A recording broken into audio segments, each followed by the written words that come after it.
The twin brothers, West Porter and Harry Potter, embark on their journey at Hogwarts together. One is sorted into Slytherin, while the other finds himself in Gryffindor. Owing to his striking resemblance to their mother, West garnered a modicum of attention from the potions professor. He yearned to monopolize this attention, aiming to protect those he cherished. Chapter 64, A Minor Dispute. After several defected Death Eaters departed, Snape too, with a flick of his sleeve, exited the scene. Snape slammed the door to the parlor with a resounding bang, the heavy oak door severing West's final note. This is disastrous. West's fingers unconsciously traced the warmth emanating from the family ring, as he recalled Snape's steady heartbeat from the previous night. He was not oblivious to Snape's earlier actions, aware that his subtle maneuver had been detected by Snape. Lucius and Narcissa lingered, seemingly with more to convey, compelling West to suppress his growing anxiety and inquire. Is there anything else? Perhaps you're already aware. Bellatrix Lestrange has escaped from prison, Lucius's expression wavering with uncertainty. Narcissa, her pale fingers twisting her shawl, quickly interjected, Bellatrix is my sister. She sent me a letter, requesting our involvement in an impending attack during the Quidditch World Cup. West, who held little interest in Quidditch and had nearly forgotten the matter, recognized the validity of the proposed attack. It would not only herald the Dark Lord's return, but also test the Ministry of Magic's reactions and countermeasures. A truly advantageous scenario. You must participate, West stated unequivocally, or else you will irrevocably lose Voldemort's trust. We understand, Lucius replied, and beyond merely conveying this information to you, we would like to ask if you could watch over our son, Draco, during the event. West shrugged. Let him accompany Harry. Harry will protect him. Lucius and Narcissa were taken aback, their pupils constricting. Following the Order of the Phoenix and the First Dark Lord, the Somerset family had indeed forged a connection with the Savior. By the way, here is something for you. West retrieved a notebook from his alchemical ring, identical to the one destroyed by Harry, the diary of Tom Riddle. Should Voldemort inquire about it later, you can use this to appease him. He won't discern its authenticity.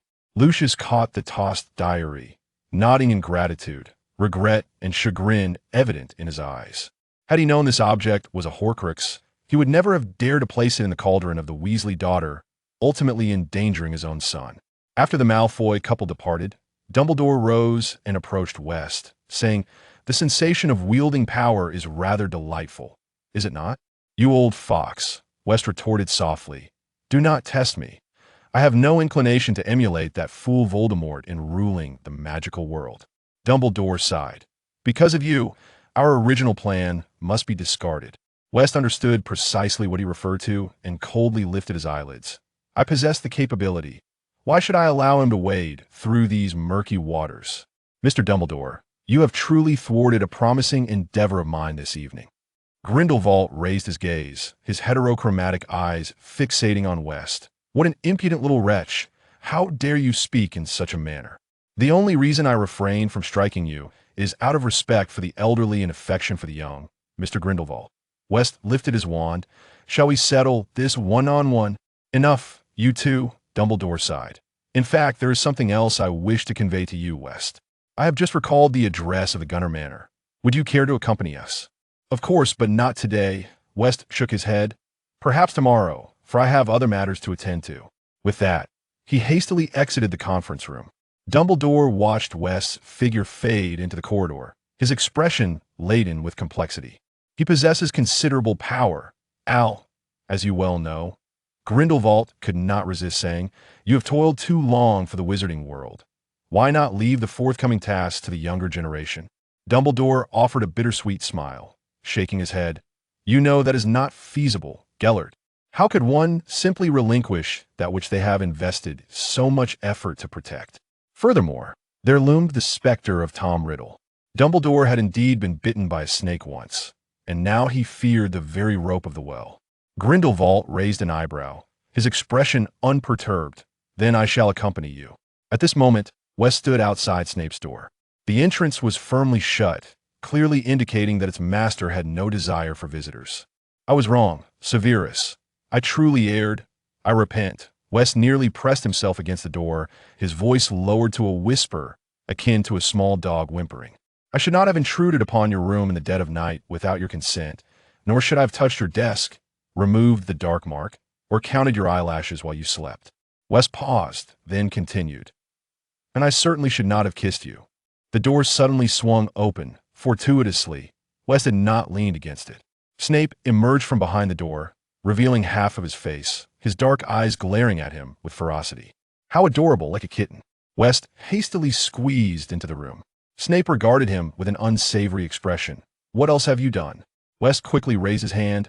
I swear to Merlin, that is all. He delicately grasped Snape's icy fingers, giving them a gentle shake.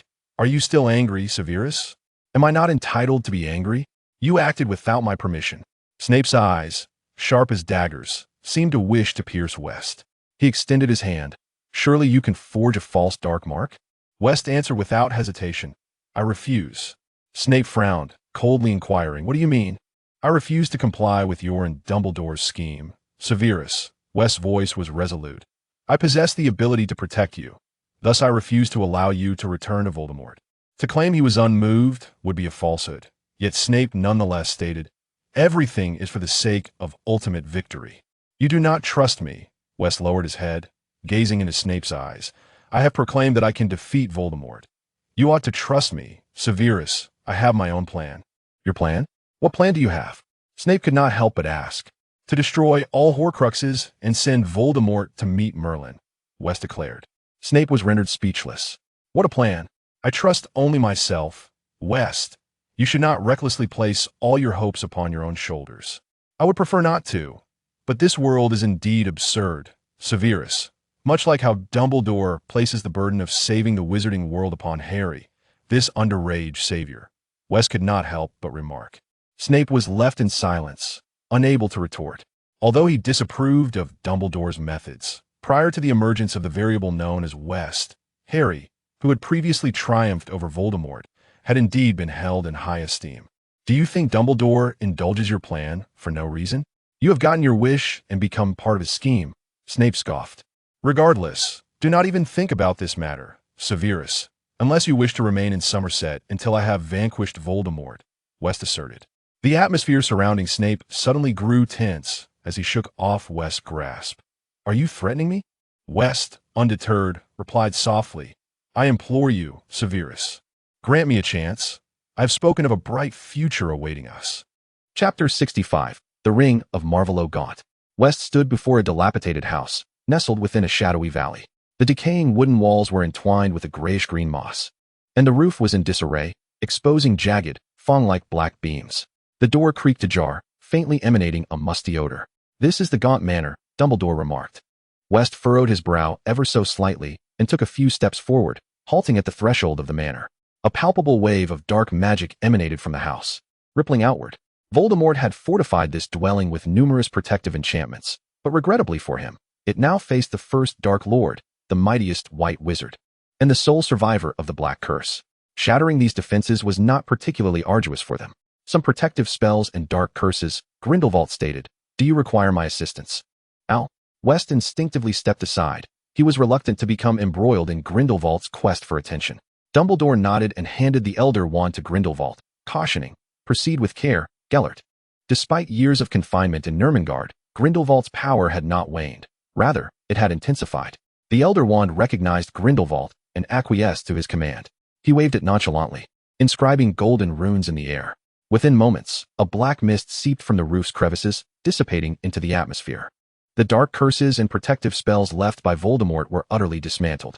West was the first to cross the threshold, the rotting floorboards creaking beneath their weight. The interior was a disarray of filth, suffused with an air of poverty and decay, with unknown fungi sprouting on the walls and the floorboards filled with black muck. With a scowl, West cast several cleansing spells before commencing his investigation. The tip of his lightning-struck wand emitted a silvery glow, flashing erratically as they passed a certain spot. West's gaze fell upon the floor. He crouched down, directing his wand towards it, and the wand's light flickered even more fervently. As a precaution, West conjured a magical barrier in front of himself and pried open the floorboard. Beneath lay a golden box. Allow me, Dumbledore said, stepping forward. Only for West to coolly retrieve the box first. Dumbledore frowned in exasperation, halting in place. Beware of dark magic. There was no dark magic upon the box, and West stood upright to open it, revealing a ring inside, but the ring bore The entire ring was black, its band thick and broad, with a black gemstone set in the center. What is this? West noticed the emblem on the gemstone and was about to examine it closely when Dumbledore hoarsely interjected. That is the Resurrection Stone, one of the Deathly Hallows. Grindelwald observed Dumbledore's momentary distraction and grasped his outstretched hand. Ow, do not dwell on it. Dumbledore regained his focus, his eyes shrouded in a mist of emotions that were inscrutable. He gazed at the ring and asked, "Could you hand it to me, West?" West exchanged glances with Grindelwald, decisively closing the box. "No, it still harbors dark magic. We must wait until I dispel it." Dumbledore forced a smile. "Very well." The trio returned to Somerset with the ring, and before the two, West cast the ring and box into a specially designed fire pit, igniting a fierce flame with the tip of his wand. Regrettably, due to the curse's presence, the flames proved insufficient to damage the ring. "We require a more formidable force," Dumbledore mused, his gaze flickering. "Such as?" West inquired. "The sword of Gryffindor combined with basilisk venom," Dumbledore replied. "In our second year, Harry vanquished a basilisk with the sword. I must return to Hogwarts." The flames continued to blaze, consuming the box and revealing the ring, now illuminated by the embedded Resurrection Stone. "There is another method," West declared, his form contracting as he suddenly transformed into a sleek black serpent, his massive head nearly brushing the ceiling. The serpent hissed, its forked tongue flicking as it regarded Dumbledore and Grindelwald below, shrinking slightly until its upright body just reached their heads. It bared its sharp fangs at Dumbledore. Understanding. Dumbledore grasped a teacup from the table, pressing it against the serpent's fangs to collect the venom in a vial. He then poured the venom over the ring. As the flames met the venom, they swiftly enveloped it, swirling until it transformed into a peculiar shade of dark green. The ring twisted under the assault of the venom, emitting a sizzling sound as cracks began to form along its surface. Before long, the flames subsided, leaving only the Resurrection Stone, now even more radiant from the forging of venom and fire. Once the flames extinguished, West retrieved the stone and tossed it to Dumbledore. Dumbledore caught it, somewhat surprised. "For me? I have no need for it," West replied indifferently. Dumbledore gazed at the Resurrection Stone resting in his palm. Its smooth surface resembled a mirror reflecting one's innermost yearnings, revealing his own discontent and longing. He stared at the emblem engraved upon the stone, recalling that fateful summer, the shattered glass window, Ariana's fallen form, the crumbling soul tower. "Albus!" Dumbledore heard Grindelwald's call and looked up at him. The man before him had aged as he had, his once handsome features now etched with the marks of time, his somewhat murky eyes fixed upon him, brimming with profound concern. His visage had changed with the years, yet his soul remained as vibrant and genuine as ever, perhaps even more resolute and profound due to the passage of time. Dumbledore suddenly grasped the harsh truth. Such a vivid, authentic soul was something the Resurrection Stone could never reclaim. This was the cruel reality of the Resurrection Stone. Dumbledore sighed heavily, returning the stone to West. West accepted the stone, puzzled. "It is insufficient to atone for my sins," Dumbledore remarked, his demeanor regaining its calm. Enigmatic essence, though West, unusually, refrained from mocking him. "You have already destroyed several Horcruxes?" Dumbledore broached another topic. "4. If Voldemort indeed created 6 Horcruxes, then 2 remain." Including Harry, West contemplated. "The Locket of Slytherin," Dumbledore murmured. "This should also be one of the Gaunt family's treasures. I shall continue my investigation." Dumbledore adjusted his slightly askew crescent-shaped glasses. "Let us call it a day. I am rather fatigued." He took Grindelwald's hand. "Shall we return home, Gellert?" Grindelwald allowed Dumbledore to hold his hand, striving to suppress the tremor in his fingers, and chuckled softly. "Very well." Chapter 66. The Quidditch World Cup. Acquiring a few tickets to the Quidditch World Cup was an effortless task for West. However, he found himself preoccupied with another concern. "Are you truly intent on going, Severus?" West inquired with a pained expression. "It does not seem particularly safe." Snape shot him a cold glare. "Do you take me for a foolish, ignorant troll cub?" "Please, Severus," West pleaded, shaking Snape's hand. I was wrong. Promise me you won't stray from my sight." Snape contemplated for a moment before reluctantly nodding. "West." Harry's voice suddenly echoed from downstairs. "Ron and the others have invited me to watch the Quidditch World Cup. May I go?" West leaned languidly against the railing. "Harry, did you not see the tickets I placed on your desk?" Harry and Ron erupted in cheers, diving into a spirited discussion about the Quidditch World Cup, speculating on which team would ultimately claim victory. That evening, Harry packed his belongings, deciding to spend a few days at the Burrow. Hermione would also be arriving shortly, and Mr. Weasley planned to take several of the children to the Quidditch World Cup. On the day of the match, West and Snape arrived at Dartmoor via apparition, where the atmosphere was already vibrant, with tents of various styles and designs dotting the landscape. Wizards from around the world gathered to witness the event. while a Muggle steward managed the area. It was at this moment that Snape realized West had only reserved 2 tents. With a scowl, he remarked, "You will be sharing with your brother." "No, I will stay with you," West whispered. "I intend to protect you. Harry will be with Draco." Mr. Roberts observed their playful banter with a bemused expression. Before him stood a tall man with striking red hair, approximately 6 feet tall, his hair cascading down to his waist, elegantly tied with a ribbon, and clad in a meticulously tailored black suit. To be candid, although Mr. Roberts had never encountered a man so exquisitely dressed, he had to admit this individual was the most handsome he had ever seen, without any hint of incongruity. The only discordant note was that he was softly coaxing a man in an oddly styled black robe, whose expression was decidedly grim. Sensing Mr. Roberts' curious gaze, the man turned and shot him a fierce glare. Mr. Roberts awkwardly cleared his throat. "Shall I take your payment now, gentlemen?" "Yes," West replied with a polite smile, producing 20 pounds. As Mr. Roberts fumbled for change, he remarked, "There are many foreigners today. Countless patrons struggle to comprehend the currency. You are among the rare few who know precisely what to pay. People from all walks of life are here, and many peculiar individuals." His excitement was palpable. "West, have you arrived?" The voice of the Weasley family interrupted Mr. Roberts as they approached, with Harry and Hermione mingling among the sea of red-haired Weasleys, winking at West. Mr. Weasley and Ginny regarded West with curiosity, having never seen him in this light. According to Harry, West was utterly captivated by his youthful appearance, often indulging in aging potions to maintain this visage.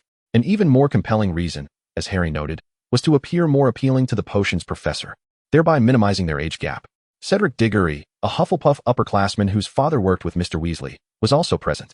After exchanging pleasantries with Snape, Cedric greeted West with a friendly nod, managing to suppress his curiosity but unable to resist stealing a few glances at West and Snape. Mr. Weasley offered Snape a congenial smile, patting West's shoulder with an encouraging expression. "We are all rooting for you. Go for it. However, too much of that potion is detrimental to your health. Age should not be a concern for us." West's eyes twitched with irritation. He had merely asked Harry for a pretext, but what had Harry said? He narrowed his eyes dangerously at Harry and Ron, who, in perfect harmony, gazed dreamily at the sky, feigning innocence. "By the way, we reserved 2 tents. Let me find the money," Mr. Weasley said to Mr. Roberts, pulling out coins from his pocket before suddenly turning to West. "How much is this?" West resignedly took 2 banknotes from Mr. Weasley and handed them to Mr. Roberts. Mr. Roberts muttered under his breath, "Look, another foreigner." Not long after they departed, a wizard clad in baggy trousers descended from the sky, pointing his wand at Mr. Roberts and exclaiming, "Obliviate." West grasped Snape's hand and led him to a vacant spot in the campsite. "Wait here, Severus, while I set up the tent." Snape, having never pitched a tent before and reluctant to hinder the process, obediently stepped aside. West worked efficiently, swiftly erecting a tent. Snape observed the crooked tents of the Weasley family before glancing back at West's neatly constructed one, raising his chin in satisfaction. After indulging in the joy of tent assembly, West quickly used magic to set up Harry's tent. "Ron, Hermione, and I can stay here," Harry said. Despite the extension charm used inside the tent, it was still too cramped to share with the Weasleys. Stepping inside, Snape discovered that apart from the bedroom and living area, there was also a bathroom and kitchen, all styled in understated yet luxurious Somerset fashion, with even the living room sofa upholstered in velvet, making him feel as though he had returned to Somerset Manor. "Do you truly believe we are here for a holiday?" Snape could not help but inquire. "One must seize pleasure when it arises. I cannot allow you to suffer." West replied with a light chuckle, busy smoothing the sheets in the bedroom. Upon entering the bedroom, Snape was surprised to find the spacious area contained only a large bed. West, with a frown, transformed one of the velvet sofas into a bed with his wand, stating, "You will sleep here tonight."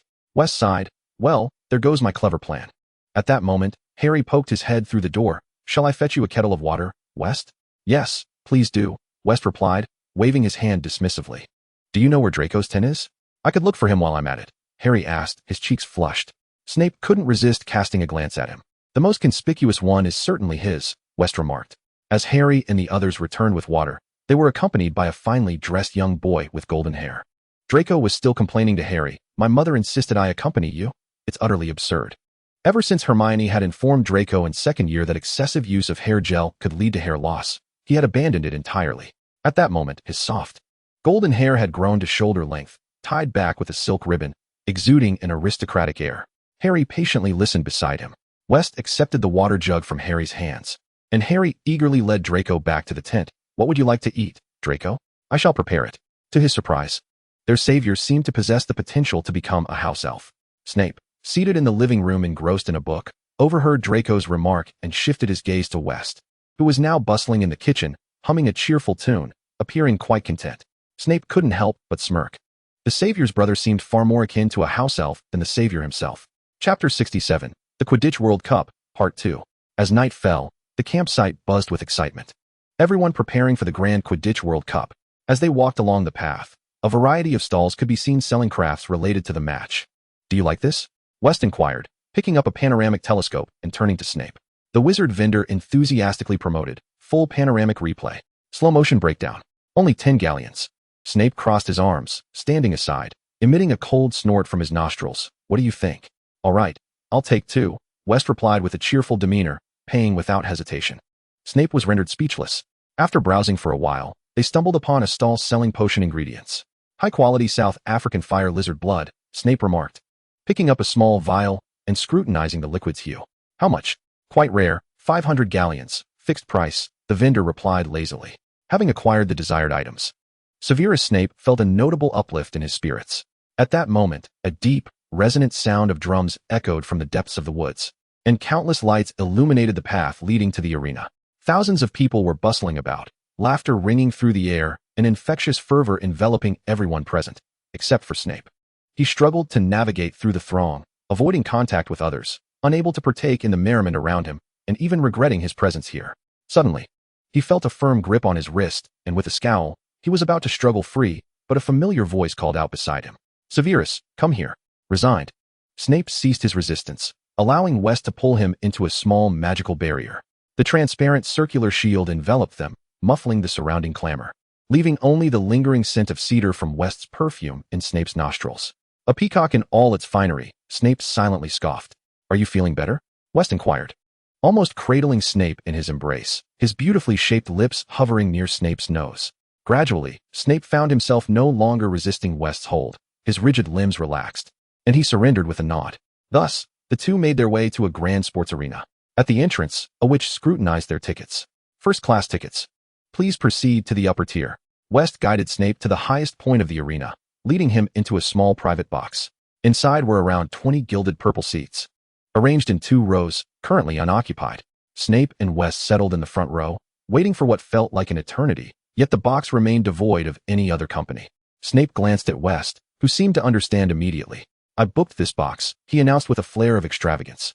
"I hope the Somerset family's years of savings can withstand your lavishness," Snape remarked. West leaned closer, a playful smile dancing at the corners of his lips. "If I run out of money, will you support me, Severus?" "I cannot afford to keep you," Snape replied coldly, pushing West's head away with a dismissive gesture.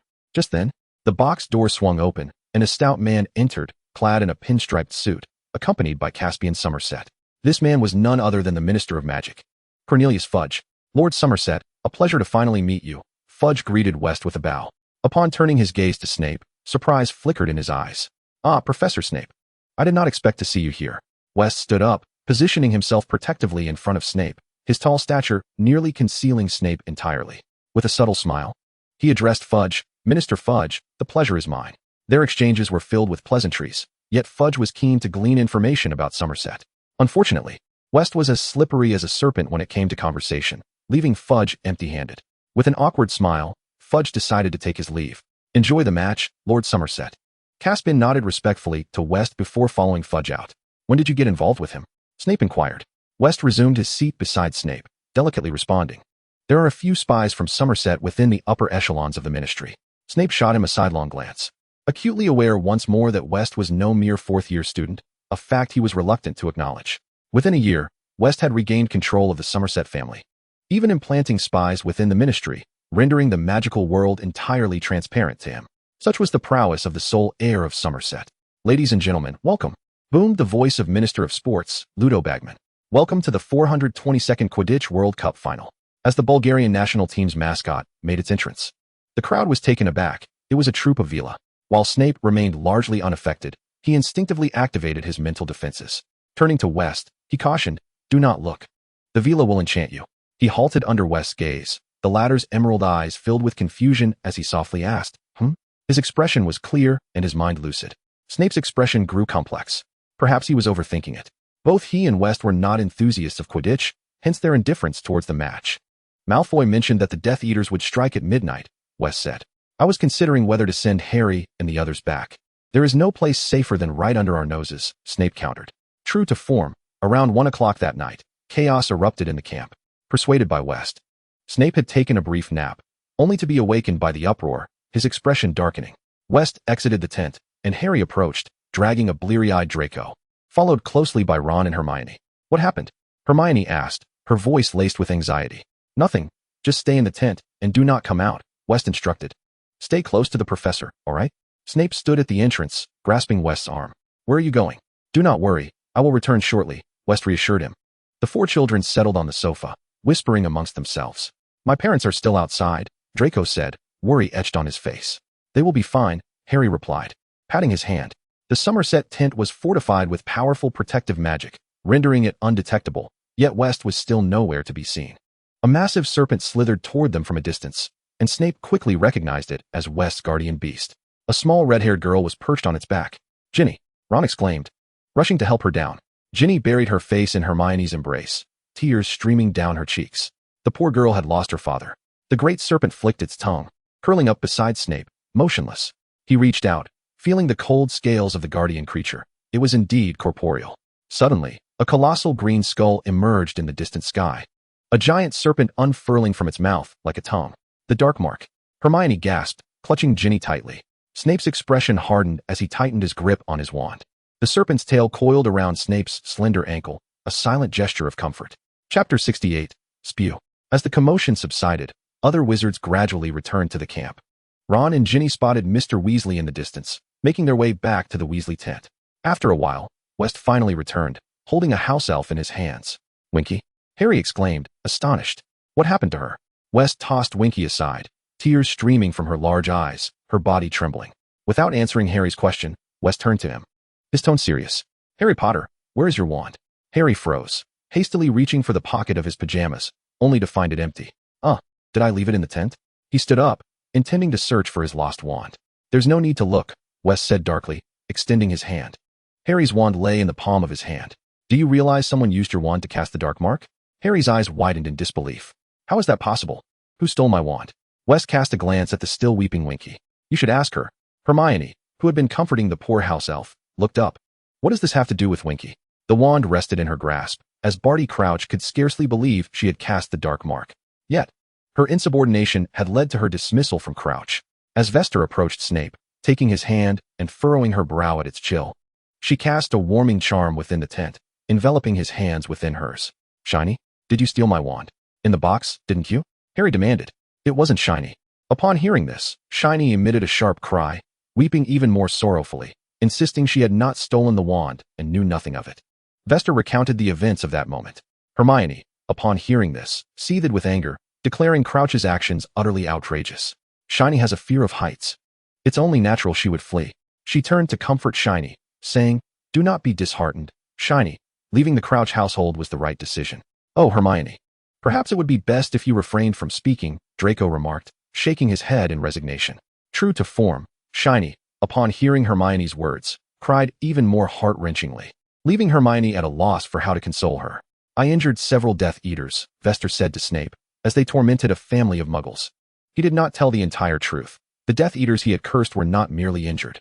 Such a righteous Mr. Vester, Snape remarked with habitual sarcasm, though there was no hint of disagreement in his tone. If not Shiny, then who stole my wand? Harry queried, perplexed. Vester glanced at Shiny, her expression impatient. Stop crying. No amount of tears will return you to the Crouch household. Tell me, who cast the dark mark? Startled, Shiny's sobs diminished, and she weakly replied, Shiny does not know. You cannot possibly be unaware, Vester interrupted cruelly, continuing, it was young Barty Crouch, wasn't it? Snape frowned. Young Barty Crouch?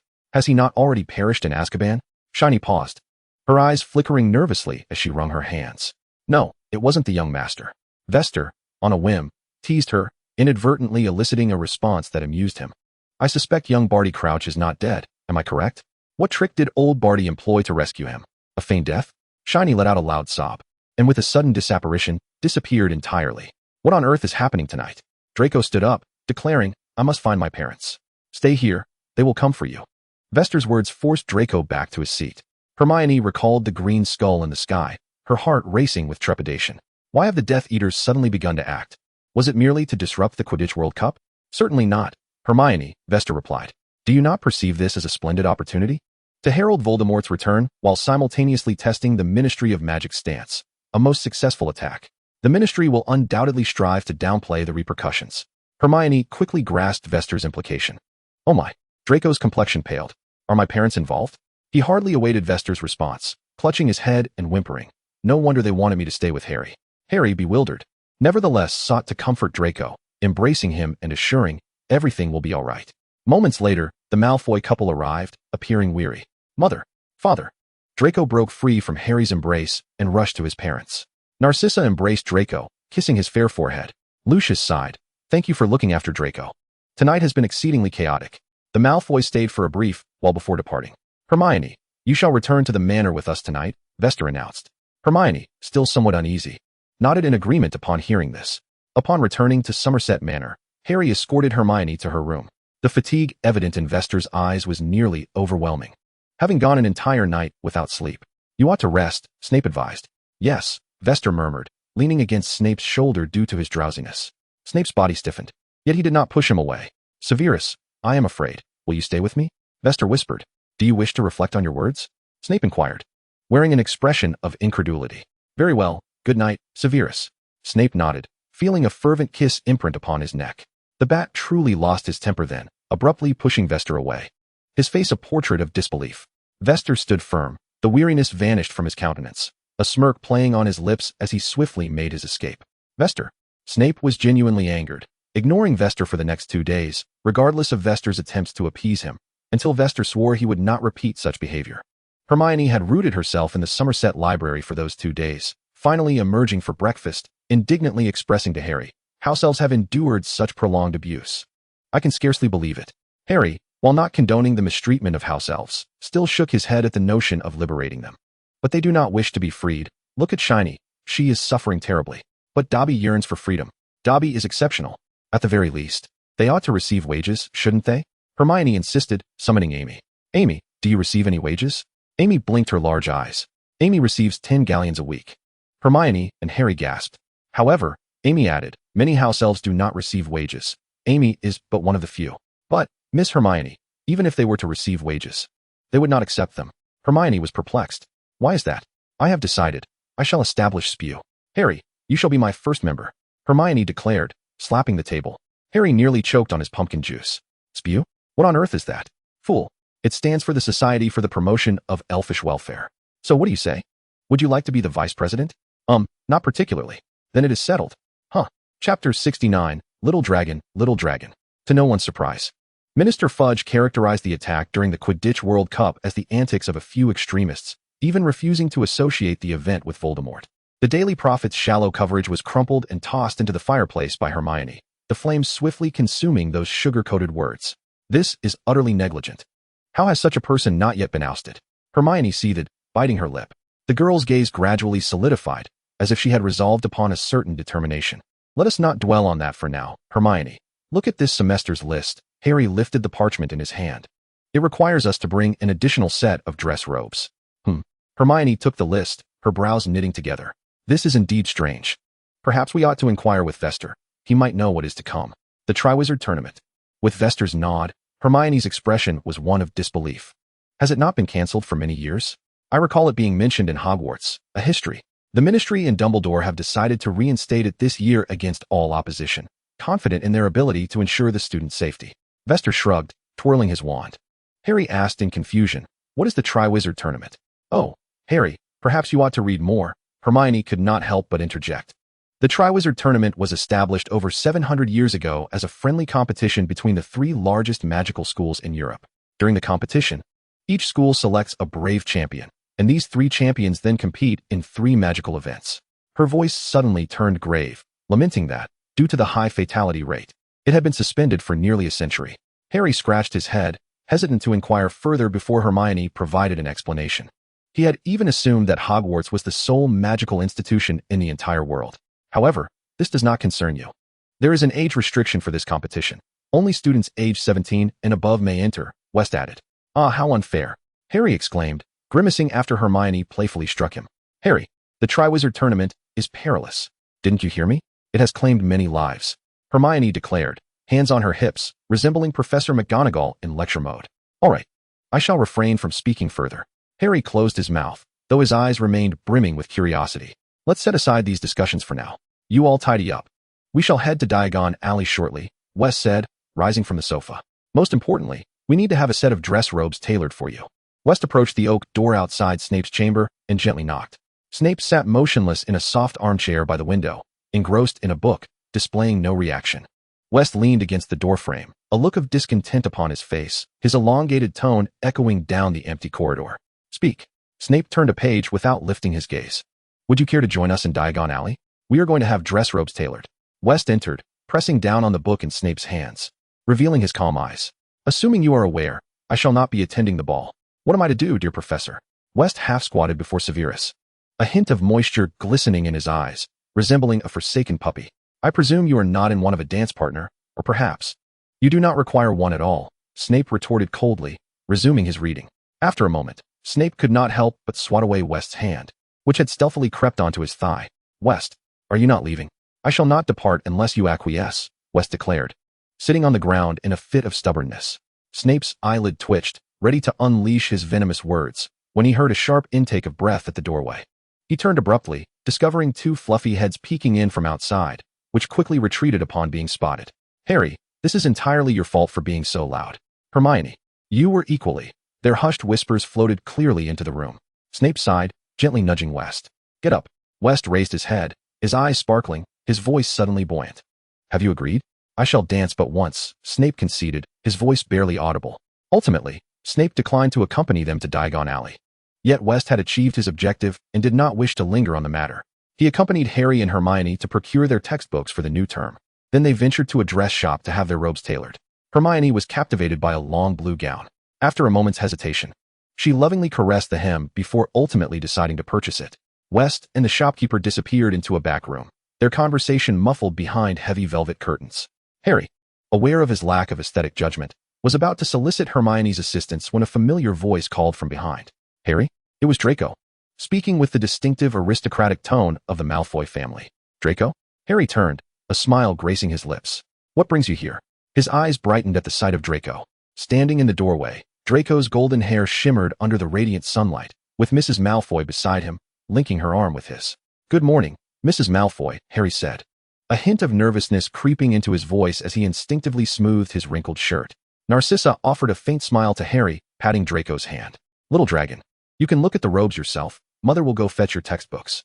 Her gaze lingered subtly between Draco and Harry. All right, Mother, Draco replied dutifully, nodding. Once Narcissa had departed, he approached Harry. You fool, what are you doing here? Naturally, I am here for the same reason you are, Harry blinked. Little dragon. Draco paused momentarily, his cheeks flushing crimson as he retorted, You are not permitted to call me that. Harry feigned innocence. Why not? Your mother calls you that. Draco's expression twisted in discomfort, his gaze straying to Harry's trembling lashes and green eyes, nearly caving in, yet he stubbornly insisted, in any case. You must not call me that. Very well, Harry said, somewhat dejected. You arrived just in time, Draco. Could you help me choose a set of dress robes? He gestured toward the dazzling array of gowns.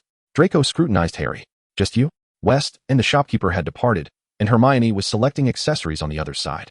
Harry obediently replied, My sense of style is certainly no match for yours. I require your assistance. Flattered by the compliment, Draco puffed out his chest. It is good that you recognize this. He strode confidently toward the row of robes, his footsteps light. Draco quickly chose a style, and Harry deliberately selected a gown of similar design and color, cautiously glancing at Draco, fearful of being discovered. Hermione also concluded her accessory shopping, having chosen a rather simple bracelet that did not quite complement her gown. That dress is rather expensive. I cannot purchase any more accessories, Hermione lamented. The trio settled at the ice cream parlor adjacent to the dress shop. Come over to my house for a few days, will you? Harry coaxed Draco. I miss you. Draco sensed something unusual about Harry today, yet he found the attention gratifying, feeling somewhat dazed. Very well, I shall inform my mother. Hermione observed the two, unable to suppress an eye roll, stirring her ice cream with undue vigor. She was curious to see how long it would take these two fools to discern each other's hearts. Should it become absolutely necessary, she would take some decisive measures. After a considerable wait, West finally emerged from the shop, just as Narcissa had finished procuring Draco's supplies. Upon seeing West, Narcissa unhesitatingly placed Draco beside Harry. "All right, darling. You shall stay with Harry for a few days and return to school together." Narcissa looked up, smiling gently. "I entrust my little dragon to you both." "Mother, please do not call me little dragon in front of my classmates," Draco hissed, his ears flushed. "Very well, my little dragon," Narcissa teased, elongating her tone. "Mother." Draco's protests were drowned out by the laughter of those around them. Chapter 70, The Triwizard Tournament. On the day of return to school, West and Snape utilized the Floo network to arrive at Hogwarts ahead of others. Green flames erupted in the fireplace, and two figures emerged in succession. Snape habitually brushed off non-existent dust from his black robes. "This semester will not be tranquil," West remarked while deftly waving his wand to organize Snape's belongings back into place. "The enemy lurks in the shadows while we remain in the light. Our only recourse is to adapt," Snape stated. "That is all we can do," West replied softly. Once West had tidied up, he waved his hand, manifesting the passage of time in the air. "They must be anticipating us. Let us depart, Severus." Snape nodded slightly. Following behind Snape, West's form gradually shifted, his shoulders narrowing, his visage becoming youthful, ultimately settling into the appearance of a 14-year-old boy, though he stood as tall as Snape. Snape frowned, his gaze scanning West with scrutiny. "What on earth have you been consuming? You were clearly half a head shorter than me before." With a mischievous grin, West revealed his sharp canine teeth and made a slight adjustment. Upon their arrival at the Great Hall, the sorting ceremony had already commenced. The magical candles suspended from the ceiling cast a warm glow, illuminating the 4 long tables, where silverware gleamed with a radiant luster.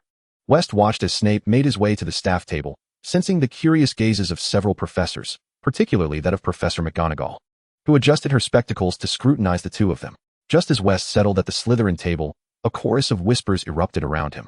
He looked up to see a group of first-year students staring at him with wide eyes. "That upperclassman is so handsome," a girl with golden braids murmured softly. "I heard he's the brother of the Chosen One," an excited boy chimed in. "Cool. He's in Slytherin? ISNT that's supposed to be for dark wizards? I want to be in the same house as the Chosen One. I want to go to Gryffindor." "No way. I want to join Slytherin and be in the same house as the upperclassmen." The first years continued their hushed discussions until a sharp glance from the dark-robed professor seated at the front silenced them. Snape was scowling ominously at them, his black eyes resembling 2 fathomless lakes. "What's that professor glaring at us for?" one whispered. "I don't know. Shoo, stop talking." Thus, a peculiar realization dawned upon everyone.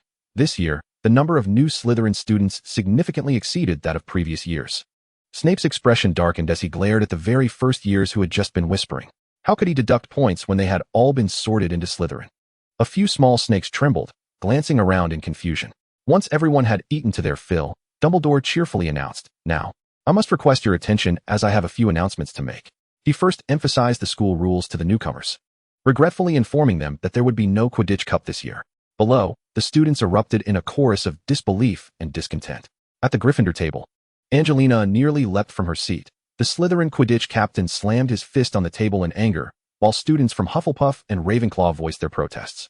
Dumbledore raised a hand to quell the commotion. Just as he was about to speak, the doors of the Great Hall swung open with a resounding bang. A man stood in the doorway, leaning on a cane, clad in a black cloak, prompting all the students to turn their heads in his direction. As he removed his hood, a wild mane of gray hair and a scarred visage were revealed. West squinted, recognizing Mad-Eye Moody. He had not anticipated that the Ministry and Dumbledore would summon him. The students appeared visibly shocked. This unfamiliar man bore a terrifying countenance. His mouth resembled a crooked gash, and the bridge of his nose was absent. One of his eyes was small and dark, while the other was disproportionately large and strikingly blue, entirely abnormal. It rolled in its socket, leaving the onlookers with only a view of a vast white eyeball.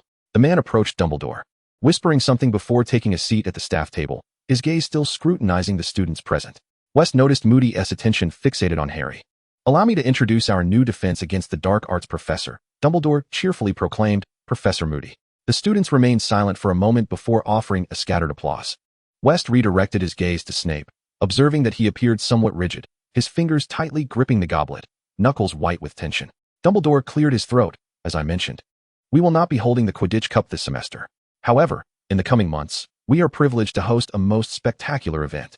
It has been over a century since it last took place, and I am delighted to announce that the Triwizard Tournament will be held here at Hogwarts this year." Harry, Draco, Hermione, and Ron remained composed, having already been informed. "You must be joking," Fred exclaimed loudly, prompting friendly laughter that broke the earlier tension. Dumbledore continued to elaborate on the Triwizard Tournament. In October, the headmasters of Beauxbatons and Durmstrang will bring their carefully selected champions to compete. With the selection ceremony occurring on Halloween, an impartial judge will determine which students are most qualified to vie for the Triwizard Cup, bringing honor to their schools and a prize of 1,000 galleons. The Great Hall buzzed with excitement as students eagerly gazed at Dumbledore or whispered to their neighbors, "I know you all yearn to win the Triwizard Tournament for Hogwarts." But the participating schools and the Ministry of Magic have unanimously agreed to impose an age limit. Only students who are 17 years old or older may enter. The hall erupted once more, this time with a chorus of discontented voices. Unfazed, Dumbledore dismissed the students and turned to speak with Mad-Eye Moody. West navigated through the throng to stand beside Snape, reaching out to grasp his hand. What's wrong? Around them, students pretended not to observe their interaction. Yet Snape could feel the weight of countless curious stares. Moody's wild blue eye fixated intently on their joined hands. Snape pressed his lips together, discreetly withdrawing his hand from West's grasp. "Your audacity grows bolder," he remarked. West noted Moody's gaze, casting a subtle glance back at him, his eyes brimming with veiled threats. When he turned back to Snape, he adopted a more demure demeanor. "Let us return to the dungeons, Severus," he said gently. Snape was indeed eager to leave the Great Hall immediately. The two descended to the dungeons, where West closed the door behind them. "You are quite vigilant, Severus," West inquired. "Is it because of Mad-Eye Moody?" "As a senior member of the Order of the Phoenix, he has never trusted me," Snape replied, feigning indifference. West sighed, pushing Snape down onto the sofa. "You no longer require his trust, Severus. Besides, you know you can no longer act as a spy. All this maneuvering is unnecessary." As he spoke, West rolled up Snape's sleeve, his long fingers caressing the smooth wrist. Snape found himself momentarily lost in thought, gazing at the skin of his arm, feeling an unfamiliar sensation. That dreadful mark had haunted him for over a decade, like a venomous curse entwined around him, constantly reminding him of past misdeeds. He had endured pain and guilt because of this mark, yet he was forced to bear it, unable to escape his fate. But now, all of that had dissipated. "Once this is all over, you will be free to pursue what you truly desire, my dear potions master," West said with a smile, the firelight dancing in his eyes. "For example, perhaps to acquire a few Sir Merlin's Order medals?" Snape's features softened slightly, the corners of his mouth twitching upward. "You certainly have grander aspirations than I do." West took Snape's hand and pressed a kiss upon it, feeling the slightest tremor in Snape's fingertips. He solemnly declared, "My potions master, you are truly deserving." Chapter 71, Animosity. The days passed methodically amidst the students' fervent anticipation for the Triwizard Tournament, with the corridors of the castle echoing with whispers about the competition. One midday, just after their divination class, West and his companions descended from the North Tower, blending into the throng heading toward the Great Hall. Ron grumbled vehemently while clutching a precariously stacked pile of textbooks. "I abhor potions. All this homework has ruined my entire weekend." A full 3-inch paper. West let out a melancholic sigh. If one cannot keep pace, one must not blame the path. Harry compassionately patted West's shoulder, recognizing that his plight was far worse, as he had to compose an additional 3 potions essays. Was this the price of being Professor Snape's teaching assistant? Hermione, however, radiated with vitality, for Professor Victor had assigned no homework. He stated that we should devote our time to experiencing the essence of magic. At the fork leading to the dungeons, West parted ways with them, promising to reconvene shortly. As the trio entered the hall, Draco's voice pierced the air nearby. "Weasley, your father made the papers." Draco tossed the Daily Prophet into Ron's hands. Ron scowled as he rifled through the pages, muttering under his breath, "The ministry's in another mess." "Who is Arnold Weasley?" "Damn Rita Skeeter. She can't even spell my father's name correctly." He flung the newspaper onto the long table and sat down to eat, viciously biting into a chicken leg. Draco, eager to continue, caught sight of Harry, who seemed transfixed. Following Harry's gaze, he spotted that Ravenclaw girl, Cho-Chang. A surge of inexplicable fury ignited within Draco, and he viciously kicked Harry's shin. "Potter, what are you staring at?" "Ouch, Draco," Harry yelped, stumbling onto the bench, his face reddening with embarrassment. He certainly could not admit he was admiring the girl's bracelet. It was a delicate silver chain, intricately wound around her slender wrist, adorned with a single obsidian bead. Exquisitely crafted. If worn on Draco's wrist, the obsidian would beautifully complement his pale blue veins and soft, snow-white skin. Yet, Harry would never divulge such thoughts to Draco. He swallowed hard. Nothing." Draco raised an eyebrow, tugging at Harry's tie to force him to look up. "Do you fancy that Ravenclaw?" His gaze flickered between Harry and Cho, an uncharacteristic chill settling upon his features. Hermione, keenly aware of the shifting atmosphere, pretended to focus on slicing her pie, though her ears were perked up. "No way." Harry's voice suddenly rose, drawing the attention of several nearby Hufflepuff students. He gazed into Draco's face, mere inches away. Where those perpetually mocking gray eyes now held an emotion he could not comprehend. In a moment of spontaneous courage, Harry blurted out, "I actually like you." The hall fell into a stunned silence, so profound that one could hear Peeves throwing dung bombs upstairs. Hermione's fork hung motionless in midair, while Ron's jaw nearly dropped to the table. At the Ravenclaw table, Cho gasped, covering her mouth in astonishment. Draco's face flushed a deep crimson, rivaling a Quidditch ball. He released Harry's tie as if burned and stepped back, stammering, "WH, what are you saying?" Only then did Harry realize the gravity of his words. Yet, upon witnessing Draco's flushed ears and flickering eyes, a wild thought struck him. Perhaps Draco felt the same. "I mean it," Harry declared, rising and advancing closer, his heart racing. "Draco, don't you dare say it." Draco interjected sharply, his wand already drawn, eager to cast a silencing charm upon Harry. "Not like this, you brat." A thunderous voice erupted in the hall. Pansy screamed. Suddenly, Draco was struck by a beam of white light, and, with a loud pop, transformed into a pure white ferret. The ferret spun in panic, its fluffy tail bristling. "Draco!" Harry exclaimed, his eyes widening in horror as he quickly crouched to scoop up the ferret. Its tiny paws gripped Harry's hand tightly, trembling subtly. Cradling the ferret in his arms, Harry lifted his gaze, fury igniting within his green eyes. Who did this? The hall was enveloped in a chilling silence. Mad-Eye Moody loomed at the entrance, wand raised, realizing something was amiss. "He was trying to harm you." He glared at Harry, his voice laced with anger. "He did not. Draco would never hurt me." Harry's eyes turned icy. "Are you insane? Change Draco back. Now." Hermione and Ron stood up, forming a protective barrier between Harry and Draco. Hermione fixed a wary gaze upon Moody. "Professor Moody, using transfiguration to punish students is strictly forbidden at Hogwarts. Moreover, Draco did nothing wrong." Moody's wooden leg thudded heavily against the floor as he surveyed the growing crowd of students, his scarred face contorting. "Perhaps I misjudged the situation."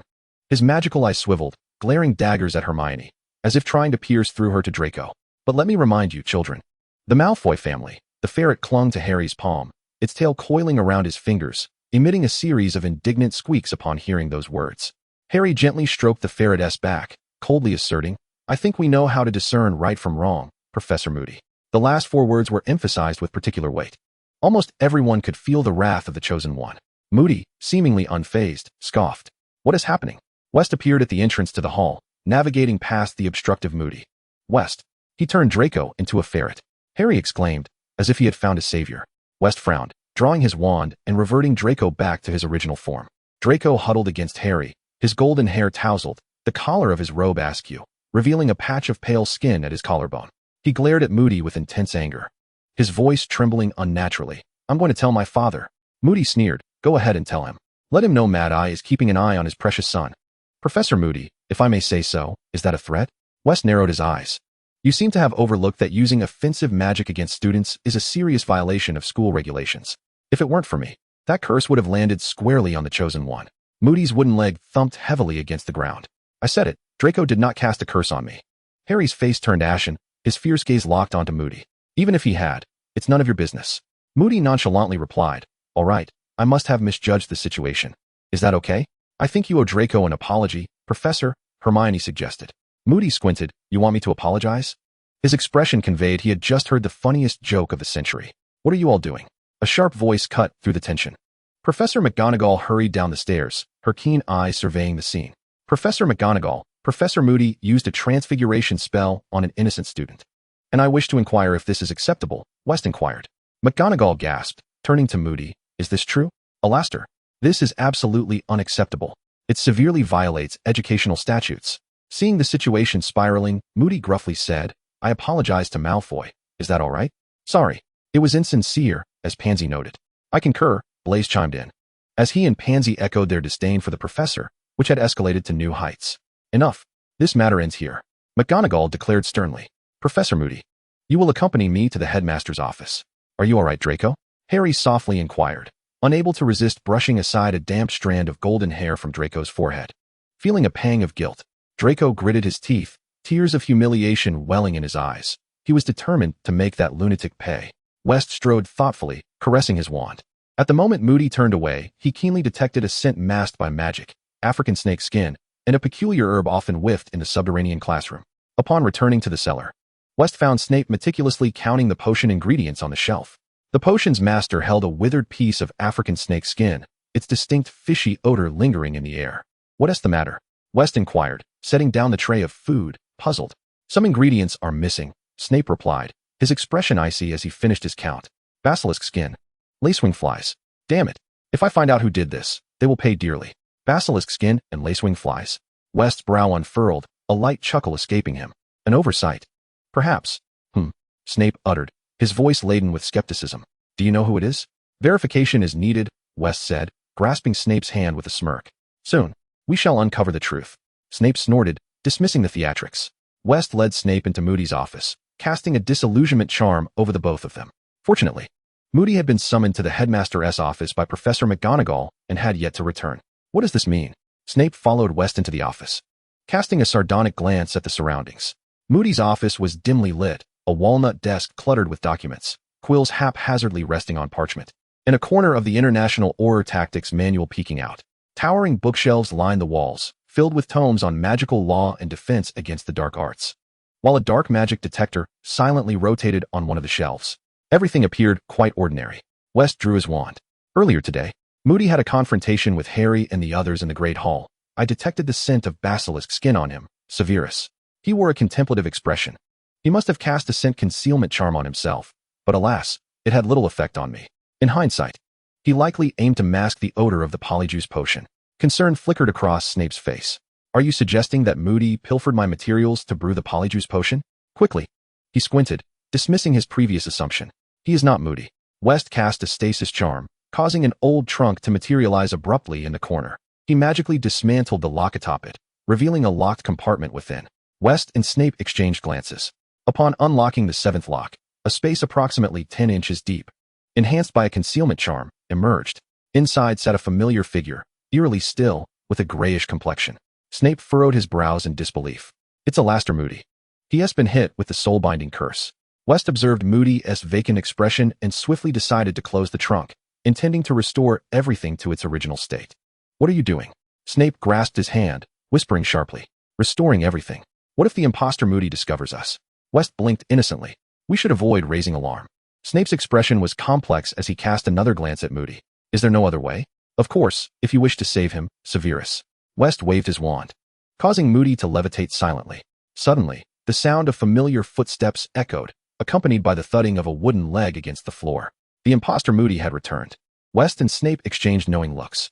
As the door creaked open, two spells struck the imposter Moody squarely in the face. Before he could utter a word, the imposter crumpled like a marionette with severed strings, falling unconscious. Snape approached to examine the imposter, casting a few additional stunning spells for good measure. "Shall I notify Dumbledore?" West inquired, releasing his Patronus. Gazing at the massive basilisk, Snape remained silent, contemplating the disruption it might cause among the students.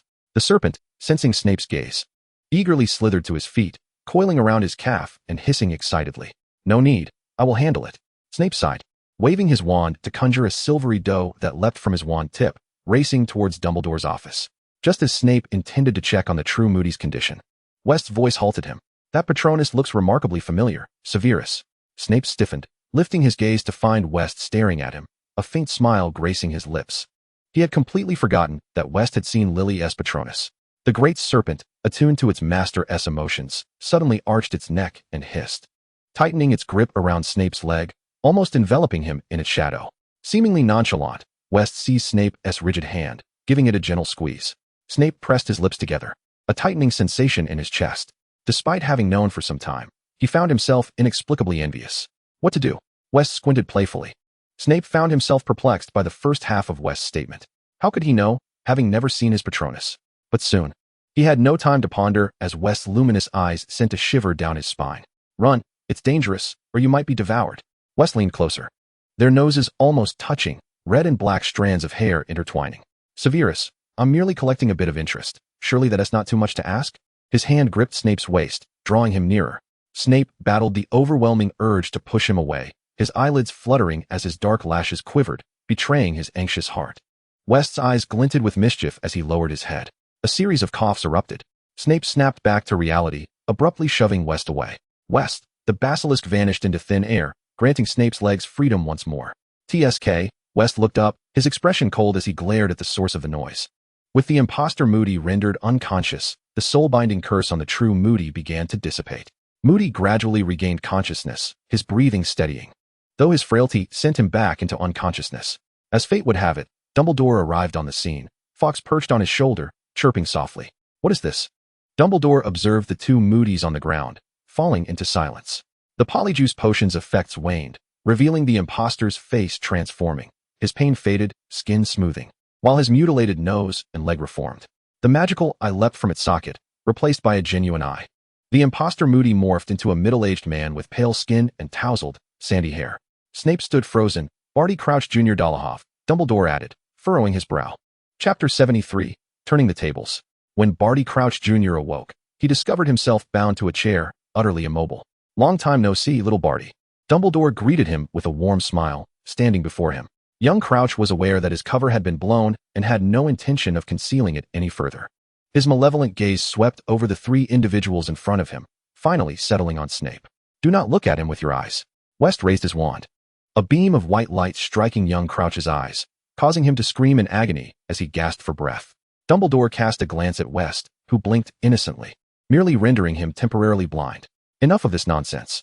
Snape stepped forward impatiently, forcibly prying open young Crouch's mouth and pouring half a vial of Veritaserum down his throat. Dumbledore hesitated, pondering whether such an abundance of the truth serum might lead to dire consequences. Gradually, young Crouch's breathing steadied.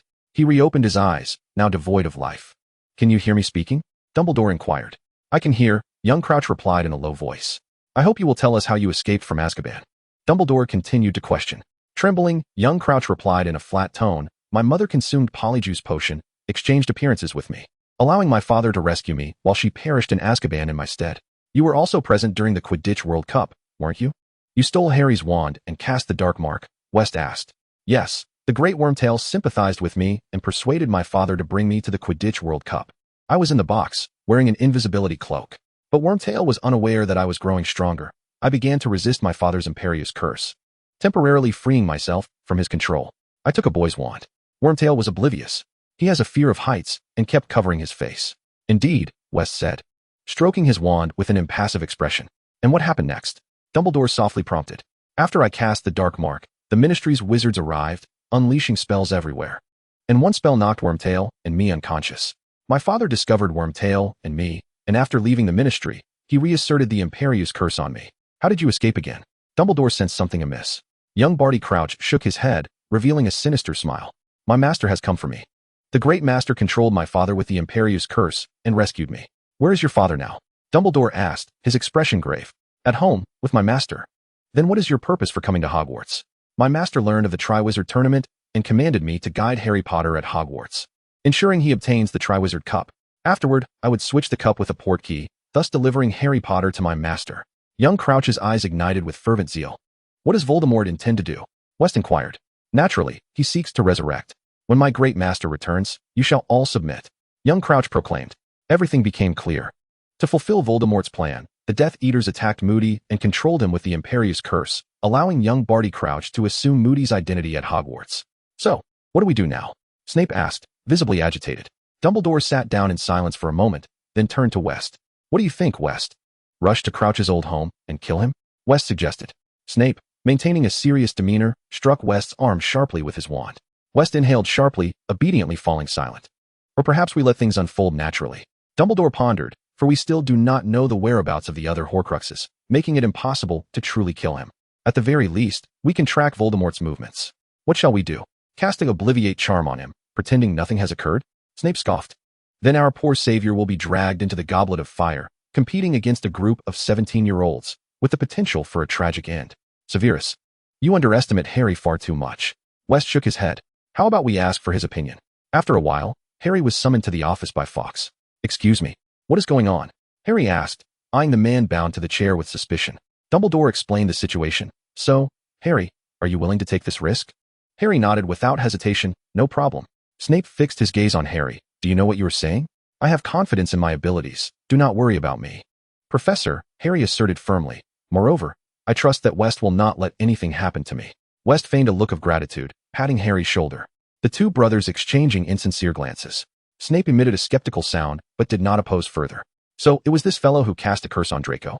Harry's gaze shifted to young Crouch. "Do not touch him now. There will be ample opportunities later." West suppressed Harry's eager want. Dumbledore hesitated, feeling as if he had stumbled into a den of snakes. Where had his pure-hearted little lion savior gone? Very well, you may return for now. Just be mentally prepared, West advised Harry. After Harry left, Dumbledore retrieved the Elder Wand and pointed it at young Crouch's forehead, erasing his memories of the past while. West transfigured a chair into Moody's likeness, placing it into the box, and restored the mechanism. Dumbledore marveled, living transfiguration? Truly exquisite. Of course, West boasted without reservation. The real Moody was secretly relocated to the hospital wing for treatment, and young Crouch's bindings were loosened. Once they departed, young Crouch would gradually regain consciousness. Forgetting this segment of memory, only recalling that he had just returned from the headmaster's office and was about to consume Polyjuice Potion, Snape returned to the cellar. Unable to resist complaining, I still have to endure him continuing to pilfer my ingredients. He waited for quite some time, growing impatient as West did not respond, and turned around, colliding directly into West's embrace. Snape was about to retreat when West grasped his arm. What is wrong with you? Snape furrowed his brow in confusion. Can we continue? West asked. What? Snape realized something was amiss, a warning bell ringing in his mind. In the next moment, West leaned down to kiss him, their warm lips meeting. Snape's eyes widened, forgetting to struggle as West led him back 2 steps, collapsing onto the sofa. West sighed, Severus, when shall you love me? Love me, control me, whip me. If you leave, please take me with you. I do not believe in God, nor in Merlin, for wherever you are is paradise. Chapter 74, The Unforgivable Curse. Snape endured and endured, ultimately pushing West out of the cellar in silence. The air still carried a lingering scent of potion, reminiscent of youthful, bitter absinthe. West leaned against the door for a while, feeling the frantic rhythm of his heart within his chest, exhaling deeply. Severus's broken voice echoed through the stone corridor, and West lowered his head, swallowing the wildly burgeoning thoughts. He regretted it. He should not have pressured Severus so. Yet love, desire, and jealousy intertwined seamlessly, leaving him powerless. West, are you all right? Harry inquired. West appeared dejected, slumped in his chair and silent. Just then, Hermione burst into the classroom, taking a seat beside Ron. This semester, she had likely returned her time turner, making her studies considerably less burdensome than the previous term. Soon, Moody's distinctive, staccato footsteps echoed down the corridor. He entered the classroom, where the students gazed at him with curiosity, with the exception of West, Harry, and Draco. West appeared disheartened, avoiding eye contact with anyone. Harry seethed with a desire to curse this impostor on the spot, and Draco certainly could not harbor any fondness for this teacher who had transformed himself into a stoat. Moody retrieved the attendance roll and began calling names, his glass eye swiveling to scrutinize each responding student. This year, I intend to expose you to the spells cast among wizards and teach you how to effectively combat dark magic, Moody declared as he set the roll aside. The students murmured among themselves. What on earth? Ron blurted out. Under normal circumstances, I shouldn't be disclosing the nature of illegal curses to you until you're in your 6th year. However, Professor Dumbledore has commended your bravery, believing you can handle it. I, too, believe that the earlier you comprehend what you must face, the better. Moody chuckled darkly. So, who among you knows which curses incur the most severe penalties under wizarding law? Ron and Hermione raised their hands, and Moody's gaze first fell upon Ron. You are Arthur Weasley's son, are you not? Pray, enlighten us. My father mentioned one, the killing curse, right? Ron replied uncertainly. Moody nodded, opening the drawer of the podium to produce a glass jar containing 3 large spiders, causing Ron to instinctively recoil. The ensuing moments were sheer torment for the students below. Moody demonstrated the killing curse, the Cruciatus curse, and the torture curse on the 3 spiders. As he uttered the incantation for the Cruciatus curse, the spiders' legs retracted, their bodies convulsing violently as though enduring excruciating agony. Stop! Hermione cried out, her voice ringing through the air. She glanced at Neville, whose face had drained of color, his hands gripping the desk tightly, his eyes filled with terror as he trembled alongside the spider. Harry turned to Draco, noticing that he was clutching the hem of his shirt. Moody seemed utterly unfazed as he cast the killing curse on the last spider, which collapsed onto the desk. Lifeless and silent. An exceedingly unpleasant curse, with no counter-curse, Moody remarked, his gaze shifting to Harry. As it is known, only one individual has ever escaped the killing curse, and he is presently seated before me. Harry stared calmly at Moody, indifferent to the students around him who turned to look. A sardonic smile crept into Harry's mind. He had indeed evaded the killing curse, but his parents had been forever robbed of their lives by it. A warmth enveloped his hand as he looked up to see West patting him. As Moody dismissed the class, the students immediately began to chatter upon leaving the room. This was hardly entertaining. Hermione frowned, still observing Neville, who was visibly shaken by the Cruciatus curse. Harry shared her sentiment. Draco's lips were slightly pale as he muttered vehement curses against Moody, fearing for the man's fate should the ministry learn of his actions. At that moment, Moody approached them. Harry instinctively positioned himself in front of Draco. Humph. Draco cowered behind Harry, muttering under his breath. He was not afraid of Moody. He would have his revenge one day. Moody's blue eyes flicked to Harry before he took Neville away. He wouldn't do anything to Neville, would he? Harry asked West anxiously. He wouldn't dare, West replied. Harry and Ron returned to Gryffindor Tower to retrieve their divination textbooks and charts, discovering Neville already seated on his bed, engrossed in a book. He didn't do anything to you, did he? Harry inquired. Oh, no. Neville hurriedly waved his hands. I think Professor Moody is quite nice. I'm just reading this book he lent me. He held up magical aquatic plants of the Mediterranean and their properties. Harry's head was filled with question marks. He had to concede that the impostor was a remarkably dedicated actor, at least seemingly engrossed in the role of a professor. Hermione was absent from the common room. Apparently off to the library again. She had recently become obsessed with researching the history of house elves, determined to promote Spew. Currently, the organization had 4 members, the president herself, a reluctantly enrolled Harry and Ron, and a seemingly intrigued West. Rumor had it that West had even donated 100 galleons to the House Elf Rights Association, which Hermione intended to use for publicity and member recruitment. At present, Hermione was striving to persuade Draco and Pansy to enlist pureblood families in Slytherin. Absolutely not. Draco and Pansy had rejected her for the 12th time. Hermione also sought West's assistance, but he had vanished immediately after class.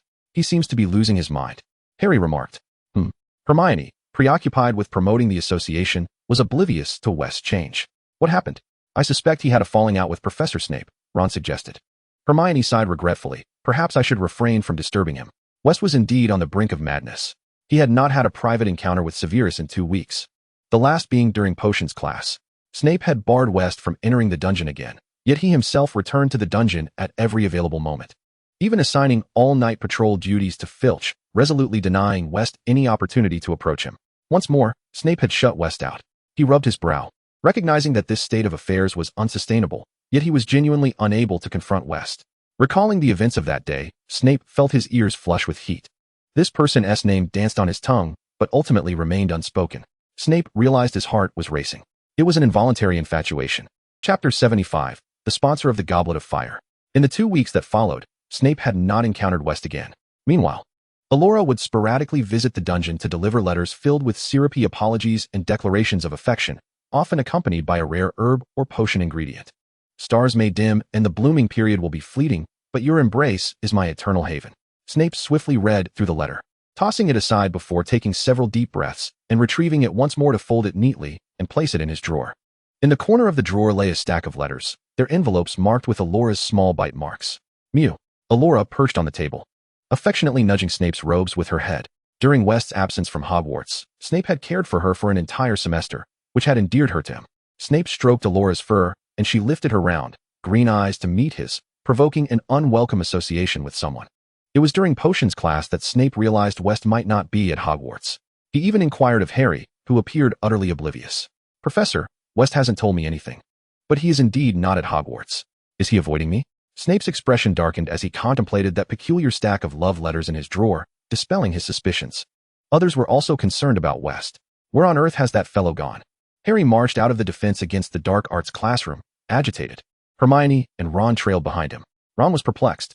Hey, bro, you can't be serious. It's only been a few days since we last saw Vester. Harry was uncertain whether to divulge the matter concerning Moody to Hermione and Ron, yet Vester's conspicuous absence filled him with unease. He was perpetually anxious that their plans might falter. Why are there so many people? Hermione suddenly interjected. The entrance hall was thronged with individuals. Students were clustered around a large announcement board beneath the marble staircase. Ron, being the tallest among the trio, stood on tiptoe to read aloud the text inscribed above for Harry and Hermione. It turned out to be news regarding the Triwizard Tournament. Representatives from Beauxbatons and Durmstrang would be arriving at Hogwarts on October 30th, and afternoon classes would conclude half an hour early. Ron cheered, as this meant their potions class would be cut short. Snape had been in a foul mood lately, coercing them to brew antidotes, and had ominously threatened to poison one of them at Christmas to test the efficacy of their concoctions. Merlin's trousers, I hope Professor Snape forgets about the poisoning. Ron lamented. On the afternoon of October 30th, Vester was still absent from Hogwarts. Under the direction of the headmaster, the students lined up in the entrance hall, preparing to welcome the delegations from Beauxbatons and Durmstrang. Harry and his friends speculated on how the two schools would arrive at Hogwarts. By train, broomstick, or through a portkey. Your guesses are utterly ridiculous, Draco sneered as he edged closer to Harry. That would be so vulgar, devoid of any sophistication. Upon spotting Draco's golden head, Harry's gloomy spirits lifted considerably, and he smiled, asking, "What do you think, Draco?" Just as Draco was about to respond, Snape turned his head and glared at him menacingly. Draco shrank back, retreating to the ranks of Slytherin. Suddenly, the crowd erupted in excitement. A massive powder blue carriage soared toward them from above the Forbidden Forest. Large enough to resemble a house, pulled through the air by 12 winged horses. The carriage descended gently to the ground, and a woman, seemingly of giant lineage, disembarked, followed by a dozen or so male and female students. "Madame Maxime, welcome to Hogwarts," Dumbledore greeted, stepping forward to kiss Madame Maxime's hand. As the two conversed, a grand ship rose from the surface of the lake. The students erupted in cheers once more. It was the Durmstrang delegation. Hermione scrutinized their attire and quickly deduced their origins. The headmaster of Durmstrang, Karkaroff, disembarked from the ship, and the three headmasters convened for polite conversation. "That's Krum." Ron's eyes widened as he fixated on the student trailing behind Karkaroff. He was tall and clad in a fur cloak. Harry knew Ron was an avid admirer of Krum, even collecting posters of him. Ron appeared momentarily dazed. One of the world's finest seekers. And he is still a student. The delegations from both schools, along with the Hogwarts students, traversed the entrance hall toward the Great Hall. As Harry and his friends settled at the Gryffindor table, the Beauxbatons students opted to sit beside Ravenclaw, while Durmstrang took their places next to Slytherin. Many were fidgeting with excitement, eager to approach Krum for an autograph, and perhaps engage in conversation. Even Ron, who had always maintained a distance from Slytherin, found himself tempted to wander over. Hermione shot Ron several disapproving glances to steady him. Harry noticed Draco leaning toward Krum, his expression mirroring Hermione's displeasure. "Absurd," Hermione remarked. "Ridiculous," Harry concurred. Hermione observed that 4 additional chairs had been added to the staff table. After Madame Maxime and Karkaroff settled in, 2 chairs remained vacant. She was puzzled. Hadn't only 2 headmasters been added? Just as she voiced her thoughts, the doors of the Great Hall swung open once more, and old Barty Crouch entered, accompanied by a man with striking red hair. All eyes were drawn to the duo, predominantly fixated on Vester. Harry's spoon clattered to the table in astonishment. What was happening? Vester had not employed dark magic to regain his youth. He had reverted to his adult appearance, tall and handsome, his crimson hair tied back, clad in a sleek black suit that perfectly accentuated his lithe, powerful physique. A dull thud resounded from the Ravenclaw table as books tumbled to the ground. Harry noticed a few Beauxbatons girls and boys instinctively adjusting their ties. It could be said that if Harry and his friends had not previously encountered Vester in this form, they would not have recognized him. At the very least. Pansy and Blaise did not. Pansy, taken aback, turned to Blaise and declared, "In 3 seconds, I want every piece of information about that man." Blaise feigned the demeanor of a heartbroken lover, shaking Pansy's shoulder. "Get a grip, Pan." Vester and Old Crouch proceeded toward the staff table. Vester nodded in acknowledgement to Dumbledore before taking a seat beside Snape. Snape, regaining his composure, stared at Vester in disbelief and whispered, "What on earth are you doing?" Vester discreetly grasped Snape's hand and winked. "You'll find out soon enough." Snape, wishing to say more, noticed the majority of students' gazes converging on them and promptly shut his mouth, turning away to feign ignorance of Vester. Harry absent-mindedly ate his dinner. During the meal, a Beauxbatons girl approached to take the fish soup from their table. The girl drew the attention of all the boys at the Gryffindor table, except for Harry, who kept his head down, lost in thought, occasionally glancing up to glare at Draco, hoping the latter would catch his hint. Unfortunately, Draco was too engrossed in conversation with Krum to notice Harry's glances. "Merlin, that girl, she's a Vila," Ron exclaimed, snapping back to reality. "Shut your mouth," Hermione snapped, her temper flaring for reasons unknown, causing Ron to close his mouth in disappointment. Once everyone had nearly finished their meals, Dumbledore tapped his silver spoon against his goblet, silencing the commotion in the hall. "Allow me to introduce our 2 esteemed guests.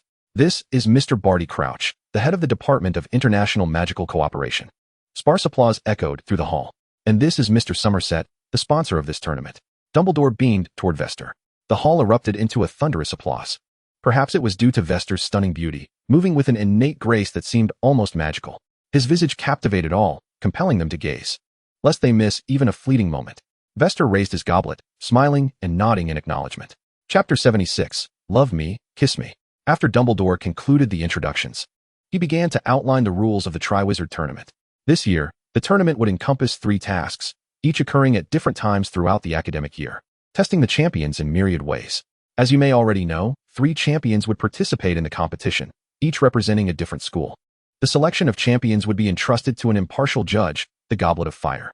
At this moment, Filch approached, carrying an enormous wooden box, which he placed on the table. Dumbledore drew his wand and tapped the box 3 times, causing it to open. He retrieved a wooden goblet, filled to the brim with dancing blue flames. Each student aspiring to become a champion must inscribe their name and affiliated school on a piece of parchment and then place it into the goblet. I hereby declare that all participants have a 24-hour window to register. Tomorrow evening, the Goblet of Fire will select 3 champions it deems most representative of the 3 schools. Of course, to deter those underage from succumbing to temptation, I will impose an age limit. Anyone below the age of 17 shall not cross this threshold. Finally, I must earnestly caution each student contemplating participation. The Triwizard Tournament is by no means a mere game, for it harbors numerous unforeseen challenges and dangers. Please take this matter under serious consideration and deliberate carefully before making your decision. The students below erupted into a cacophony of chatter, their voices rising in fervor. Harry and his companions prepared to leave and encountered Karkaroff in the hallway. Harry stepped aside, allowing Karkaroff to pass first. West leaned on his chin, observing with disdain as Moody blocked Karkaroff's path. An impressive performance indeed. Snape, too, noted this scene, emitting a cold huff. Perhaps it was a genuine display of emotion. For Karkaroff was, after all, a traitor in Snape's eyes. With a curious tone, West remarked. Snape rose and shot him a look, signaling him to follow. The 2 exited first and returned to the cellar. Once the door was closed, Snape pushed West against the wall. Grasping West's collar, Snape questioned, "What are you intending to do? Abandoning your studies to pursue sponsorship? What nonsense is this?" West, captivated by the movement of Snape's lips, took a moment to regain his composure, clearing his throat to mask his distraction. "This identity suits me quite well, does it not? At the very least, I have acquired the information regarding the tournament." Snape arched an eyebrow, releasing his grip. "What? Without the sponsorship, even the esteemed Lord of Somerset cannot procure such information?" "Of course not," West replied, contemplating that he ought to make Snape aware that he was no longer his student. Perhaps only then could Snape regard him with an equal gaze. "Is it truly the case that you view me as such a formidable individual, Severus?" West's tongue pressed against the roof of his mouth, suppressing the urge to pull the man before him into an embrace, though it was indeed true. An unreserved West Potter of Somerset. "If you truly think so, then perhaps you should rely on me a bit more, shall you not, Severus?" Suddenly, West exerted himself, taking the initiative as he grasped Snape's waist, pivoting to pin Snape against the wall, forcing his knee between Snape's legs. Snape bit his lip, glaring at him in embarrassment. His wand pressed against West's chest. "Release me. Not a chance." West was utterly unfazed by the wand at his heart, leaning in closer. He towered half a head above Snape, the moment exuding an overwhelming pressure, akin to a towering edifice enveloping its occupant. Fearing he might inadvertently harm West, Snape cast his wand aside and gave West's arm a few sharp taps. Unexpectedly, the man who moments ago had appeared fearsome now spoke with an air of grievance. "You have been avoiding me, Severus." Snape scoffed, lowering his gaze, only for West to forcefully lift his chin. He found himself entrapped within West's emerald gaze. Feeling a stiffness within him, the depths of those eyes bore a frown, yet contained not a trace of resistance or gloom. He seemed accustomed to such intimate gestures from the man. Snape recalled the day he had accompanied West and Harry to Diagon Alley for supplies. When West had looked up at him, his green eyes reflecting his figure just as they did now. At that time, Snape had been shrouded in an inescapable gloom. Each word a poisoned arrow indiscriminately aimed at all in proximity. His sins were laid bare before the innocent child, mercilessly exposed. He had been drowned in that sea of green. The guilt of the past gnawed at his soul like a relentless parasite, and he had long since prepared to offer the remainder of his life as a sacrificial atonement upon that interminable path of redemption. Yet, merely 3 years had passed, and everything seemed irrevocably altered. Once, West had gazed up at him. Now, he found himself gazing up at West. Is this what it feels like to be lost in thought? Snape heard West sigh, and just as he regained focus, a cool kiss landed upon his lips, lingering for but a moment. "Have you returned to reality?" West inquired with a smile. Snape replied, "I am back, and I feel murderous. Now it is my turn to ask you, Severus." West blinked. "When did you come to love me?" Snape, feeling somewhat defeated, rested his forehead against West's shoulder. Exhaling a silent sigh, "Perhaps I have loved you for a long time. Just grant me a little more time," he heard himself say. West wished to inquire how long that little time might be, but ultimately refrained from voicing his question. He had already pressed Severus too much. Yet, he could hardly wait any longer. "Very well," West said, his voice hoarse. "Then, may I have a kiss, Severus?" Pushing his luck, this was West's customary approach, Snape thought. Yet, if it weren't for his indulgence, West would gain not an inch. Snape lifted his gaze, his hand finding its way to West's cheek. Unable to resist, giving it a gentle squeeze. "Ah," West tilted his head. "You resemble a little dog," Snape mused, lowering his eyes to place a feather-like kiss upon the man's lips. Now it was West's turn to be rendered speechless. His pupils trembled violently. To be frank, he had not anticipated actually receiving a kiss. Yet, the occurrence was undeniable, and he wished fervently for time to stand still, allowing him to bask indefinitely in this tender gift. Seeing that West remained unresponsive, Snape hesitated and asked, "Is it permissible?" "Why, yes, it is," West stammered in reply. "The hour grows late. You should return." Snape released his hold. "Very well," West acquiesced, obediently letting go and following Snape as he exited the cellar. West's lounge was adjacent to the cellar. He left in a daze, nearly colliding with the door to the lounge. As West re-entered the lounge, Snape closed the door, bending down to retrieve his wand, unable to suppress the curve of his lips. Chapter 77, The Four Champions. Today is Saturday, and also Halloween. Yet the students exhibit no inclination to enjoy the festivities. Every one of them eagerly anticipates the evening's arrival. Following the conclusion of the Halloween feast, the Goblet of Fire will announce the three champions. West had sneakily entered the cellar early in the morning, thus when Snape opened his eyes, he found West's enlarged face mere inches from his own. "Good morning, Severus." The awkwardness of the previous night had evaporated entirely, and West naturally placed a kiss upon Snape's lips. Having just awakened, Snape was momentarily disoriented and nearly sent West crashing into the wall. "Kissing again, are we?" Snape scowled as he sat up, pushing West's face away. "What time is it?" "7:30. You may sleep a while longer," West said softly, manifesting the time in the air. Snape rubbed his temples, throwing back the covers and stepping out of bed, giving West a light kick as he exited. "Get out. I need to change." West nodded obediently. By the time Snape finished washing up, West had already prepared breakfast. Snape regarded the familiar spread on the table. "Did you make this?"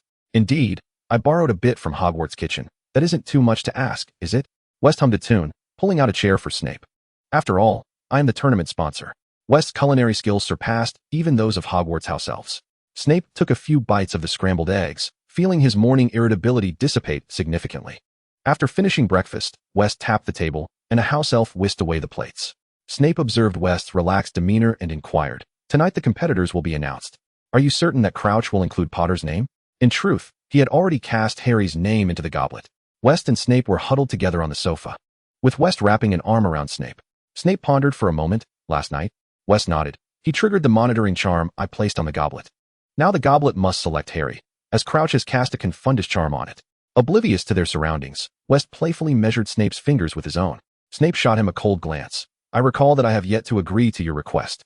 West let out a small, plaintive sound. "Can I at least touch?" Snape replied curtly, "Touch." With no pressing matters today, West, this so-called sponsor, found himself even more idle than the professors during the holidays. "I have taken on this role for two primary reasons: to better protect Harry and to ensure old Crouch is brought to Hogwarts for his safety, shielding him from both Voldemort and young Crouch." West explained, "Albus requested that I safeguard old Crouch." Thus, the idle Mr. Somerset busied himself in the cellar, assisting the beloved potions professor with grading papers. By the time dinner commenced, the two finally made their appearance in the Great Hall. It was all too evident. Hermione observed West seated beside Snape at the staff table and shook her head slightly. West's appearance was far too striking. Numerous students had expressed a desire to converse with him after the banquet, particularly those from pureblood Slytherin. They had long heard whispers of the reemergence of the mysterious Somerset family, and their head was surprisingly handsome and genial. Ultimately, once dinner concluded, Somerset and Snape swiftly departed together. Rumors ignited, with students dividing into factions. One half firmly believed they were kindred spirits, while the other half indulged in wild speculation, conjuring up melodramatic narratives. Coincidentally, West had not been present at school lately, and thus the rumors soared. Professor Snape was said to have strayed from his affections, abandoning West for the Somerset family, leaving the poor West to withdraw from school in solitude, leaving behind the Savior's younger brother. This tale was even more sensational than the revelations from the Daily Prophet. Harry could hardly believe it. Was it really only a day? What were they all babbling about? "Actually, they're not entirely wrong," Ron muttered. Harry gasped, realizing the swift spread of rumors was not without reason. After all, when students from 3 magical schools gathered, gossip served as an excellent catalyst to break the ice and swiftly forge connections. On the Slytherin side, Pansy was probing Draco. "Does your father know Mr. Somerset, Draco?" Draco contemplated. He was unsure if his father knew him, but Pansy and her circle certainly did. However, it appeared West had no intention of revealing his identity, which left Draco no choice but to respond, "I don't know. Father hasn't he mentioned him." Pansy suddenly recalled her father's cautionary note from that morning, instructing her not to offend this esteemed guest, as their family was a vassal of the Somerset lineage. She shifted her gaze towards the staff table, where Somerset was enthusiastically serving Snape, who remained stoic, his expression unyielding. Pansy nodded thoughtfully, realizing, "It seems that winning our headmaster's favor is of utmost importance." Finally, dinner drew to a close. Dumbledore rose and approached the goblet, announcing, "Very well, the goblet is about to make its decision." Upon hearing the names of the champions, I hope they proceed to the room beside the staff table, where they will receive initial guidance. With a flick of his wand, all the candles in the hall extinguished, leaving only the goblet's blue flames to blaze brightly. Suddenly, the flames shifted to red. A fiery tongue shot forth, expelling a charred parchment. Dumbledore caught the parchment and proclaimed, "Durmstrang, Victor Krum." Ron shouted with fervor, clapping enthusiastically, appearing even more excited than the Durmstrang students. The flames surged once more, revealing a second parchment. Beaux batons, Fleur Delacour. "It's her," Harry remarked, recognizing the silver-haired girl of Vila Descent. Next came the champion from Hogwarts. The Hogwarts students held their breath, eyes fixed on the slowly descending parchment. "Hogwarts, Cedric Diggory." The Hufflepuff students erupted in cheers, their voices deafening as Cedric stood, beaming broadly as he walked towards the designated room. "Now, we have our 3 champions," Dumbledore began, but abruptly paused. The flames of the goblet surged again, producing yet another parchment. "The 4th," a student cried out. Dumbledore seized the parchment and lowered his gaze, reading, "Harry Potter." The hall fell into a stunned silence. Every Hogwarts student turning to look at Harry. Having braced himself mentally, Harry felt no surprise and calmly accepted the scrutiny of all eyes upon him. At the staff table, Professors McGonagall and Dumbledore exchanged hushed words. "Harry Potter, step forward," Dumbledore called again. Harry stood, adjusting his robes, and approached the door. As he passed West nodded reassuringly, providing him with some comfort. Chapter 78. Do you wish to learn? Upon entering the room, the other 3 champions turned to face him. Krum, Cedric, and Fleur were gathered by the fireplace. Fleur tossed her hair back, chin raised, and asked, "What is the matter? Are you here to deliver a message?" Harry remained silent, unsure of what to say. Cedric sensed something amiss and focused on Harry. Soon, with a flurry of footsteps, Dumbledore entered with a group of people. Upon seeing West behind Dumbledore, Harry's tense shoulders finally relaxed. This was surreal. Ludo Bagman, the head of the Department of Magical Games and Sports and the host of this year's Triwizard Tournament, stepped forward, exhilarated. "Harry Potter, the 4th champion." "What?" Fleur exclaimed. Incredulous. Krum straightened, his sharp eyes scrutinizing Harry. Cedric appeared bewildered, scratching his head. "What does this mean, Dumbledore?" Madame Maxime was the first to speak, her fan snapping against the table. "I believe you owe us an explanation." Karkaroff sneered. "Hogwarts cannot have 2 champions. That is fundamentally unjust." Madame Maxime continued. "Didn't you establish an age limit, Dumbledore? How did you surpass it, young boy? Or did someone assist you?" Harry struggled to contain his rising fury. He had put himself in harm's way to attract Voldemort, now facing immense danger. Yet these ignorant individuals continued to question and mock him. West positioned himself protectively behind Harry.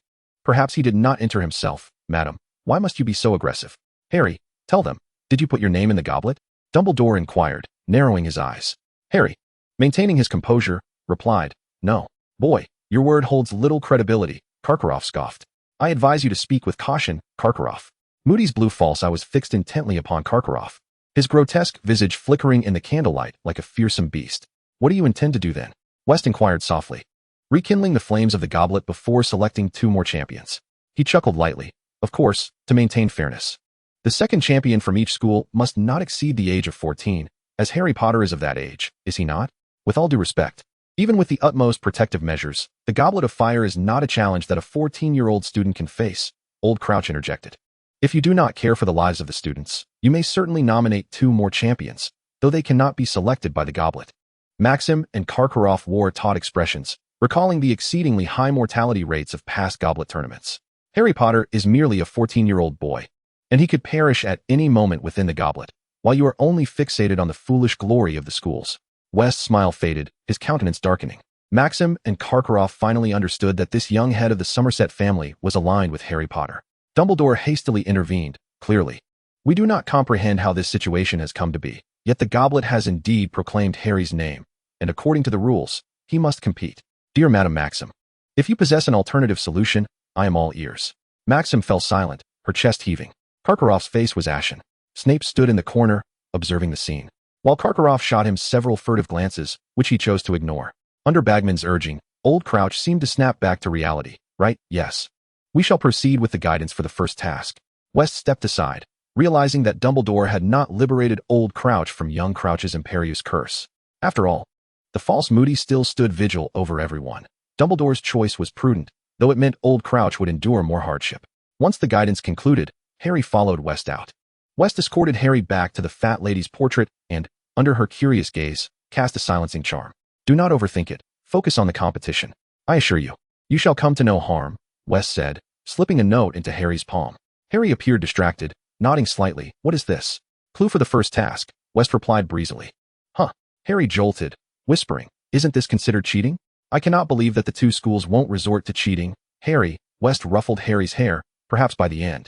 Only Diggory will remain oblivious. Of course, you may choose to inform him. Then I shall tell him.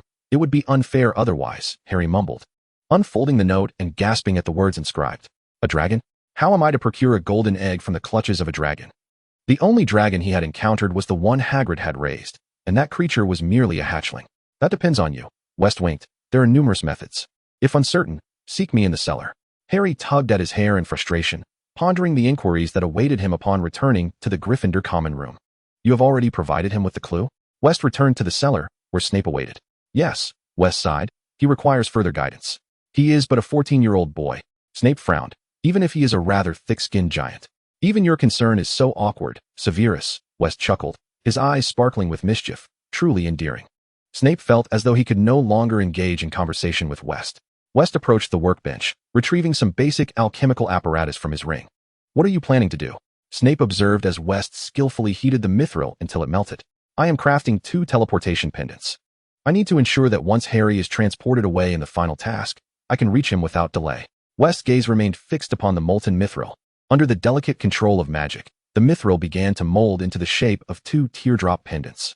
Twin flower roots, apparition powder, unicorn tail hair. Snape, though not an expert in alchemy, had enough knowledge to instinctively note the materials being utilized. West applied the concoction to the pendants while reciting incantations. He left the pendants to solidify under the moonlight, imbuing them with the magic of instantaneous transportation to one another's side. A remarkable spell, Snape remarked, his eyes glimmering with curiosity. Would you care to learn? West inquired. Snape pursed his lips, sensing West's playful intentions, but ultimately unable to resist the temptation. Kiss me, and I shall teach you. Chapter 79, The Hungarian Horntail. Ultimately, West obediently relinquished the alchemical manual after receiving a sharp reprimand from Snape's wand. Harry and West arranged to conduct intensive training for the first task of the Goblet of Fire the following afternoon. So, why are all of you in my cellar? Snape maintained a stern demeanor, pacing slowly and surveying the students before him. To his surprise, not only Harry but also Hermione, Ron, and Draco had arrived, making the otherwise spacious cellar feel quite crowded. West, somewhat exasperated, asked, Why have you all come? We are quite worried about Harry, Hermione expressed. Harry complained. Ron doesn't believe me, insisting that I submitted the note myself. He shrugged. I merely wished to prove my words were true. Ron's face flushed crimson, stammering. You could have mentioned it sooner. Foolish Weasley. You, Draco began slowly, but upon seeing Ron's flushed face, Harry hastily covered Draco's mouth. Enough, stop fooling around. Snape rubbed his temples, causing everyone to shrink back. Let us commence the training. He exchanged a knowing glance with West. Understood, sir, West replied cheerfully, producing a black leather suitcase and placing it upon the ground. What is this? Hermione inquired curiously, moving closer. The suitcase was ample, emblazoned with the Somerset family crest and surrounded by metallic trim. West opened the case. Come, one at a time, mind the steps. Go inside. Harry's eyes widened. Ron and Draco were already rolling up their sleeves, prepared for action. Ron led the way, followed closely by Draco, both stepping into the suitcase without hesitation. The suitcase, which seemed too small to contain even a single person, appeared to possess vast space, drawing them in instantly. Hermione's eyes sparkled as she joined Harry in following suit. Care to join us, Severus? West asked. Snape, maintaining his composure, nodded slightly, driven by sufficient curiosity regarding the contents of the suitcase. He cautiously stepped inside, securely placing his feet upon a sturdy staircase. Following the stone steps downward, he entered a small attic. West trailed behind him, opening the attic door. Come, Severus. He extended his hand towards Snape from the staircase. With a thought, Snape grasped West's hand, allowing himself to be guided downward. The pair descended the bronze spiral staircase, where warm yellow wall sconces illuminated with each step, casting flickering shadows upon the emerald wallpaper. At the turn, a bay window was adorned with emerald velvet cushions, and the fireplace on the ground floor crackled to life, evidently enchanted to maintain a comfortable temperature within the room. Snape was taken aback.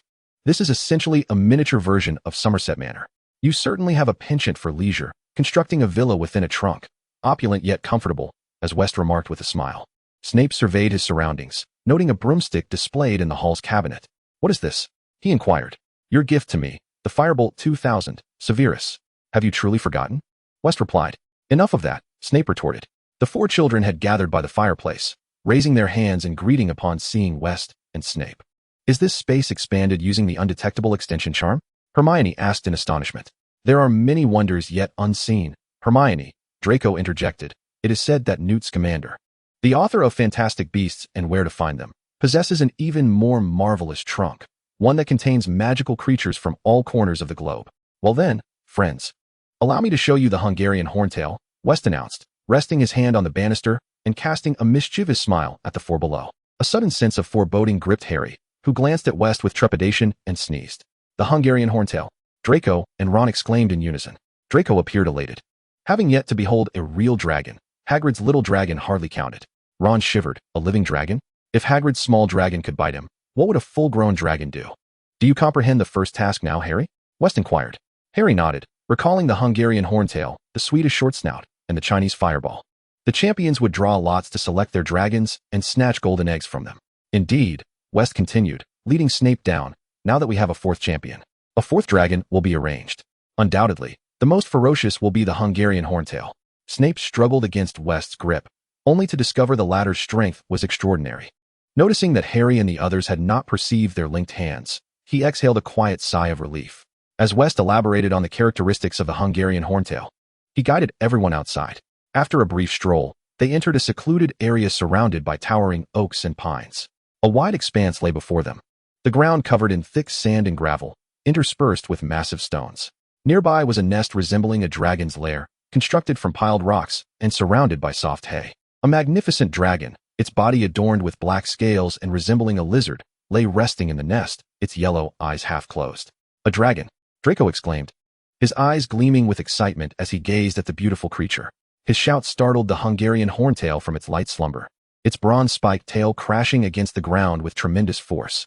Harry, Hermione, and Ron instinctively took a step back. Snape scrutinized the dragon, mentally calculating its worth. After all, dragon blood, scales, and hearts were invaluable potion ingredients. West seemed to possess an uncanny ability to read Snape's mind, shaking his hand and saying, "The Somerset collection has plenty of materials. Do not entertain such thoughts, Severus." Snape silently averted his gaze, inwardly lamenting, "Am I that transparent?" When with West, his mental barriers seemed to falter. The dragon appeared to recognize West, exhaling heavy breaths as it cautiously approached him. "Easy now, little nine," West murmured. The others chimed in. Someone's naming taste remains as avant-garde as ever. West exchanged a few words with little nine, who then turned its large eyes toward Harry. Harry felt a shiver run down his spine. "Must it be this way, West? So, which spell will you choose?" West asked, patting little nine's head. "The summoning charm, the freezing charm, or the binding charm?" Harry took a deep breath, opting for the summoning charm. "To be honest, I trust my broomstick more than spells." "A fine choice," West replied, picking up a nearby Firebolt 2001. "Little nine, accompany him for practice." Little nine roared excitedly, its warm breath washing over Harry's face. West led the remaining group to a nearby clearing, ensuring ample space for Harry to practice. "West, do you think a person's Patronus is related to their animagus form?" Hermione suddenly recalled a question she had held on to for quite some time, waving her wand. "Expecto Patronum." A silver otter materialized in the air, grooming itself with its paws. "Good question. I believe there is a correlation. You could write a research paper on it." West affirmatively nodded. "And well done on the Patronus charm. Let us hope there is no connection. I don't want to turn into a dog," Ron grimaced, summoning his Patronus, a comically adorable Jack Russell Terrier. The large dog curiously sniffed at the otter, emitting a soft whimper. "It seems it quite likes your otter, Hermione," Ron remarked. "How come all Gryffindors are so exceptional?" Snape glared. "The Patronus charm is beyond the OWL syllabus." Snape turned to search for Draco, who was quietly cheering Harry on, feeling anxious for him. When suddenly the headmaster tugged him over. "How is your Patronus training coming along?" Draco proudly raised his chin, like a little peacock. "Of course, it's splendid." He raised his wand.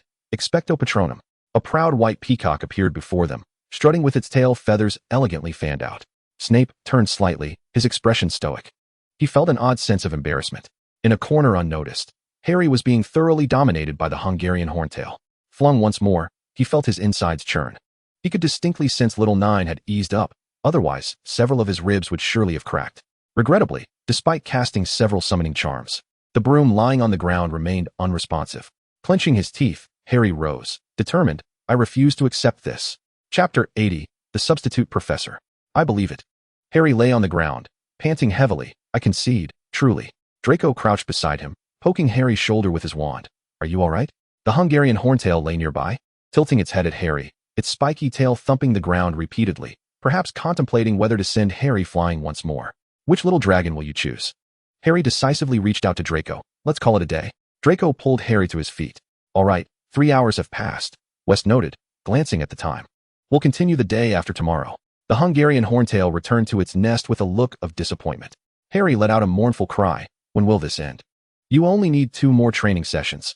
Look, you've succeeded several times today. West patted Harry's shoulder, nearly toppling him over. Leaning against Draco, Harry scoffed. Yes. After 26 attempts at the summoning charm, I succeeded 3 times.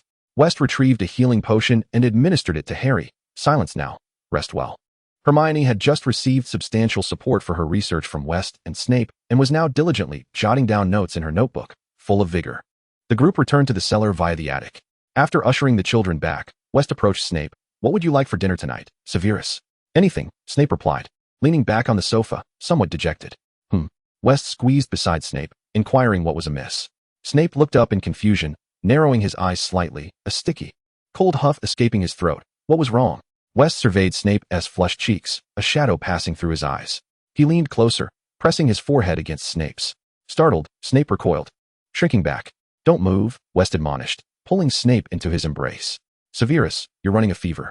A twinge of guilt coursed through West. Snape appeared to have been ill for some time, and he had failed to notice. How could that be? Snape furrowed his brow in disbelief, pursing his lips. I am not so feeble. It was not entirely West's fault. After all, adult wizards rarely fell ill. Snape struggled to rise, but West held him firmly in place. What are you fidgeting for? Even with a fever, you are particularly restless, West murmured. Snape halted his struggles, incredulously regarding West. Are you scolding me? Oh dear, West muttered. You must be out of your mind. One must admit, wizards are truly remarkable. Who could have imagined that a wizard would lack potions to directly combat colds and fevers? With a sigh, West coaxed Snape to eat a modest dinner, consume a packet of muggle cold medicine, and then ushered him to bed for a proper night's rest. Snape kicked West a couple of times in dissatisfaction. A wizard, deigning to take muggle medicine. How disgraceful. What would you prefer then? A stimulant? Pepper up potion? West lay beside Snape, chuckling softly at his words. Snape glared fiercely, convinced he was intimidating. I can heal myself. No, you cannot, West interrupted mercilessly. Now, go to sleep. As they spoke, the cold medicine took effect, and a wave of drowsiness washed over Snape, lulling him into slumber. Early the next morning, Snape found himself staring at West's enlarged visage in slumber, lost in thought. Surely he was still dreaming.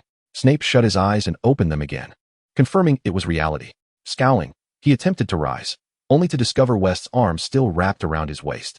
What a predicament, his irritation mounting. West was jolted awake by the pain radiating from his arm. He blinked rapidly, and Snape, without a hint of guilt, withdrew his hand, rolling away. I must attend class. West, still drowsy, lifted his hand, pressing the back of it against Snape's forehead. You still have a slight fever. You are not permitted to go. Snape retorted. I can manage with a stimulant. Release me. West sighed, fully awakening. How about this? I will attend class for you. All right, darling? Snape stared in shock, slapping West. Have you truly awakened? What did you just call me? Now thoroughly awake, West sat up. I mean it. You need to rest. I'll take your potions class. No. What if they misunderstand? Snape protested. Severus, haven't you heard the rumors? They've already misconstrued things, West whispered devilishly. Ultimately, West found himself standing in front of the potions classroom as he desired.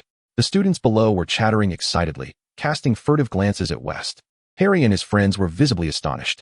West calmly addressed the class. Good day, students. As Professor Snape is feeling unwell, I will be taking today's lesson. Today, we shall learn how to brew an antidote. A smattering of cheers erupted from the class. The atmosphere was remarkably light. At first glance, West appeared approachable, but he was no less strict than Professor Snape. Midway through the lesson, a knock echoed at the classroom door, and Colin Creevey burst in. He approached the podium, stealing a curious glance at West.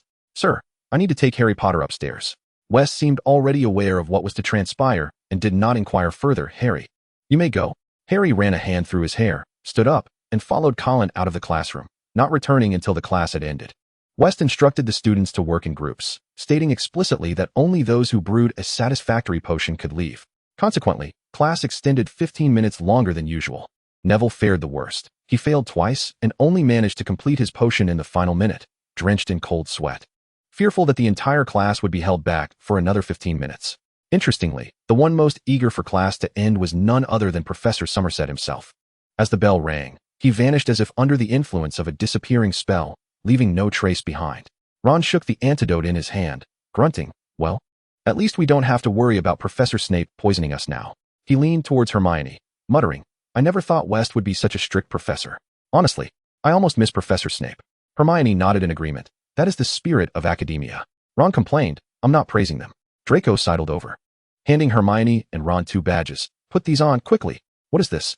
Hermione examined the badge. "Harry Potter for the win." Ron grimaced. "What is this? Can I not wear it? It lowers my standards a bit." "You dare." Draco slammed the table.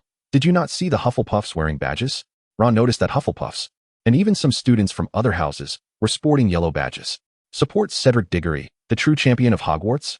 Hermione keenly sensed the dissatisfaction from other houses regarding Harry. Draco produced a small box filled with Harry Potter for the win badges. "You take these back to the Gryffindors, understood? I'll distribute them on the Slytherin side." Hermione felt touched. "Oh, Draco, Harry will be thrilled that you did this." Draco averted his gaze. "I don't care what he thinks." Ron widened his eyes. "Have you considered that Slytherin students would never wear this badge?"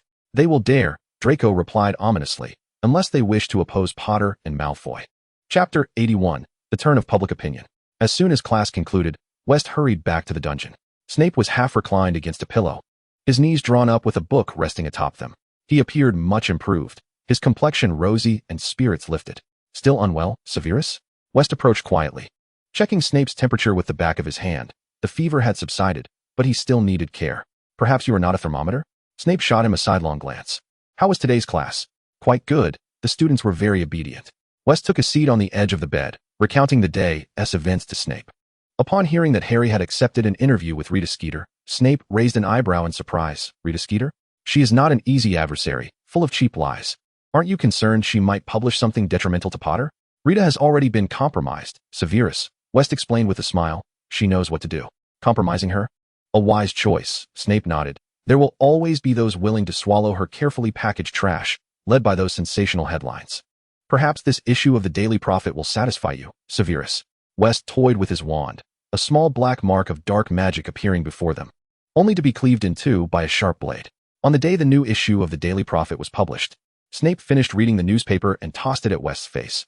"Is this what you consider satisfactory?" West grunted, catching the falling newspaper and unfurling it. The front page of the Daily Prophet bore a striking, bold headline: "The fourth champion of the Triwizard Tournament, chosen or cursed." Astonishingly, the Goblet of Fire had spat out the name of 14-year-old Harry Potter.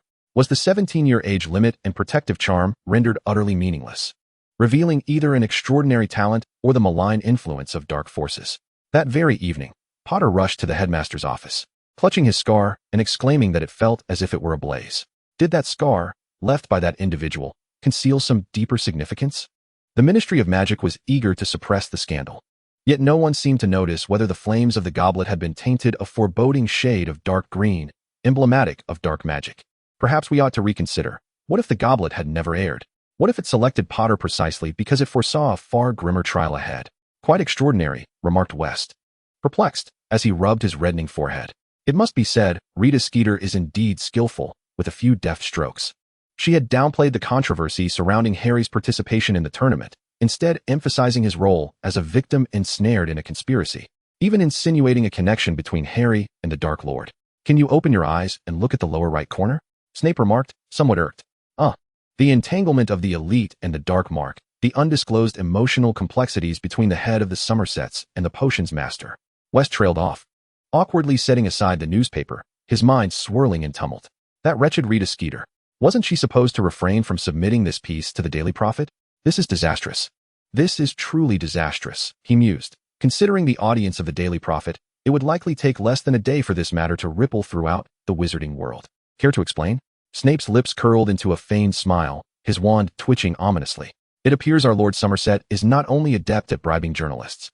Snape's voice was silkily smooth, but also proficient at diverting public attention with scandalous news. West's ears visibly flushed crimson as he attempted to clarify. "I distinctly instructed her to feature this article in the Witch Weekly Valentine's Special, Severus. I swear it was an accident."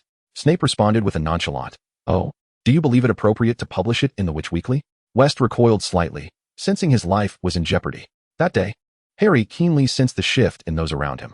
Previously, due to the Goblet of Fire unexpectedly revealing his name, far below the 17-year age limit, almost everyone assumed he had resorted to illicit means to qualify for the tournament. Such suspicions spread like wildfire. Some former friends from Hufflepuff even pretended not to see him, walking past without acknowledgement. Now, however, people regarded him with expressions filled with sympathy and goodwill. Ravenclaw's Cho Chang even approached him specifically to say, "Harry, best of luck in the tournament. I hope you perform splendidly," accompanied by a supportive gesture. "Hey, mate, may Merlin bless you." Macmillan's attitude had undergone a complete transformation toward Harry Potter. Pansy, flipping her curls, passed by while deliberately showcasing the badge affixed to her dragon hide purse. "What does that mean?" Harry inquired, perplexed. Hermione placed a newspaper before Harry. "Haven't you seen the prophet?" Upon opening the paper, Harry's eyes were immediately drawn to the enormous headline. "This article has completely altered the public's perception of you, Harry," Hermione remarked, appearing somewhat astonished. "When did Rita Skeeter become so benevolent? I recall her past articles." Hermione's thoughts drifted to some rather unsavory reports, prompting her to fall silent. "Merlin, are there really Slytherins wearing that badge?" Ron scrutinized the Slytherin students across the hall. Harry felt dazed, his mind a blank. What was the significance of the badge? "Harry, why do you seem so out of sorts?" Hermione asked with concern. "Sorry, I've been training a lot these past few days. I'm a bit worn out," Harry replied, glancing at the badge on her coat, which bore his face. "What is this? Harry Potter for the win?" Harry stammered. "Hermione, I think that's a bit excessive. Draco had this made for you." "Harry," Ron patted Harry's back. "Did you not notice how many Slytherins are wearing your badge?" Harry stared at the passing Slytherin students and indeed noticed a considerable number adorned with his emblem. Draco was animatedly discussing matters at the Slytherin table, continuously distributing badges. The silver badges glinted coldly in the candlelight. Not only Slytherins were collecting them, but several Ravenclaws had also been drawn in, weaving through the crowd to join the throng. "Ugh," Harry groaned, covering his face in embarrassment and surprise. A cluster of individuals in green ties wore red badges featuring his face as the so-called savior. Truly, the sight was quite jarring. Yet, the fact that this was all orchestrated by Draco filled Harry with a sense of sweet delight. On the Saturday preceding the tournament, Harry received a letter from Hagrid, instructing him to don his invisibility cloak and venture into the Forbidden Forest at midnight. Under the cloak of night, Harry stealthily traversed the castle, arriving at the designated spot deep within the forest. Hagrid, shrouded in mystery, led him to a concealed corner where 4 dragons, recently transported to Hogwarts, awaited. Harry's heart remained calm. After all, he had already been informed of the tournament's tasks by West, and had previously encountered a dragon in a harrowing experience. Presently, Madame Maxime and Karkaroff were also present, confirming West's assertion that the heads of other schools were covertly seeking advantageous information for their students. As he observed Hagrid enthusiastically introducing the dragons, Harry narrowed his eyes, acutely aware that there was more than met the eye. Given Hagrid's nature, he would never divulge information in such a manner. It was likely Barty Crouch Jr. was subtly orchestrating this behind the scenes. Crouch was determined to ensure Harry claimed victory in the Triwizard Tournament, hence devising this method to provide Harry with critical information ahead of time. Chapter 82, The First Task. On Monday morning, Harry conducted his final training session in the cellar. He appeared relaxed, deftly evading the charge of the Hungarian Horntail with a few nimble steps, his wand flicking as his broomstick soared into his palm. No one could dispute Harry's Quidditch prowess. He leaned forward on the broom, carving elegant arcs through the searing heat generated by the dragon's fiery breath. The Hungarian Horntail unfurled its colossal wings, attempting to pursue Harry, but he nimbly spun away. As the Hungarian Horntail clumsily turned, Harry raced close to the ground, swiftly maneuvering to the opposite side of the dragon. The creature's spiked tail swept violently around, sending shards of stone flying, yet it could not approach Harry in the slightest. Suspended in midair, Harry aimed his wand at the Horntail's wings, swiftly casting the binding charm. Invisible chains ensnared the Hungarian Horntail, rendering it immobile and crashing to the ground. Harry's complexion paled as he gently descended. This modified binding spell devised by West could effectively restrain the dragon, but due to the immense magical energy required, Harry could only manage to contain the Hungarian Horntail for 4 or 5 seconds. Though brief, it was sufficient for him to seize the golden egg.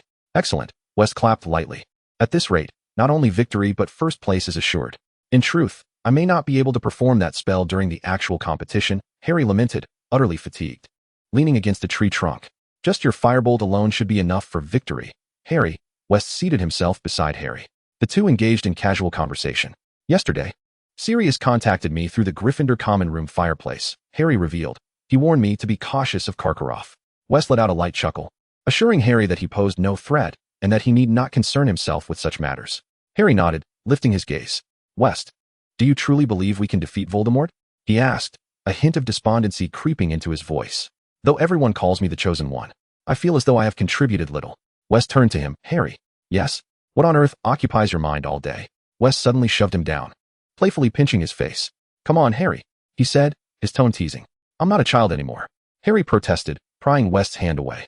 West rolled his eyes. The 14-year-old savior. His playful demeanor vanished as he regarded Harry with earnest seriousness.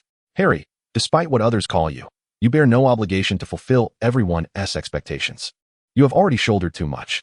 Your involvement in the quest for the Horcruxes, and now risking yourself as bait to lure out Voldemort. Each of these tasks would be enough to overwhelm an adult. You need not force yourself any further. Harry fell silent, covering his eyes with his arms, the shadows obscuring his expression. After a long pause, a soft hum escaped his lips. By the way, did you inform Diggory of the clues? West inquired casually. Of course, it would be unfair otherwise. As expected from the great savior, West remarked with a hint of sarcasm. You know, West, sometimes you remind me of Professor Snape, Harry said, exasperated. My pleasure, West replied. On the day of the competition, West attended as a judge, taking the place of the aged Barty Crouch. His gaze swept over Snape and the audience, a tranquility settling within him.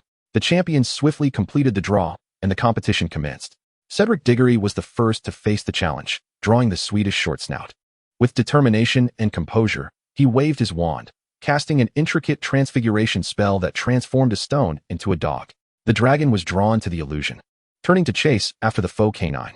Seizing the opportunity, Cedric dashed toward the dragon's nest, and, just as he grasped the golden egg, the dragon spun around, its fiery breath searing his arm. Enduring the pain, Cedric tightened his grip on the egg and swiftly retreated, successfully completing the challenge. Outstanding, the announcer Bagman shouted. Now, let the judges score. The second champion was Fleur. With a flick of her wand, she cast a sleeping charm on the Welsh green. As the dragon succumbed to slumber, Fleur prepared to retrieve the egg, only to have her dress ignited by the dragon's fiery breath. Quickly, she conjured a jet of water to extinguish the flames and, maintaining her composure, ultimately secured the golden egg. The audience erupted in applause. Without a doubt, Fleur emerged unscathed, garnering commendable scores. The third champion was Krum, who faced the Chinese fireball. Oh, poor Harry, West raised an eyebrow. He has indeed drawn the Hungarian horntail. Krum strode into the arena with an unwavering demeanor. Without hesitation, he traced a sharp arc with his wand, casting a powerful spell that struck the dragon's eye. Taking advantage of the dragon's momentary blindness, Krum dashed towards the nest, snatching the golden egg amidst the swirling dust and the dragon's roars, accomplishing his task. Krum's popularity rivaled that of Fleur, as thunderous applause filled the arena. Finally, Harry took the stage, facing the most ferocious dragon. Logically, the pressure should have been immense. Yet, a faint smile adorned his face, seemingly unperturbed by the glaring Hungarian horntail. Has Harry lost his mind? Pansy exclaimed. Trust him, Draco urged, his gray-blue eyes sparkling, focused solely on Harry. With a flick of his wand, Harry summoned his firebolt. The broomstick soared to him, as if responding to a call. Gasps erupted from the audience, astonished by the spectacle. My Merlin, he can fly, Bagman shouted. Effortlessly, Harry mounted his broom, winking at the Hungarian horntail as if it were merely a minor obstacle in a Quidditch match. The dragon roared, unleashing a torrent of scorching fireballs. Yet Harry remained unfazed, deftly maneuvering his broom to evade the attacks. After several attempts, the dragon failed to even graze his clothing. The moment arrived. Narrowing his eyes, Harry controlled his firebolt to ascend rapidly, and as the dragon lifted its head, he dove down like a silver lightning bolt. Realizing too late, the Hungarian horntail frantically swung its tail to obstruct him, but Harry executed a graceful turn, slipping beneath its wing and seizing the golden egg with precision. He raised the egg high, igniting the crowd into a frenzy. Harry circled the arena, pausing for a few seconds as he passed Draco, waving at him with a bright, charming smile. The dragon's furious roars echoed behind him, resembling a triumphant symphony for his victory. You fool, Potter, Draco muttered, feeling a warmth in his cheeks. Our youngest champion has secured the golden egg at record speed, Bagman announced. This will narrow the gap between Mr. Potter and the other champions. Without hesitation, West awarded Harry a score of 10. Harry's average soared to an impressive 975 points until the final judge, Karkaroff, assigned a mere 6. Discontent erupted among the Hogwarts students. West regarded the former Death Eater with incredulity, chuckling softly. Mr. Karkaroff's grading criteria seem rather whimsical. Do Hogwarts students automatically incur deductions? Karkaroff, unfamiliar with Somerset's head, felt a chill creep up his spine when their eyes met. The icy gleam unervingly mirrored a terrifying figure from his past. He imagined those eyes transforming into slitted serpentine pupils, coldly assessing him. What nonsense are you spouting? His voice emerged hoarse and dry as he awkwardly laughed, hastily turning away. Chapter 83, The Invitation to the Ball. As Draco entered the tent, Hermione and Ron were already surrounding Harry. That biased, insufferable git. He only gave you 6 points. You were the fastest. Ron protested on Harry's behalf. Harry caught a glimpse of a dazzling gold, turning in surprise. Draco. For reasons unknown. Draco felt a twinge of awkwardness and cleared his throat. You performed well, Harry. Just well? Harry approached Draco, tilting his head to look at him, his thick black lashes casting shadows that made him appear like a forlorn puppy. Excellent, Harry, Draco replied. Hermione tugged at Ron's sleeve. I think we should be going. Huh. Ron scratched his head in confusion as Hermione pulled him out of the tent. Now, only Harry and Draco remained. Draco felt somewhat awkward. By the way. Harry interrupted, grabbing something from a nearby chair and stuffing it into Draco's arms. This is for you. Draco looked down to find a model of a Hungarian horntail. The dragon's bright yellow eyes sparkled like 2 glowing beads. Its sharp bronze horns stood erect, and the spines on its tail were distinctly defined. The model was enchanted to move freely.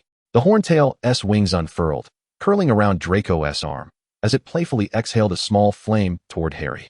Harry scratched his head. Appearing quite fond of you. Draco gently stroked the spine of the Thunderbird, subconsciously reminiscing about Harry's remarkable performance in the arena. Do you like it? Harry inquired cautiously. Thank you. I adore it, Draco replied, a smile gracing his lips.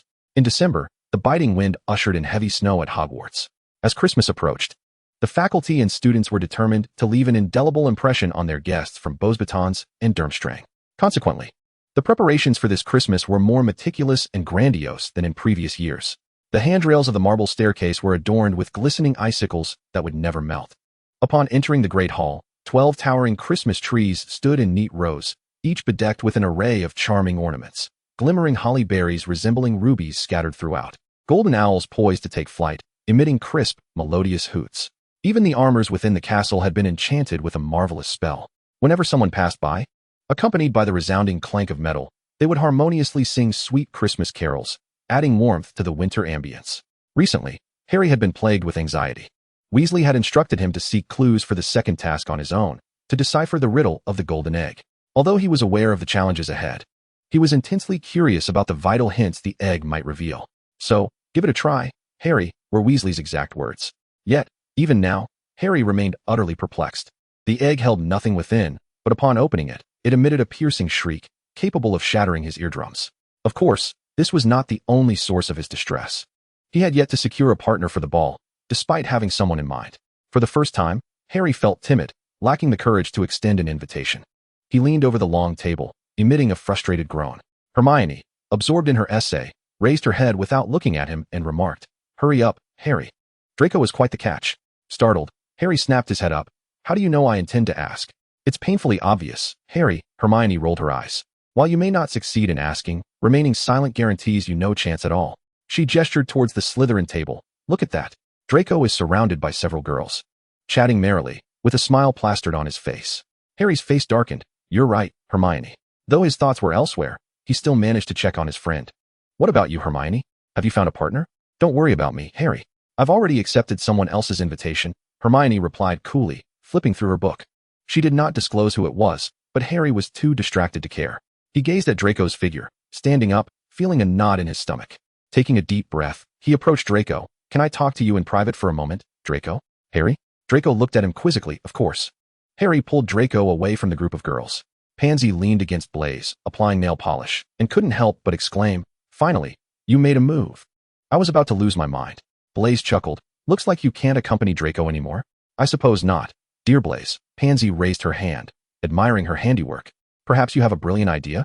May I invite this enchanting young lady to the ball?" Blaze inquired.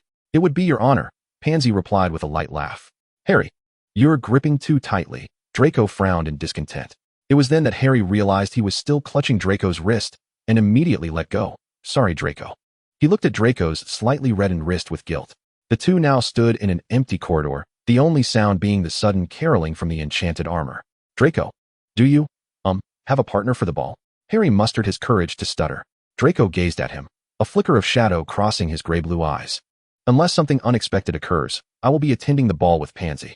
Harry felt a pang in his gut, a chill spreading through him. Oh. He heard himself say, all right. With a stern expression, Harry dared not look at Draco's face, fearing he might act foolishly.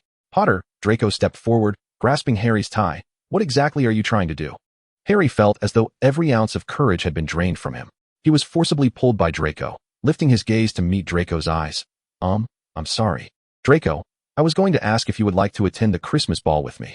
You fool, Draco murmured softly. What? Harry questioned, raising an eyebrow in confusion. His eyes inadvertently drawn to Draco's exquisite features.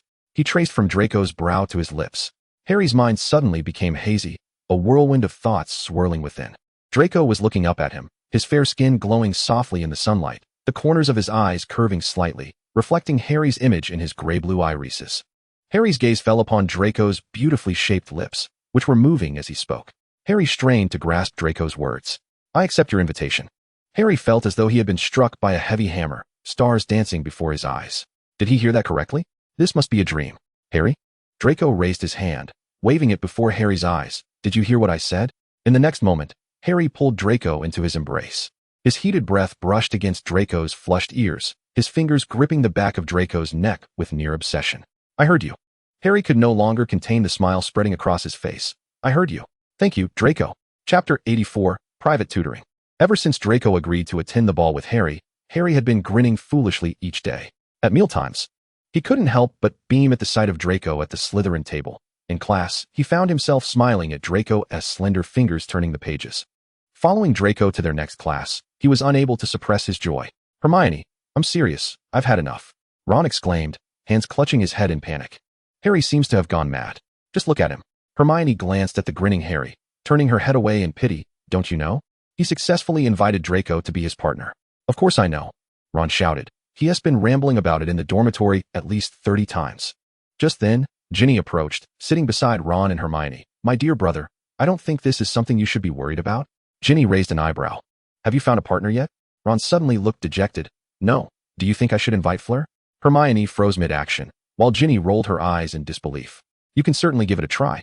Ron sighed, suddenly looking at Hermione with fervor. Perhaps, Hermione, we could make do together. Hermione slammed her book down on the table with a loud thud. I told you. I've already accepted someone else's invitation. Come on. How could you? Ron began, but was sharply pinched by Ginny.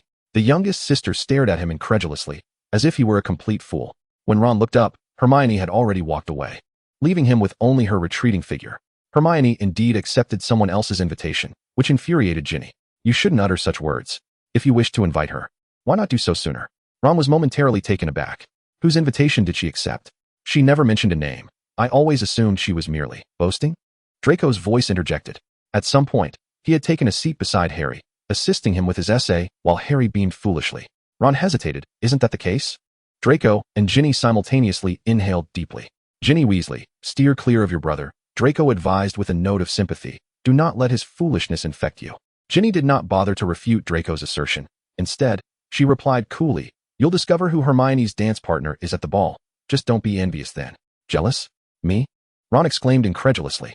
Hermione dancing with other boys. What was there to be jealous of? As Ron envisioned Hermione dancing with others, a tempest of anger and bitterness surged within him uncontrollably. Don't regret it, Ginny remarked, too weary to say more, before turning to leave. Draco then pulled Harry up. Come on, Harry, let us practice dancing.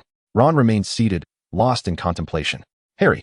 For the 5th time, Harry stepped on Draco's foot, prompting an exasperated frown from Draco. I am serious. You truly lack the aptitude for dance. Despite Harry's usual obliviousness, he could discern Draco's sarcasm. Embarrassed, Harry bit his lip, his thoughts drifting back to the initial dilemma of who should lead. It was only when Draco clarified that same-sex partners were quite common in the wizarding world, and that there were even dances specifically designed for them, that Harry had an epiphany. I apologize, Draco, Harry admitted. I do struggle with coordination. Struggle is an understatement. Draco's eyes twitched. He quieted, gazing into Harry's gentle green eyes, and his irritation gradually dissipated. Continue, Draco instructed, taking Harry's hand and placing it on his waist. A proud expression on his face. I refuse to believe that a Malfoy cannot teach a Potter. Embracing Draco's slender waist. Harry felt an inexplicable shyness wash over him as he nodded obediently. I will do my best. Fortunately, the ensuing practice was not as dreadful as Draco had anticipated. He guided Harry, and they began to move in a harmonious rhythm. After finally completing an entire piece, Draco sighed in relief. You are indeed the worst student I have ever taught.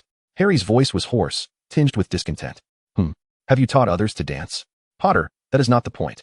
In the dungeons, West was showcasing a custom-made robe to Snape. It was a deep black velvet cloak, crafted from exquisite fabric, with dark patterns resembling flowing shadows barely visible on the material. The collar and cuffs were adorned with deep green silk trim, understated yet opulent. Can I refuse? Snape queried, suddenly realizing the recklessness of his prior promise. What distinguished the potions master attending the Christmas ball with the head of the Somerset family from the announcement that all the gossip was true? West's previously uplifted smile gradually faded, a hint of sorrow glimmering in his emerald eyes. He set the robe down and sighed. Severus, it is of no consequence. I am unworthy. Cease your poor performance, Snape retorted coldly. I shall go. West immediately lifted his head. Then let us try it on now. West Potter Somerset, the renowned master of transformation in the wizarding world. On Christmas Eve, West donned a white robe identical to Snape's.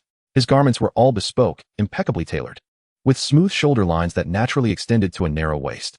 He stood at the doorway of Snape's chamber, his posture straight, resembling a snow-laden pine. After a moment, the bedroom door creaked open. Snape emerged, appearing somewhat uncomfortable as he adjusted his robe. West's eyes sparkled with unmistakable excitement, his round pupils transforming into slitted ones. The black robe clung to Snape's lean figure, accentuating his sharp lines. As he walked, the loose hem of the robe swayed, subtly revealing his long, straight legs encased in black trousers. Snape wore polished black boots that complemented the robe splendidly.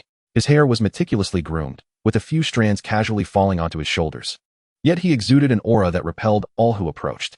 He shone like a solitary star in the darkness, radiating a unique and austere charm. Severus, a Christmas gift, West said with a light laugh, producing a simple silver badge to pin on Snape's robe. The badge bore the Somerset family crest, a serpent coiled around itself. Snape felt the familiar and gentle magical aura emanating from the badge and allowed West to proceed. Satisfied, West leaned in to place a kiss on Snape's forehead. Chapter 85, The Christmas Ball. Hogwarts exerted great effort in preparation for the Christmas ball, transforming a patch of lawn in front of the castle into a crystal cave. Tiny fairy-like creatures frolicked around glowing rose vines, their gossamer wings slicing through the air, leaving trails of soft golden light. West and Snape arrived punctually at the hall's entrance at 8 o'clock. The grand doors were about to swing open, and chattering students clustered in the hall, anticipating this thrilling moment. Severus, Somerset, come here. McGonagall called out from the front of the crowd. The students curiously turned their heads, and in an instant, the hall fell silent. Somerset remained as striking as ever, his white attire unexpectedly accentuating his gathered red hair. To the students' astonishment, Snape was a stark contrast to his usual cold and imposing self. Those accustomed to seeing Snape drag potion-stained robes could hardly believe their eyes. The obsidian robe fitted snugly against Snape's straight back. As he moved, the hem of his robe lifted, revealing his long legs clad in tailored trousers. The sound of his boots striking the floor resonating clearly. His typically disheveled black hair was neatly styled, with a few strands cascading onto his shoulders, accentuating the sharp angles of his pale face. For some students, it was the first time they truly saw his eyes, dark pupils glimmering like polished obsidian, exuding a mesmerizing intensity. The hall was enveloped in silence. Snape felt the heat of the students' gazes, a chill creeping over him as he sensed that his authority would wane after tonight. West reassuringly took his hand and approached McGonagall. Just then, the grand door swung open. The hall's dome transformed into a dazzling starry sky, mistletoe and ivy woven into exquisite garlands, and the air was infused with a crisp, sweet fragrance. McGonagall, West, and Snape walked in front, taking their seats at the main table. Dumbledore was already seated, and West was somewhat surprised to see Grindelwald present as well, having reverted to his youthful appearance, sitting beside Dumbledore. What would you like to eat? West casually inquired, tilting his head towards Snape. Snape shot him a perplexed glance before picking up the menu from the table. You seem to lack basic trust in my ability to take care of myself? West smiled serenely, unable to help but instinctively want to care for Snape more. Meanwhile, Ron sat wide-eyed in astonishment. Hermione's dance partner was none other than the illustrious Quidditch star Crumb, which elicited expressions of astonishment from many in attendance. Hermione looked resplendent today. Her hair elegantly styled in an updo, adorned in a shimmering blue gown that complemented her long, fair neck, which was graced by a sapphire necklace, a Christmas gift from Victor. Seated together, Hermione patiently taught Crumb how to pronounce her name correctly. Hermione, she articulated slowly. Hermione, Crumb earnestly repeated. Nearly there, Hermione smiled, her eyes gleaming with delight. Many were captivated by her transformation, for she was strikingly different from her usual self. As she lifted her gaze, it met Ron's, causing her smile to wane. A pang of anxiety gripped Ron's heart as he pondered whether everything might have unfolded differently had he invited Hermione sooner. Once the meal concluded, Dumbledore rose, waving his wand to clear the tables aside, creating a space in the center. He then conjured a stage adorned with various musical instruments. To everyone's surprise, Hogwarts had invited the Weird Sisters to perform at the Christmas ball. As the lights dimmed, the four champions led their partners onto the dance floor, with Harry and Draco drawing the most attention as the only same-sex pair among the couples. The combination of the boy who lived in Malfoy was indeed extraordinary. Harry, overwhelmed with nerves, focused on Draco's handsome features illuminated by the lights, his throat tightening. "Potter, you're trembling," Draco remarked, tilting his chin, a stray lock of golden hair swaying with the motion, his warm breath brushing against Harry's flushed ear. "Or perhaps the boy who lived fears stepping on my toes." He elongated the final syllable, as if casting a playful hex. Harry scrutinized the shimmering golden-haired boy before him, reflecting on Draco's unwavering confidence, bordering on arrogance. Oblivious to how endearing he appeared to Harry, akin to a white peacock unabashedly flaunting its brilliance. Gradually, Harry relaxed, cautiously resting his hand on Draco's waist while gripping his other hand tightly. Leaning close to Draco's ear, he murmured with a soft laugh, "So, let us dance, my little prince." Draco's eyes widened in surprise, his ears flushing. Meanwhile, the professors descended from the guest table, Vester slightly inclined, extending a hand to Snape. Gazing at him with gentle eyes, softly inquiring, "May I?" "Very well," Snape acquiesced, a hint of resignation in his tone. Snape's waltz could even be deemed commendable. Though initially a bit rushed, he soon matched Vester's rhythm under her guidance. Vester sensed the slight tremor in Snape's fingertips, a sign of his struggle to contain certain emotions, as he dared not meet her bright gaze. At the climax of the music, Snape's boot unexpectedly slipped, but Vester swiftly caught his slender waist. In that moment, Snape, steadying himself on Vester's shoulder, felt his ears flush with a mix of embarrassment and an unexpected stubbornness. Subsequently, his movements became remarkably precise, even more so than when he concocted potions. As the final note resonated, the hall erupted into fervent applause. Snape exhaled in relief, and guided by Vester, took a seat at a nearby table. "Nervous?" Vester inquired. "No," Snape denied, though he sensed curious glances from some students, stirring a flicker of annoyance within him. Yet, acknowledging the festive occasion, he refrained from deducting points. Dumbledore approached them, his ever-cheerful demeanor in place. "Severus, you look quite spirited today." Grindelwald sauntered behind Dumbledore, lazily casting his gaze downward, as if only Dumbledore were worthy of his attention. Snape fidgeted with his cuff, while Vester shot a discontented look at Dumbledore. "Oh, do not regard me with such eyes, dear child." Dumbledore suddenly lowered his voice, discreetly flicking his wand to cast a silencing charm. "You would want to hear about this Gale's discovery of the whereabouts of the Slytherin locket." Snape's expression turned serious. "A rather splendid Christmas gift, indeed, Headmaster," Vester remarked. After Dumbledore and Grindelwald departed, Vester and Snape decided to leave the ball early. The distant melodies of the Christmas festivities echoed from the hall as they walked side by side across the snow-dusted lawn. Snape moved as quietly as a tiptoeing kitten, while Vester instinctively slowed his pace, stealing glances at the profile of the man beside him. The moonlight cast a silver sheen upon Snape's pale skin, rendering him akin to a celestial being from Muggle mythology. Yet, Vester noticed the unnatural flush on his ears. As they strolled across the lawn, they encountered several couples lost in love. Snape's expression darkened, and just as Vester sensed a desire to deduct points from a pair of Gryffindors, he quickly pulled Snape away. They made their way towards the dungeons, the wall sconces casting a warm, dim light that stretched and contracted their shadows.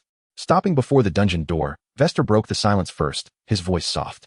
"I had a wonderful time tonight, Severus." Snape hesitated, seemingly at a loss for words. "That's good." Suddenly, a rustling sound echoed above them. Both looked up to discover a small cluster of mistletoe hanging above, unbeknownst to them until now. Snape's breath hitched, fixating on the verdant plant as a whirlwind of thoughts cascaded through his mind. There was resistance, tension, and a longing he scarcely dared to acknowledge. Vester's heart raced like a drum, the sound of his blood coursing through his veins resonating in his ears. His voice was hoarse. According to tradition, Snape gazed into Vester's eyes, filled with warmth and anticipation, and at that moment, his defenses crumbled. Rationality urged him to push Vester away. Yet his emotions propelled him forward. Vester grasped Snape's wrist, pinning him against the door, and leaned in. The instant their lips met, an electric current surged through them. The kiss was gentle and slow, imbued with emotions long suppressed. The surrounding air felt as if it had solidified, leaving only the intertwining sounds of their breaths and heartbeats. When they finally parted, a blush crept across Snape's cheeks, his eyes betraying a hint of fluster. He turned away, unable to meet Vester's gaze. "It's merely tradition," he murmured, his authoritative tone diminished. Vester smiled, repeating, "Yes, just tradition," though the affection in his eyes was impossible to conceal. They leaned into each other, savoring this rare moment of tenderness in the stillness of the corridor. The mistletoe swayed gently above, bearing witness to this tender and innocent romance.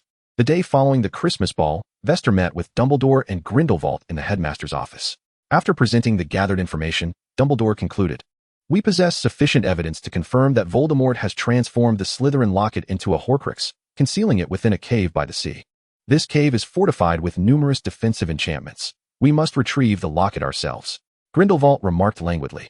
"Without delay, we shall proceed," West declared decisively, only to be interrupted by a voice from behind. "I shall accompany you." Snape materialized at the doorway of the headmaster's office, arms crossed and a brooding expression cast upon them. "Severus, you are awake rather early," West replied, a hint of awkwardness evident as he cleared his throat. "This might be somewhat perilous." "I believe I possess sufficient self-defense capabilities," Snape retorted impatiently, casting a glare at West. "Now, let us depart." They exited the door and ascended the path towards Hogsmeade, shrouded in the hazy morning light. Upon arriving in Hogsmeade, the quartet sought a discreet corner and utilized apparition to transport themselves to another location. Here, a veil of mist enveloped them, and the air was invigorating. West caught a whiff of the briny sea. The tumultuous waves crashed against the rocks and shore, creating a cacophony of sound. At that moment, the four stood atop a black rock, with a steep cliff behind them, where the biting cold wind stung their cheeks. They needed to navigate the uneven rocks to reach a cavern that resembled a vast gash in the cliffside. Instinctively, West reached for Snape's hand and cast a warming charm upon him. Snape's ashen complexion softened. Despite their age, Dumbledore and Grindelwald displayed surprising agility. And soon the four arrived before the cavern's entrance. "This is the entryway. We must venture further inside. We must exercise caution. Voldemort's traps are no trifling matter," Dumbledore cautioned. Snape's brow furrowed, his gaze scanning the surroundings warily, wand firmly gripped. West remained composed, positioned protectively behind Snape, while Grindelwald appeared unfazed, seemingly indifferent to the impending danger. Before long, they groped their way to a solid rock wall. After a moment of contemplation, Dumbledore declared, "It requires blood." Grindelwald scoffed derisively, "A primitive mechanism." "Allow me," Snape offered. West produced a silver dagger, asserting, "I shall do it." Without hesitation, he made a cut on his forearm, blood cascading onto the stone. Snape's expression shifted to one of alarm as he raised his wand to heal West's arm, the wound closing swiftly. The stone wall trembled open, revealing an archway leading into the depths of darkness. As they ventured deeper, they found themselves before a pitch-black lake, enshrouded in an eerie silence. In the center of the lake, a small island came into view, where a stone platform was vaguely discernible. "I believe the Horcrux lies within," Dumbledore stated. "The bottom is teeming with inferi," West noted, retracting his detection spell, a frown creasing his brow as he contemplated the feasibility of incinerating the inferi. Dumbledore took a few steps along the lakeshore, triggering a mechanism, and a small boat emerged on the water's surface. "It appears this vessel accommodates only one person. It will assess magical strength," he remarked. "Not a problem," West waved his wand, cloaking the four of them in an enigmatic barrier that concealed their magical signatures. As the boat approached the island, countless inferi surfaced from the lake's depths, their pallid hands grasping at the boat's edge. Grindelwald let out a cold laugh, brandishing his wand as green flames erupted forth, searing the inferi, who emitted hissing sounds. Snape swiftly followed suit, dark incantations spiraling like serpents to repel the creatures.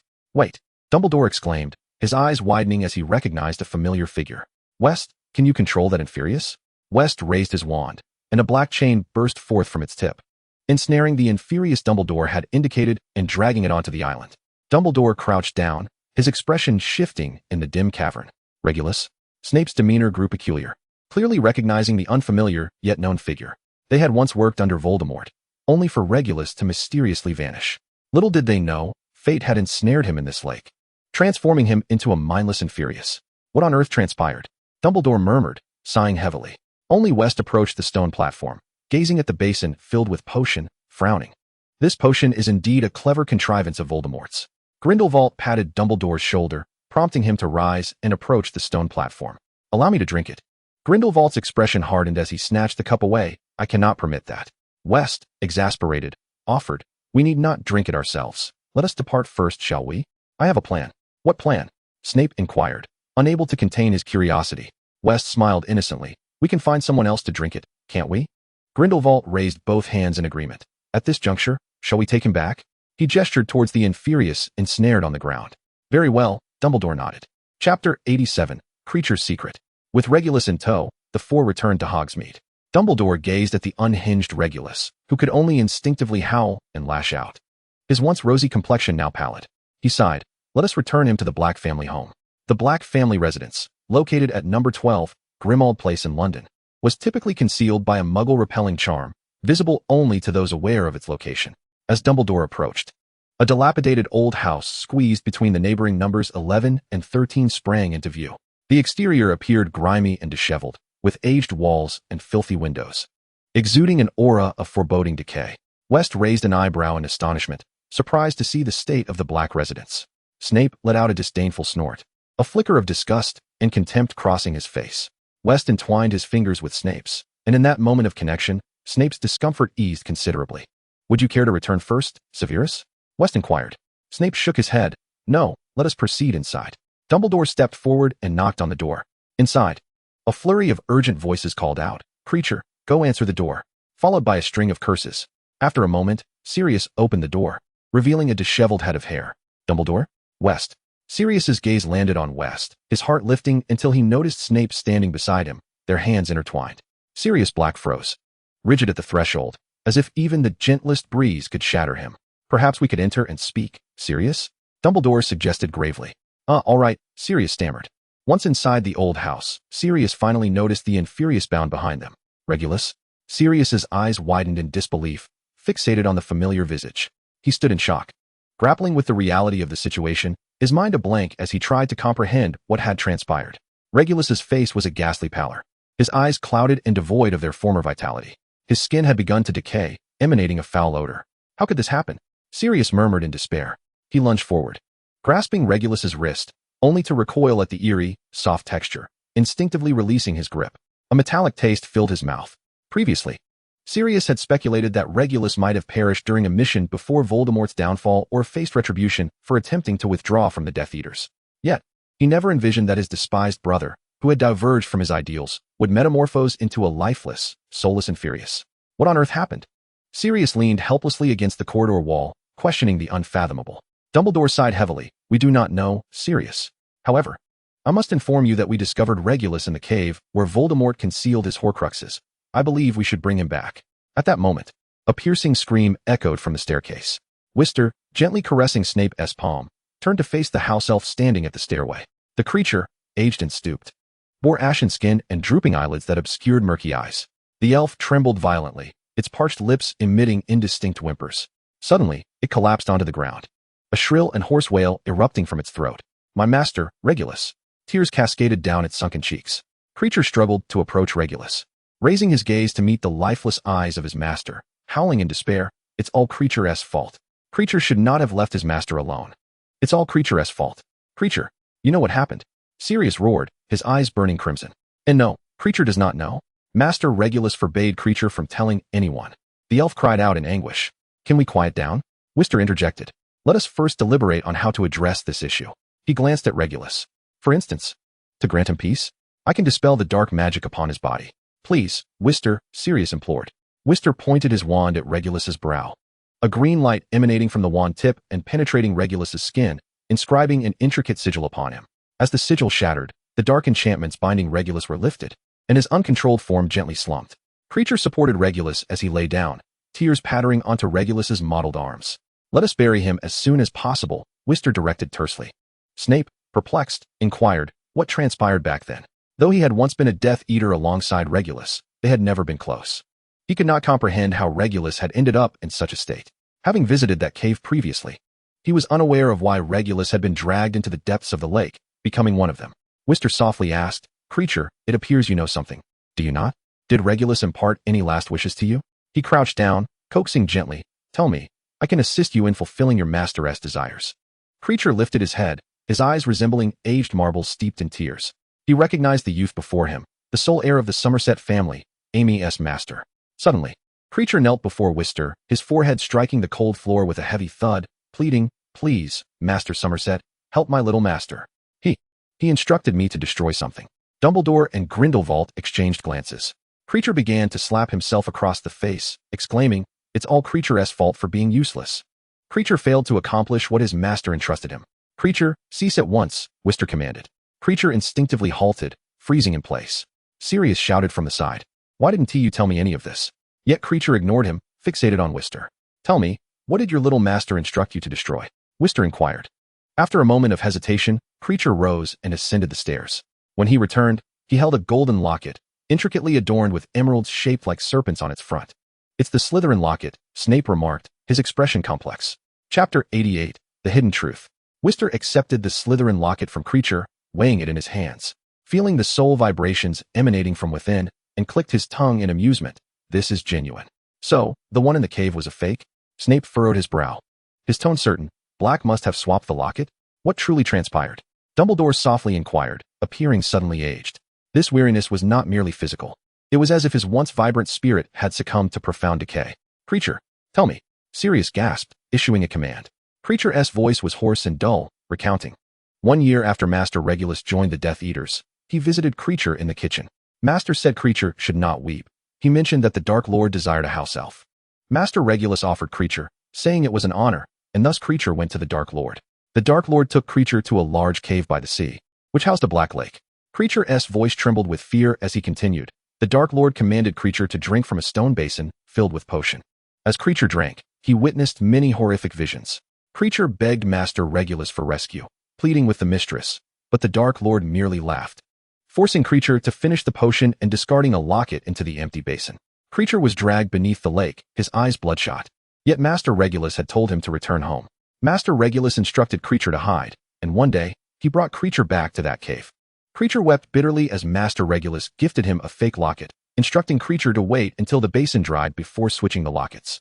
He commanded Creature to return home with the real locket and not to inform the mistress, insisting that Creature find a way to destroy the locket. While Master drank the potion, and Creature helplessly watched him being pulled underwater. At this revelation, the truth lay bare. A profound silence enveloped the room. Sirius covered his face, collapsing to the ground in despair. How could this happen? Regulus was so young, with so much life ahead of him. He embarked on a path of no return. And his brother remained oblivious, unaware of his solitary struggle in darkness, ignorant of the life he sacrificed in defiance of Voldemort. Sirius recalled the dark days. Having once despised Regulus for joining the Death Eaters, distancing himself from him. How could I ever deserve to be Regulus's brother? Trembling, with eyes ablaze, he thought. If only I had cared more for Regulus, had spoken to him more, would things have turned out differently? Dumbledore fell into an abyss of silence. His own guilt weighed heavily, matching Sirius's anguish. It became clear that even before him, someone had traced the essence of the Horcrux. Regulus Black, this name deserved to be known by many. The boy who had always lingered in his brother's shadow had accomplished such a monumental feat in the depths of night. Unknown to all, Dumbledore, who prided himself on understanding the human heart, had overlooked such a brave soul, allowing it to burn out in solitude amid the darkness. Perhaps this was the price of being overly fixated on the grand scheme. This is not your fault, Al, Grindelwald spoke solemnly. No, it is, Dumbledore replied. His spine slightly hunched, fatigue etched across his face, and his once piercing blue eyes now dulled. Grindelwald refrained from further discourse. A barely audible sigh dispersed into the air. At this juncture, regret was futile, Wister thought, wishing to refrain from excessive commentary. He grasped Snape's trembling fingertips and declared, "We must fulfill Regulus's last wish. Let us not allow his sacrifice to be in vain. This is all we can do." The Slytherin locket was cast into the fireplace, a blaze erupting, purifying it, restoring it to its original essence. Amidst the blazing inferno, Sirius seemed to behold a slender youth with raven black hair, who smiled at him with a sense of liberation, gradually dissipating into a warm glow, shattering into myriad golden flakes. As West retrieved the pendant box from the ashes, Sirius cradled Regulus's lifeless body and declared, "I shall take Regulus back to the Black family tomb." A thought seemed to flicker in Sirius's mind as he led Regulus into a locked room on the first floor. Upon returning to the ancestral home of the Blacks, he had stored his mother's portrait within this very chamber.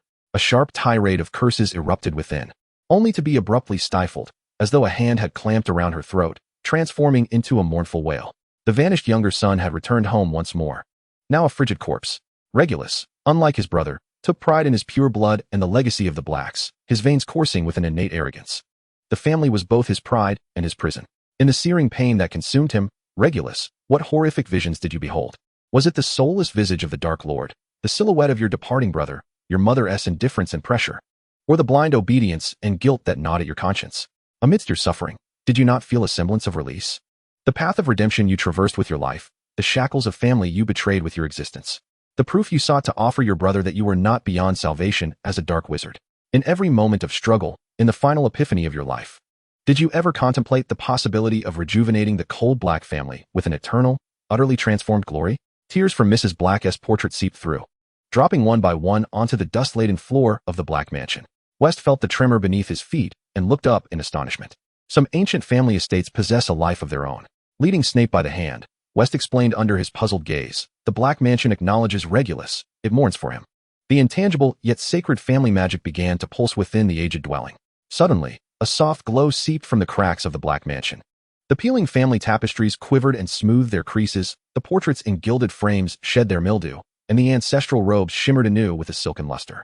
Once shattered display cases emitted a resonant chime, the fragmented silverware reassembled in midair, and the candelabra ignited with a bright yellow flame, illuminating every new grain of wood. The dust-covered spiral staircase began to turn, mending its fractures. The creaking steps regained their evenness through magic. The faded Persian carpet unfurled its patterns once more. In mere moments, the once dreary and dilapidated mansion was revitalized. The stone gargoyles on the eaves blinked their eyes, and the bronze serpent on the door-knocker flicked its tongue. As if time rewound, revealing the Black family at the height of its splendor. The entire estate resonated with an ancient, heavy hum, as if mourning for its young master. On the 14th anniversary of Regulus's demise, on the very first day of his return to this ancestral home, it welcomed him back with a warmth and a renewed visage. Welcome home, Regulus Black. Welcome back to the starting point you forsook with your life, yet safeguarded with your very existence. Chapter 89, The Purge. After laying Regulus to rest, West and Snape returned to the dungeons of Hogwarts. West gently closed the door, and silence enveloped the air. He hesitated for a moment, retrieved 2 cups from a corner cabinet, poured steaming red tea into them, and placed one before Snape. Severus, you seem troubled. Why? He inquired softly. Snape opened his mouth, sensing the dryness in his throat, and took a sip of the tea. I am not as pure as he was, he replied. West sat across from Snape, his gaze serene. You made your choice, Severus. That is sufficient.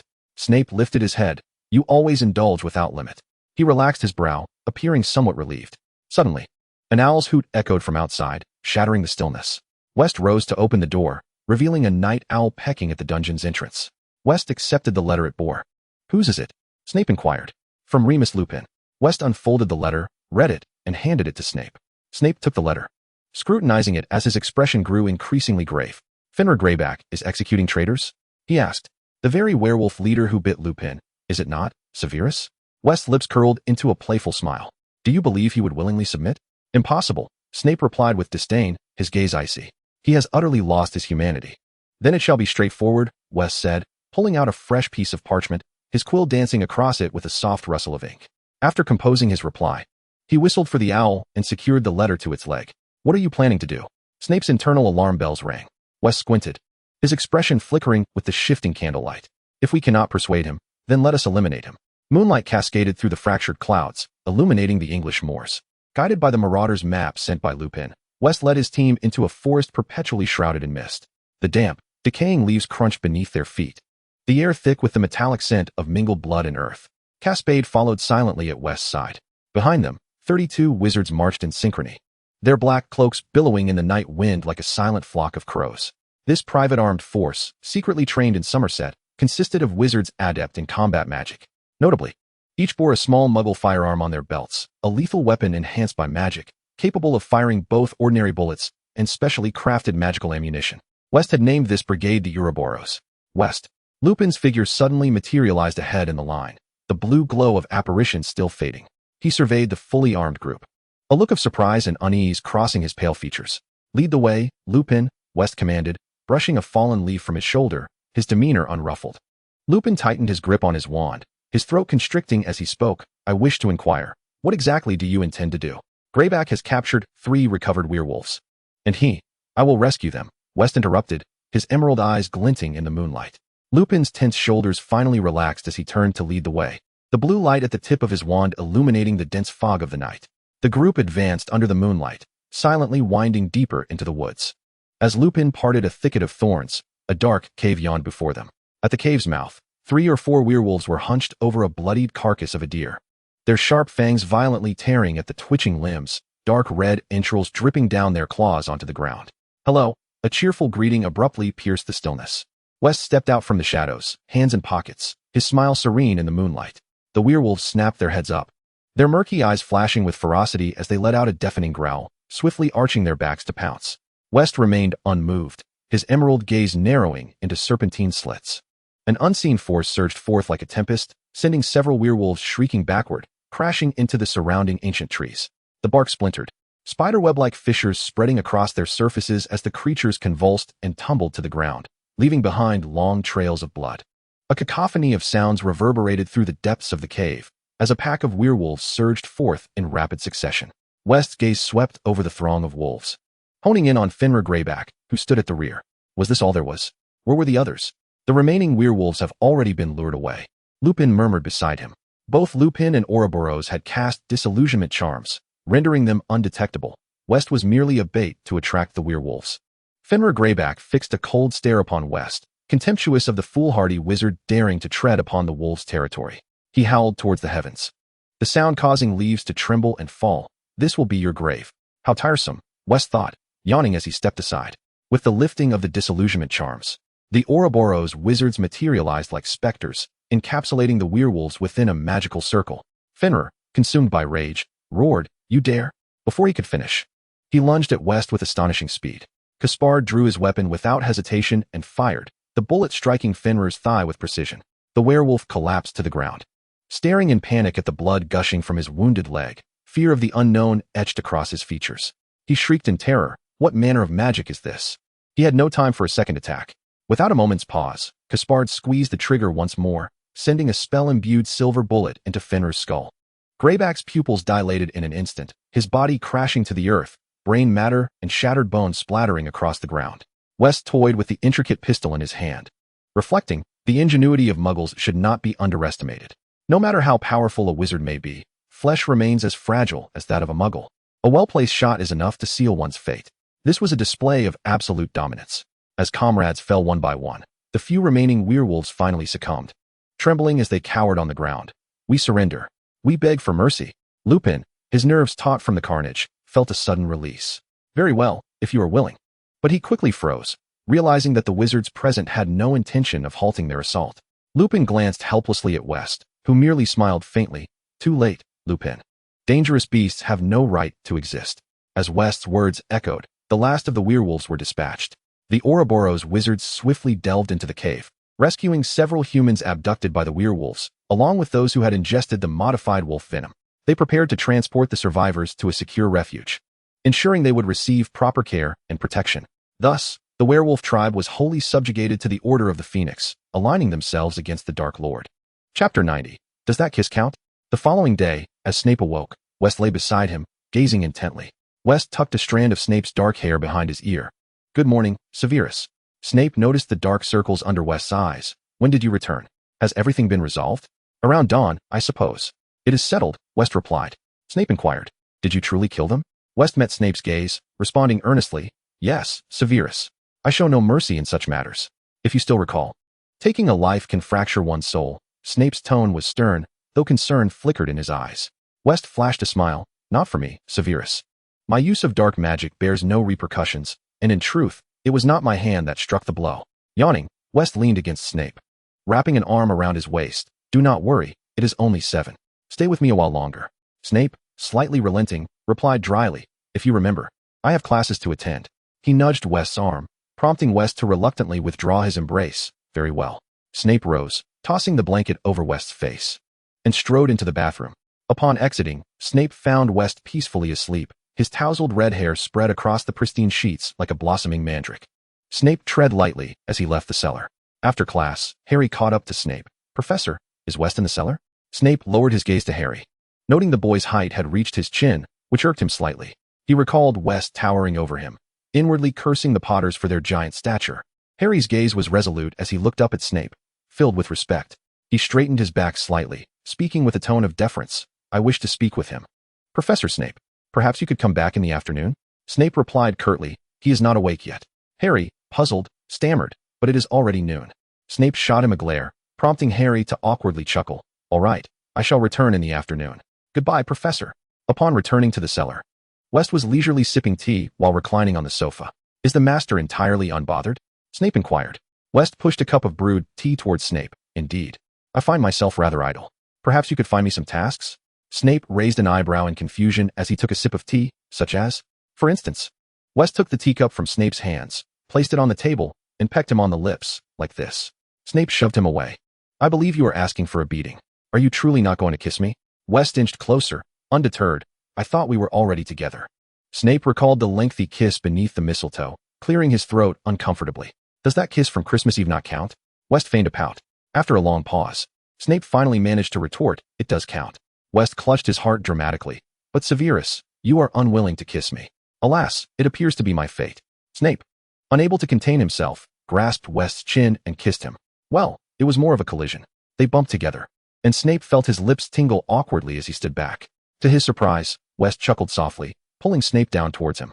Snape fell into West's embrace, momentarily stiffening. Inhaling the faint scent of cedar, West pressed his lips against Snape's. The bitter taste of tea mingled between their lips. A delicate tremor coursing from their joined skin to their fingertips, their warm breaths fermenting in the confined space, weaving an impenetrable web. Snape found himself gripping West's red hair, his knuckles whitening. West's calloused palm enveloped the back of Snape's hand, forcing him to release his grip and then clasping his palm. Heart pounding like a drum, pulse roaring. It felt as though an eternity had passed, and just as Snape thought he might suffocate, West finally released him. Breathe, West teased, his lips brushing against Snape's trembling mouth as he nestled into Snape's shoulder. Snape gasped slightly, vexation bubbling within him. Is this amusing to you? He pinched West, who was stifling laughter. Ouch. West looked up, feigning innocence. I was not laughing, truly. West's gaze deepened as he studied Snape's moist lips, drawing closer once more. Snape stood up, forcing himself to regain composure. I need to have lunch. West paused, then chuckled lightly. All right. I suppose I should give Severus some time, yes? It would not do to startle him. After their lunch, the two took a brief respite, and Harry, as promised, knocked on the door. When the cellar door creaked open, Harry's eyes sparkled at the sight of Wester, and he eagerly exclaimed, I've deciphered the clue to the golden egg. Upon hearing Harry's account, Wester appeared contemplative. So, Diggory simply divulged the clue to you? Harry scratched his head, pondering, perhaps it was because I provided him with the first clue? Wester nodded nonchalantly. Well, indeed. As you surmised, for the second challenge, you must dive into the Black Lake and rescue the one you hold dearest. The one dearest to me? Harry echoed. Isn't that you? Wester raised an eyebrow. Are you serious? Harry offered a sheepish smile. Well, I'm not quite sure. Wester continued. I cannot accompany you. I must remain on the shore. The choice of whom to rescue is not yours to make, so do not fret. You should now contemplate how to breathe underwater. The bubblehead charm? Harry mused for a moment. That is feasible, but with your current magical reserves, it may not sustain you for long, Wester advised. A smile crept onto Harry's lips. I just recalled. I saw a plant in Draco's herbology notes that allows one to breathe underwater like a fish. What was it called? Gillyweed. Severus Snape, seated nearby grading papers, paused momentarily, his quill leaving an ink blot on the parchment, and murmured in a low tone, Gillyweed. Yes, that's it, Harry exclaimed, clapping his hands in excitement, then turned to Snape with wide, pleading eyes. Professor, do you have any? Ultimately, Harry gingerly cradled 2 sprigs of gillyweed and left the office with a spring in his step. Snape, having procured the gillyweed for Harry, furrowed his brow as he counted the herbs in the cabinet, his expression darkening as if he could weep. How many more herbs does little Barty Crouch intend to pilfer from me? Now he even expects me to feign an outing, deliberately granting him time to abscond with my collection.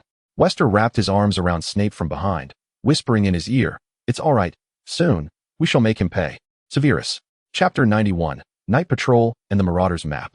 Severus Snape was an exceedingly diligent professor, for he patrolled the halls of Hogwarts each night, intent on catching any wandering students. I truly do not comprehend. We could be enjoying a good night's sleep in bed, Severus, Wester lamented, languishing against Snape like a great hound. He had spent the entire day assisting Severus with grading papers. No wonder Severus had been in a foul mood earlier. Each day, he not only had to evaluate the students' fanciful essays, but also prepare lessons, teach, conduct potion research and improvements. He was tasked with concocting various intricate potions for the infirmary, all while enduring the exhausting nightly patrols. It was no wonder anyone would struggle to maintain their patience. You need not have come out. Snape raised an eyebrow. Please don't. I would be so frightened alone in the cellar. Snape was about to retort when they both heard Filch's voice echoing ahead. Hiding, are we, Peeves? I shall certainly petition Dumbledore to expel you from Hogwarts. Filch, what has transpired? Snape approached the bottom of the staircase, where Filch stood, 1 foot ensnared in a step bewitched with a prank spell. Snape reversed the spell, and Filch straightened, His face flushed as he cradled his cat, growling. It was Peeves. He's been up to his mischief again. Only then did Filch notice the tall figure standing behind Snape, clad in identical black silk pajamas. Squinting, he finally recognized the man as features, Mr. Somerset. Recalling recent rumors, he could not help but scrutinize Snape and Somerset for a moment longer. I will complete tonight's patrol. You may return to rest, Filch, Snape said, his eyelids flickering, his tone grave. Very well, Filch nodded hastily, edging down the wall, nearly stumbling at the corner. Ouch. What is this? Filch irritably picked up something from the ground, a piece of parchment. He examined it with suspicion, only to find it utterly blank. Wester's gaze fell upon the parchment, and suddenly, he felt a tug at the hem of his robe. May I see that parchment, Mr. Filch? Wester inquired gently. Filch, taken aback, replied, Of course, Mr. Somerset. He handed the parchment to Wester, who glanced at it briefly, confirming its emptiness. Snape, puzzled, was about to ask something when a series of thuds echoed. A pajama party? It was Moody. No, to be precise, it was young Barty Crouch. We heard some noise. Professor, Filch immediately interjected. It was that mischief-maker Peeves. He was throwing things about, and turned the step into a swamp. Moody's gaze swept over Snape before lingering on Wester. Snape's expression darkened, a palpable displeasure emanating from him, as he coldly remarked, Filch, perhaps there are matters I have yet to disclose to you? Someone has trespassed into my office. As he spoke, his gaze never flickered towards Moody, as though the latter were completely non-existent, wholly disregarded. The actor displayed commendable composure, interjecting, Someone has invaded your office? You should have mentioned this sooner, shouldn't you? Who would dare enter your office? Wester narrowed his eyes, raising a finger, only to have it discreetly pressed down by Snape. Unfazed, Snape replied, I do not know who the thief is, but without a doubt, they are a cowardly, despicable rat, are they not? Moody's expression twisted momentarily. You seem awfully apprehensive. Could it be that you are hiding something in your office? Wester interjected suddenly, his tone tinged with mockery. Professor Moody? As a former Auror and now a professor at Hogwarts, are you truly resorting to baseless accusations? Moody fixed his gaze upon him, a Death Eater. One marked with the dark mark. My suspicions are not without foundation. Wester chuckled, letting out a soft laugh. In truth, he admired young Barty Crouch's acting skills. Should he choose to pursue a career in the Muggle entertainment industry, he could surely win an Oscar. Professor Moody, you ought to rest. You are getting on in years. Leave the patrol to us younger folk, Wester said earnestly. You are not a professor at Hogwarts. I am far more qualified to patrol than you. Moody retorted. Wester blinked innocently. But I am a family member of a professor, you see? I am merely accompanying my own professor on patrol. What is the issue? As he spoke, he leaned in and planted a kiss on Snape's cheek. Snape thought to himself, I long to escape. Moody appeared as though he had encountered something foul, his eyes wide, the magical eyes spinning in a ghastly manner under the dim candlelight. Filch's eyes were equally wide. Since Professor Moody insists, you may continue. We shall return to rest. Wester shrugged, disregarding Moody's ashen face, taking Snape's hand and departing, parchment in tow. Once back in the deserted corridor of the cellar, Wester sighed with resignation. Harry. Following behind them, Harry lifted his invisibility cloak, revealing an awkward smile. Good evening, Professor Wester. Snape nodded and retreated to the cellar, leaving Wester and Harry standing in place. Harry gazed at Wester longingly, pointing at the parchment. Could I have it back, please? Wester raised the parchment. What is this? Harry withdrew his wand, pointing it at the parchment, and solemnly declared, I swear I will not engage in virtuous deeds. Instantly, a map of Hogwarts materialized on the parchment, marking the names of individuals traversing the campus, revealing their real-time locations. For instance, at this moment, Harry and Weasley's names nearly overlapped, while Snape's name remained conspicuously situated in the dungeons. Above the map, in verdant, curvaceous lettering, appeared the inscription, The Mischief Maker's Auxiliary Suppliers, Moony, Wormtail, Padfoot, and Prongs proudly present the Marauders map. Weasley suddenly comprehended. No wonder the original Marauders could always pinpoint Severus' whereabouts with such precision. Where did this come from? Weasley inquired.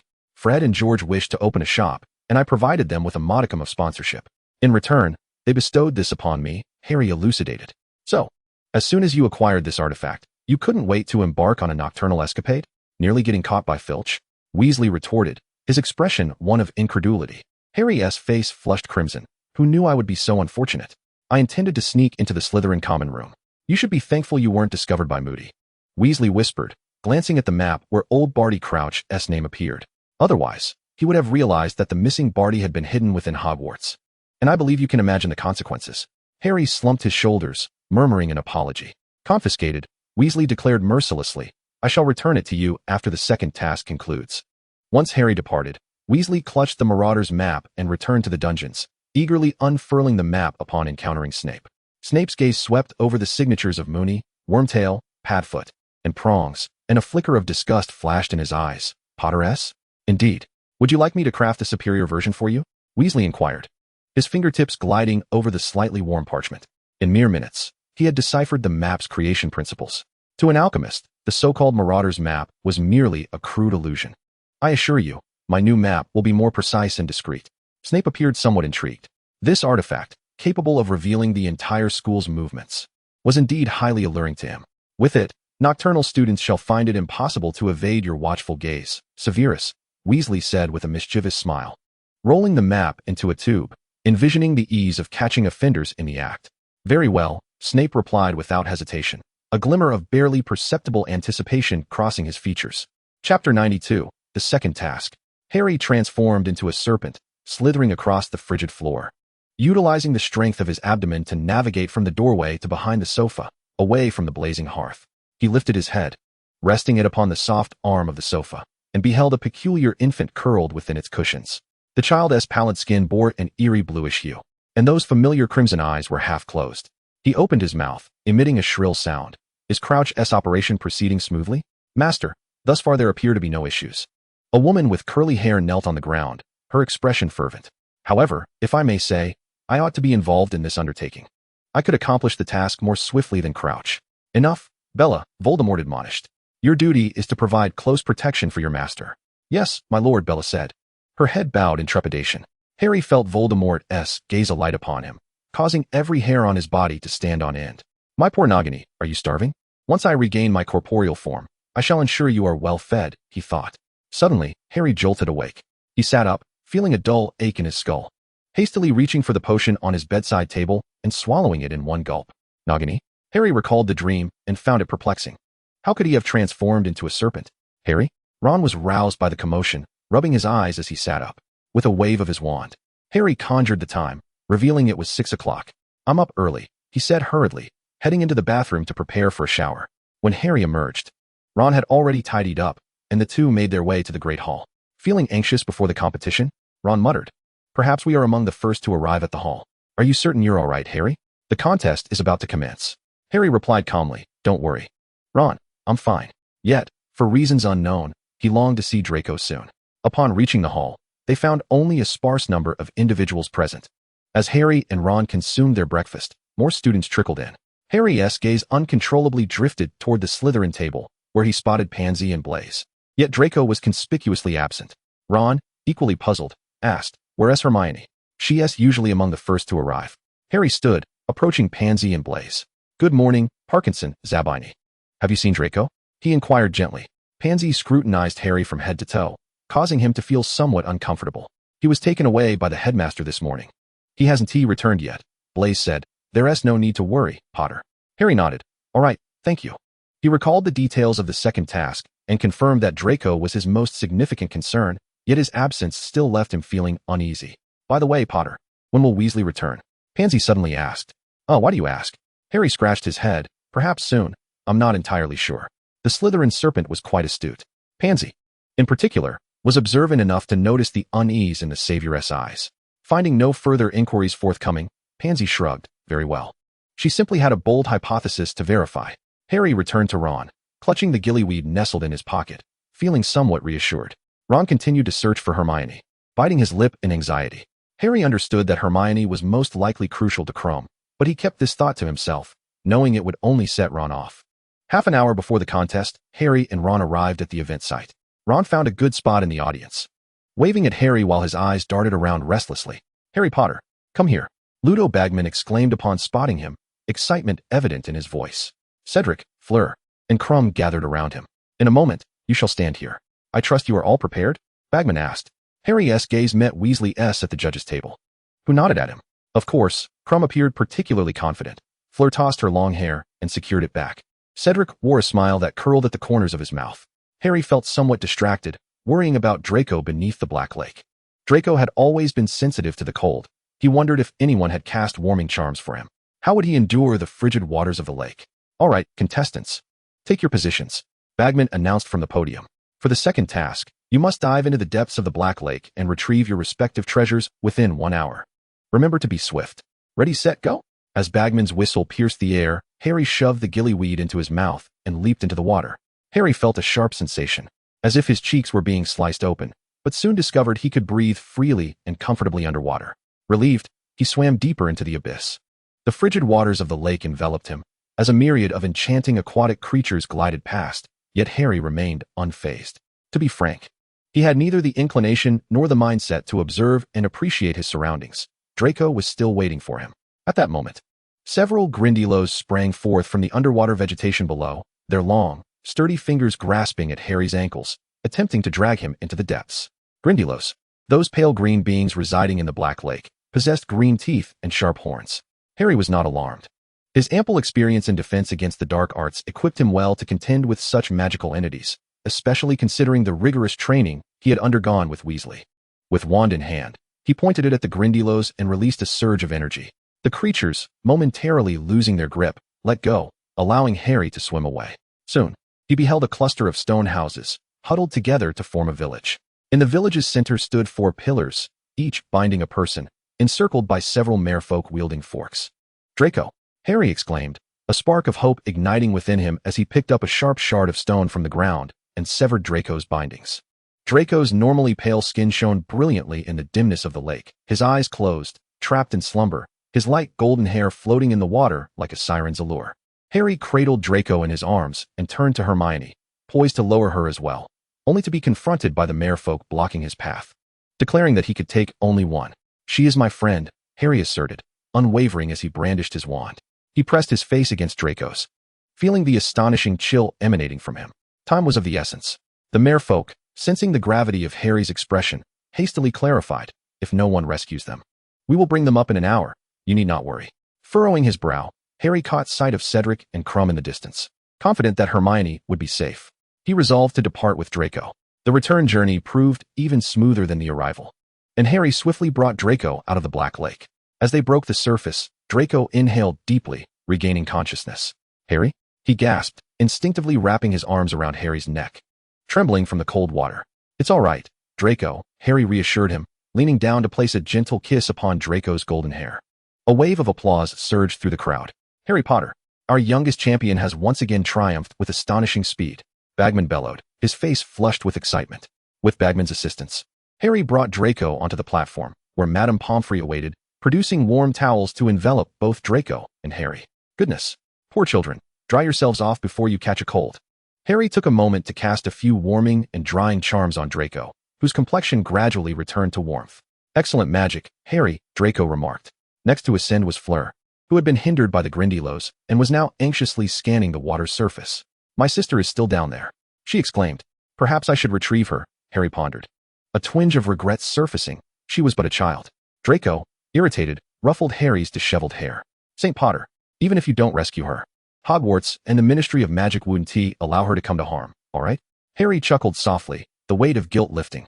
He grasped Draco's hand, placing it over his heart, checking if it was still cold. The once boisterous Draco quieted, his slate blue eyes fixed intently on Harry. Harry Potter nearly succumbed to the depths of this mystical gray-blue bay, Harry thought, a peculiar flush creeping across his cheeks as he endeavored to maintain an appearance of composure. Harry, Draco inquired, his gaze unwavering. Why am I the most important person to you? Chapter 93, Nagini. Harry felt his mind swirling, forcing himself to meet Draco's gaze. I like you, Draco.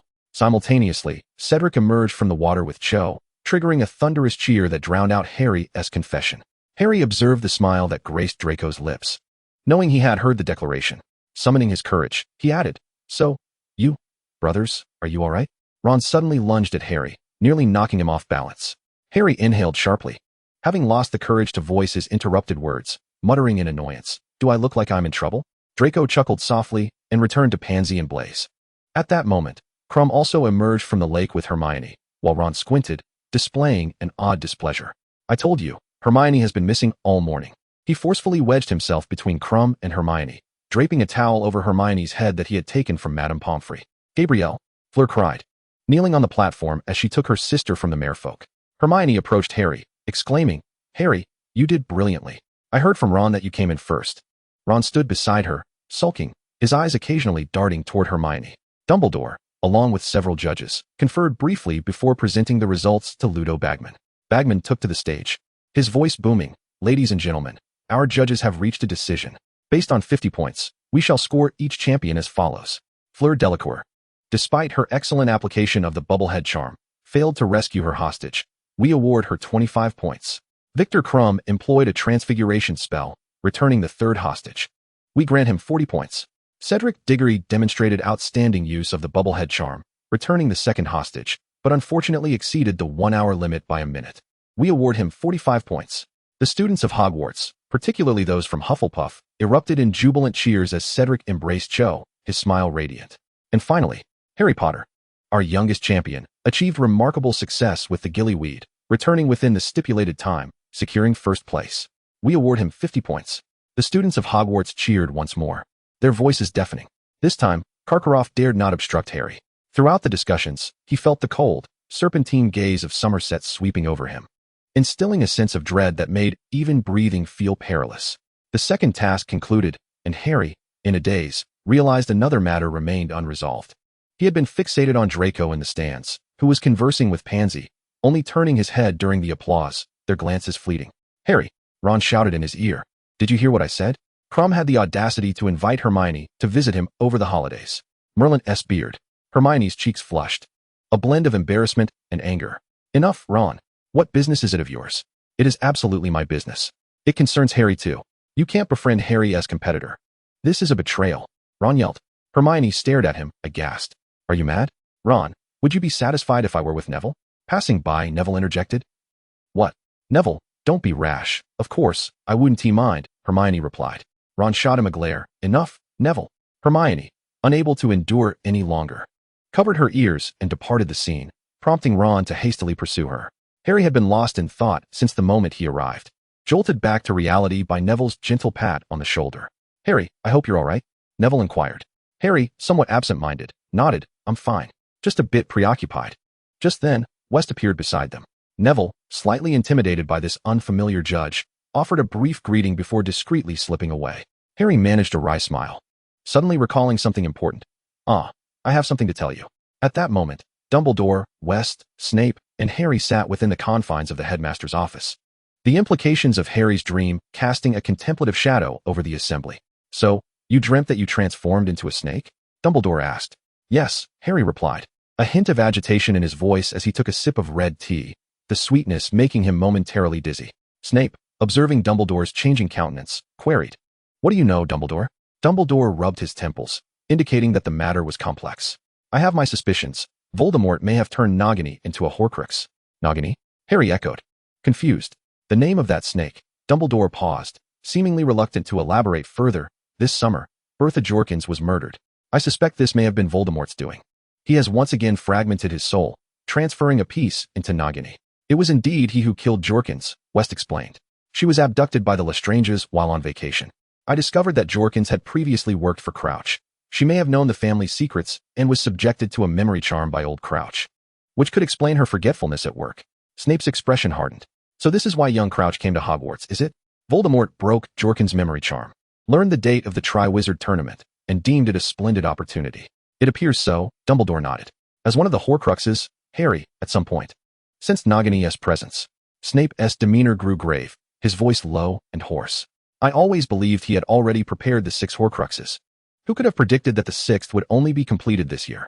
At least we now possess information on his final Horcrux, West suggested, mimicking a throat-slitting gesture. Otherwise, I could sneak into Crouch's old manor and deal with him. Snape and Dumbledore interjected. I fear that would be unwise, you impulsive fool. A flippant yet infuriating voice interrupted as Grindelwald entered the room. Voldemort has already relocated. He is no longer at Crouch's manor. Dumbledore responded. No, we cannot kill him now. His tether to the physical form is weak. Escaping his body poses little challenge for him. Must we await his resurrection? West furrowed his brow. Dumbledore tapped his fingers rhythmically on the table. At present, we have no other course of action. We must be patient until his soul reassembles. Before he could finish, he suddenly fell into deep contemplation. However, there has been a curious occurrence recently that may be of significance, although I may be overthinking it. Noticing the shift in focus, West redirected the conversation. In that case, should we prioritize addressing Harry's situation? Grindelwald scoffed. You think you can separate a lingering soul from a living person? You underestimate the depth of their entanglement. West twirled his wand thoughtfully. Mr. Grindelwald, the boundaries of magic are far broader than you might imagine. Perhaps we can explore uncharted methods.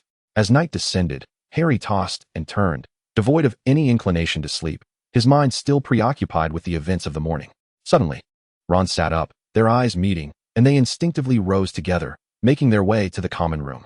Ron flopped onto the sofa, sighing, "Mate, you know that you can tell me anything that's bothering you." Harry rolled his eyes. "I don't want to talk about it."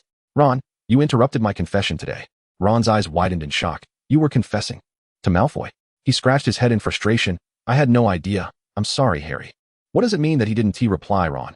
Harry pondered, frowning. Ron racked his brain for answers. No response could also mean no rejection. "Harry, he definitely has feelings for you. Although I still find it hard to accept that you would like Malfoy, I support you, all right?" Harry's eyes brightened, and he clapped his hands together. "You're right. I'm going to find him right now." He moved to grab the invisibility cloak. "Hey, Harry, you still haven't helped me with my problem." Ron urgently pulled him back. "You know I had a fight with Hermione, right?" Harry looked puzzled. "Aren't you two always at odds?" Ron jumped up in frustration. "This time it's different. I want to let her go looking for Crumb this summer. It's obvious he's interested in her. Just look at this competition." Ron was beside himself. "Crumb is no good. Hermione cannot be with him." "I don't understand, Ron." Harry replied, anxious to find Draco. "Weren't you fond of Crumb before?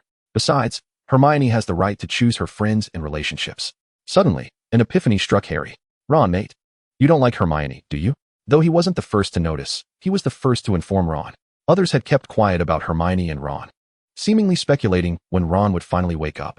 Ron's eyes widened in disbelief. "How could that be? I only see Hermione as a friend."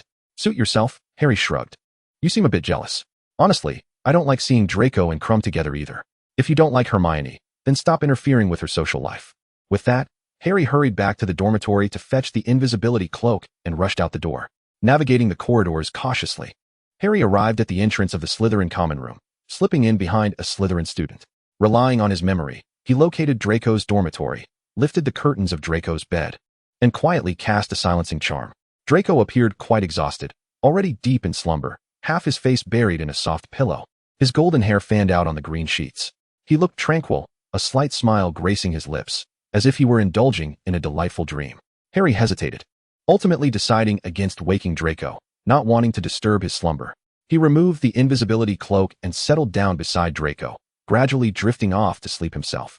Draco, swearing by Merlin's beard, would assert that no one could maintain their composure when awakening to Harry Potter's enlarged face mere inches from their own, especially not when those sparkling green eyes, glimmering with morning light, were gazing at him with a smile.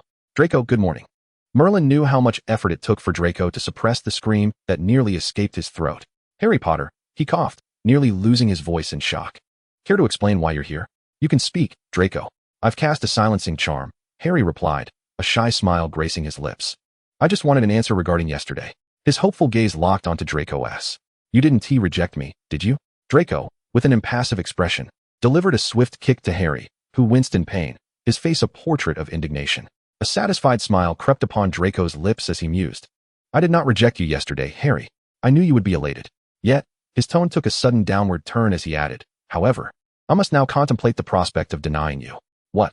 Harry's smile abruptly froze, confusion clouding his eyes as they reddened. Draco, initially reveling in his jest, felt a pang of panic upon witnessing Harry's imminent tears. "No, Harry, I was only teasing you. I promise I will agree." "Really?" Harry tilted his head, seeking confirmation. "Indeed," Draco assured him. "Very well." Harry's smile returned, and he nestled against Draco's shoulder, exclaiming, "I adore you, Draco." Draco stiffened, a sense of being ensnared washing over him. After some playful banter, and at Draco's insistence, Harry reluctantly donned the invisibility cloak. As Draco lifted the curtain, the soundproofing charm dissipated, revealing a puzzled Crabbe. "Draco, your face is quite flushed. Do you need to visit the infirmary?" "I'm perfectly fine," Draco declared loudly. "You and Goyle should head to the Great Hall without me." Crabbe and Goyle, unperturbed, nodded and departed, while Theodore, who had been silent, raised his gaze from his desk, regarding Draco with a bemused expression. "What are you staring at?" Draco shot back. "The redness of your lips is quite striking," Theodore remarked, narrowing his eyes with a teasing smile. "Must be a mosquito bite," Draco retorted. "Oh," Theodore chuckled softly, turning back to his notes. He only meant to provoke Draco, not to pry into his private matters. A sense of relief washed over Draco. Meanwhile, Harry had followed Crabbe and Goyle out, feeling dazed as he made his way to the Great Hall, scarcely able to believe what had just transpired. He and Draco were together. Pinching himself in disbelief, he winced but then grinned. It was no illusion. Stowing away the invisibility cloak, Harry approached Ron, who sat at the table, unusually lacking in appetite, attempting to stab a piece of fried egg with his silver fork. Harry, unable to bear it, exclaimed, "Leave the innocent egg alone, will you?" He took a seat and excitedly shared the news. "Ron, Draco has agreed to date me." Ron responded with a sullen grunt. His gaze fixed intently across the hall. Harry looked up to find Crumb seated among the Gryffindors, engrossed in conversation with Hermione, who was smiling as she showcased her reading material. "He knows nothing about that book," Ron muttered under his breath, aggressively jabbing his fork into the plate as if the golden egg were Crumb himself, lodged in his throat. "Seriously, Ron," Harry said, "I can see your jealousy. It's palpable." Chapter 95, Sweet, Everyday Moments. "What is this?" Wester inquired as he accepted the parchment from Snape, focusing intently. "The most stable improved potion recipe for unicorn tears." Snape replied in a flat tone. "Is this truly for me, Severus?" Wester's lips curled into a sweet smile, his heart brimming with joy. Before Snape could display any signs of irritation, Wester tucked the parchment back into Snape's notebook, adding, "But I don't need it, Severus. I didn't share the original recipe to receive this." Wester leaned closer, stealing a quick kiss. "I merely wish to see you happy, my dear." Snape's lips tingled at the unexpected affection, stubbornly insisting, "Somerset has several potion industry chains. This recipe could further solidify your control over the market." Wester sighed. "Severus, Somerset is already sufficiently wealthy. Why not offer it to the International Potion Association? A first-class Merlin medal would look splendid hanging on your studio wall." Snape's throat tightened as he prepared to retort, but he caught the light laughter from Wester. However, perhaps a future renowned potion master might wish to become Somerset's exclusive partner? After a moment's hesitation, Snape nodded. "Very well." Wester then moved to the balcony, retrieving 2 teardrop-shaped pendants. Having been bathed in moonlight for a time, these teleportation pendants would function with greater stability and precision. He placed one around his neck, intending to find an opportunity to give the other to Harry. "You are quite fond of Potter," he inadvertently remarked, only to immediately regret it as he bit down on his tongue. "Salazar, Potter is Wester's brother. What merit is there in this unwarranted sentiment?" Feeling awkward, Snape struggled to find an explanation. Wester grasped his wrist, bringing it to his lips. Warm breath brushing over the trembling joints. "My dear, I love you even more." A soft kiss landed on Snape's knuckles, perfectly masking his flustered demeanor. The serpent-shaped ring on Snape's finger emitted a dim green glow, but Snape's thoughts were elsewhere, rendering him oblivious. "I know," Snape replied, flustered. "I must attend class." After enduring Wester's playful entanglement, Snape barely made it into the classroom before the bell tolled. He spotted Potter and Draco seated together, both engrossed in the same potion textbook. Draco's golden head inadvertently resting on Harry's shoulder, who wore a silly grin. Snape thought, "Salazar, this is unbearable." He imagined how furious Malfoy would soon become. As the bell rang, Snape positioned himself behind them, lowering his voice. "Gentlemen, are you not aware that class has begun?" Draco shot upright in surprise, while Harry quickly straightened. Clearing his throat, "Ahem, Professor, I forgot my book and had to share with Draco." He looked at Snape innocently, attempting to evade reprimand. Under Snape's ominous gaze, Harry dutifully sat through the class. The two maintained a deliberate distance, yet during potion preparation, Harry's fingertips accidentally brushed against Draco's hand. They both simultaneously lowered their heads, pretending to examine the recipe, exchanging whispered secrets amidst the swirling steam, audible only to each other.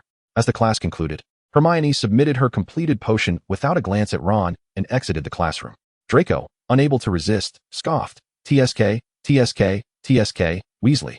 Your emotional intelligence could barely fill a teaspoon." This was not the first time he had made such a remark about Ron. Ron's face flushed crimson, speechless, as he hurried after Hermione. Snape, uninterested in mediating the emotional upheaval between the troll and his students, collected their potions and strode out, only to encounter Karkaroff waiting at the door. "We need to talk," Karkaroff stated abruptly, his fingers twisting his goatee, his demeanor tense. "What is so urgent?" Snape feigned ignorance. Harry and Draco slowed their pace, hiding nearby to eavesdrop. "He is a Death Eater, Harry," Draco whispered. "Should I inform Wester?" Harry said, discreetly summoning his Patronus. They continued to observe the unfolding conversation. "Look," Karkaroff said, rolling up the left sleeve of his robe to reveal something on his arm. "What do you think? Have you ever seen anything so overt?" His voice trembled, barely audible, as if he were a mouse. Harry and Draco strained to hear. Karkaroff's gaze shifted to Snape's left arm. "I believe you are aware, since—" "No," I am not aware, Snape thought. His cold gaze fixed on the Death Eater before him. Do not expose it. Have you had no reaction? Snape. Karkaroff's voice grew agitated. He is returning. And I must tell you, that individual feels very much like that Sal. Who is returning? What sensation? West appeared silently behind the two individuals. Snape, taken aback, quickly masked his surprise. Karkaroff seemed to be gripped by fear of West, retracting his neck and shedding his earlier bravado. West advanced, his footsteps creating an unsettling rhythm. With fingers long and sinewy as iron claws, he clutched Karkaroff's wrist, demanding, "Allow me a glimpse of the treasure that renders you so anxious." It's nothing. Karkaroff struggled several times before freeing his wrist from West's grasp, stepping back and forcing a grotesque smile. There's nothing to worry about. I shall take my leave, he declared, turning on his heel and striding away as if fleeing from some monstrous flood. There is no need for further discourse with him, Severus, West remarked, narrowing his eyes as he contemplated how to deal with Karkaroff. Just as I wished to extricate myself from the situation, Snape interjected, pay him no mind. He wouldn't dare return to Voldemort's side. If you are amenable, Harry, Draco, Pansy, step forth. Harry and Draco emerged, sharing an awkward smile. To their surprise, Pansy was in the classroom behind them, separated by merely a wall. Good afternoon, boys, gentlemen, she greeted, unfazed by the discovery of her eavesdropping. Miss Parkinson, Mr. Potter, and Mr. Malfoy, what brings you here? I was tidying up a spilled potion in the classroom, Headmaster. Pansy feigned innocence. Snape shifted his gaze to Harry and Draco. Harry blushed, lifting his hand entwined with Draco's. We, are on a date, Professor. Draco appeared despondent, knowing his father would soon learn of this. Snape's eye twitched ominously. No more of this, Harry. Come to my office tomorrow night, West added. Harry and Draco nodded vigorously, hastening their departure. Pansy trailed behind, whispering as she passed West, Vi? West glanced down at her, a faint smile gracing his lips. Miss, even if you guess correctly, there is no reward. Pansy exhaled in relief, her eyes sparkling with excitement. The tension in her shoulders melted away, replaced by a thrill at the revelation. By Salazar. She hadn't been mistaken. West truly was the scion of the Somerset family. This newfound knowledge emboldened her posture, the secret that had eluded even her father now firmly in her grasp, providing her with the most coveted of conversational treasures. Is that how you informed them? Snape asked incredulously. Pansy is a clever girl. She knows what should remain unspoken, West replied with a smile. Chapter 96. Extracting the Horcrux. Phoenix feather, unicorn hair, mandrake root. What is this? Dumbledore inquired, eyeing the materials West had laid upon the table with curiosity. I have never encountered a method for extracting souls. West, do these derive from your dark curses? Snape, equally intrigued, despite having witnessed West's vast knowledge multiple times, felt awe-new. As West ground the materials into a fine powder, he responded, is it not evident? Dumbledore mused, perhaps you could document these. They are invaluable treasures of knowledge. Aren't you typically opposed to employing anything associated with dark magic? West did not lift his gaze, regrettably. The price demanded by ancient dark magic far exceeds that of the unforgivable curses. As for ancient potions, West was indeed compiling and summarizing. But whether to disseminate this knowledge would depend on Severus. Meanwhile, Harry and Draco sat on the sofa, sipping tea.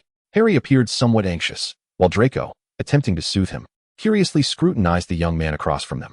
Draco recalled this man's presence at Harry's birthday party, attending alongside Dumbledore. What is his true identity?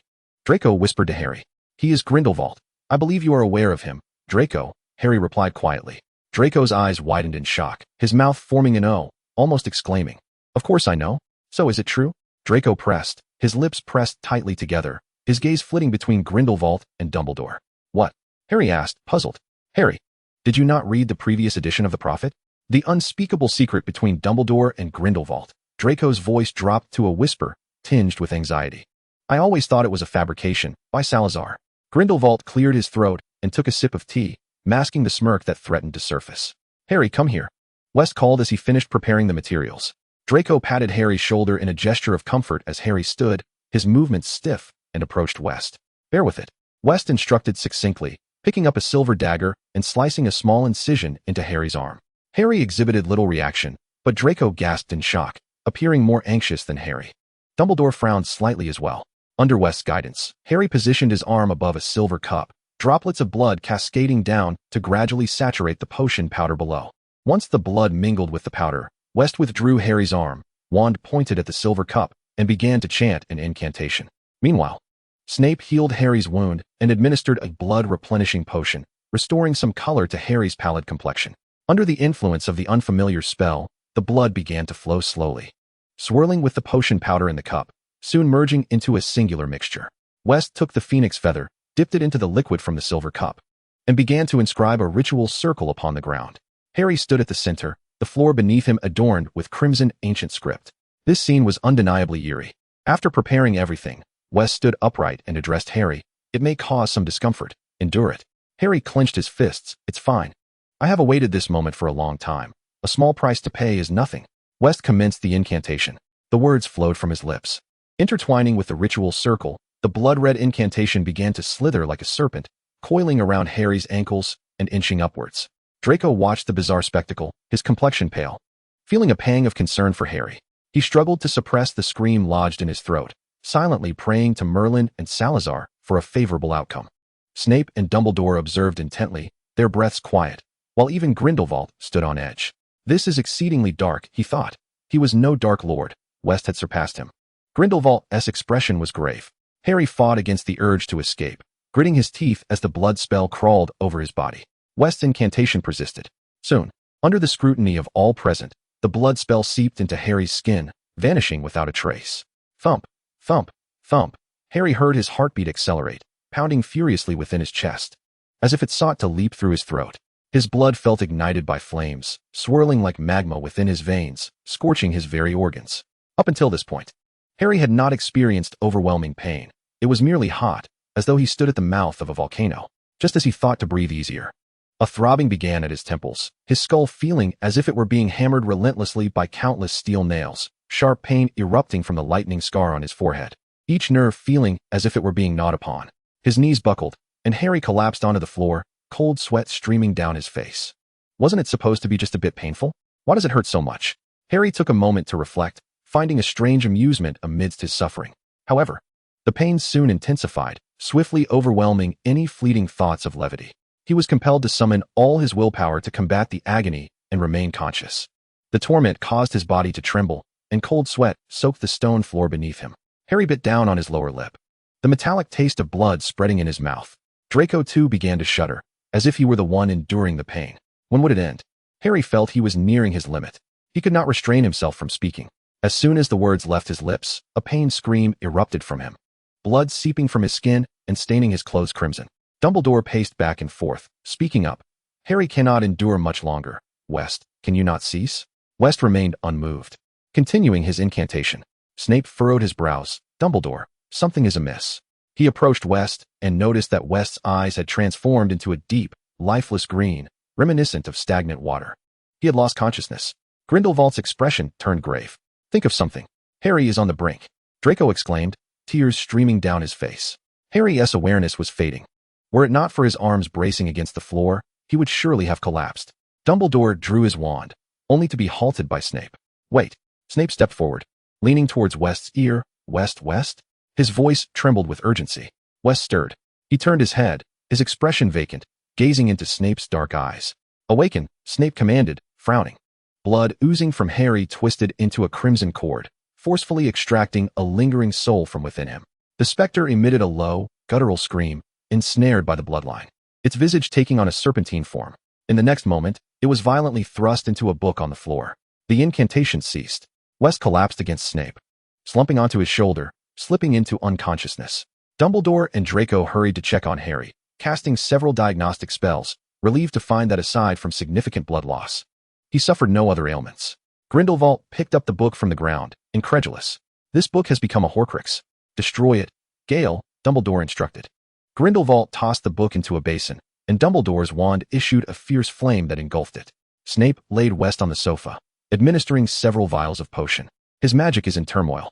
Snape pondered, filled with concern. Dumbledore too was at a loss. We must wait for West to awaken to understand what transpired. Perhaps it is a side effect of the spell. Harry soon regained consciousness. Draco wept with joy, cradling Harry's face. How do you feel? You nearly frightened me to death. Harry grasped Draco's hand, rubbing against his palm, his thick lashes tickling Draco's skin. With a radiant smile, Harry replied, I have never felt so invigorated. He spoke the truth. The moment Voldemort's lingering soul was expelled, it was as if a stream of water coursed through him, cleansing his spirit and granting him the sensation of rebirth. Is West all right? Harry asked, a flicker of guilt surfacing. He is fine. We are still here, Harry, Dumbledore winked. Perhaps you would like to take a shower first? It was then that Harry remembered he was smeared with blood, having inadvertently stained Draco's clothes and hands as well. Nodding, he said, if West awakens, please inform me, Headmaster. With that, he took Draco's hand and departed.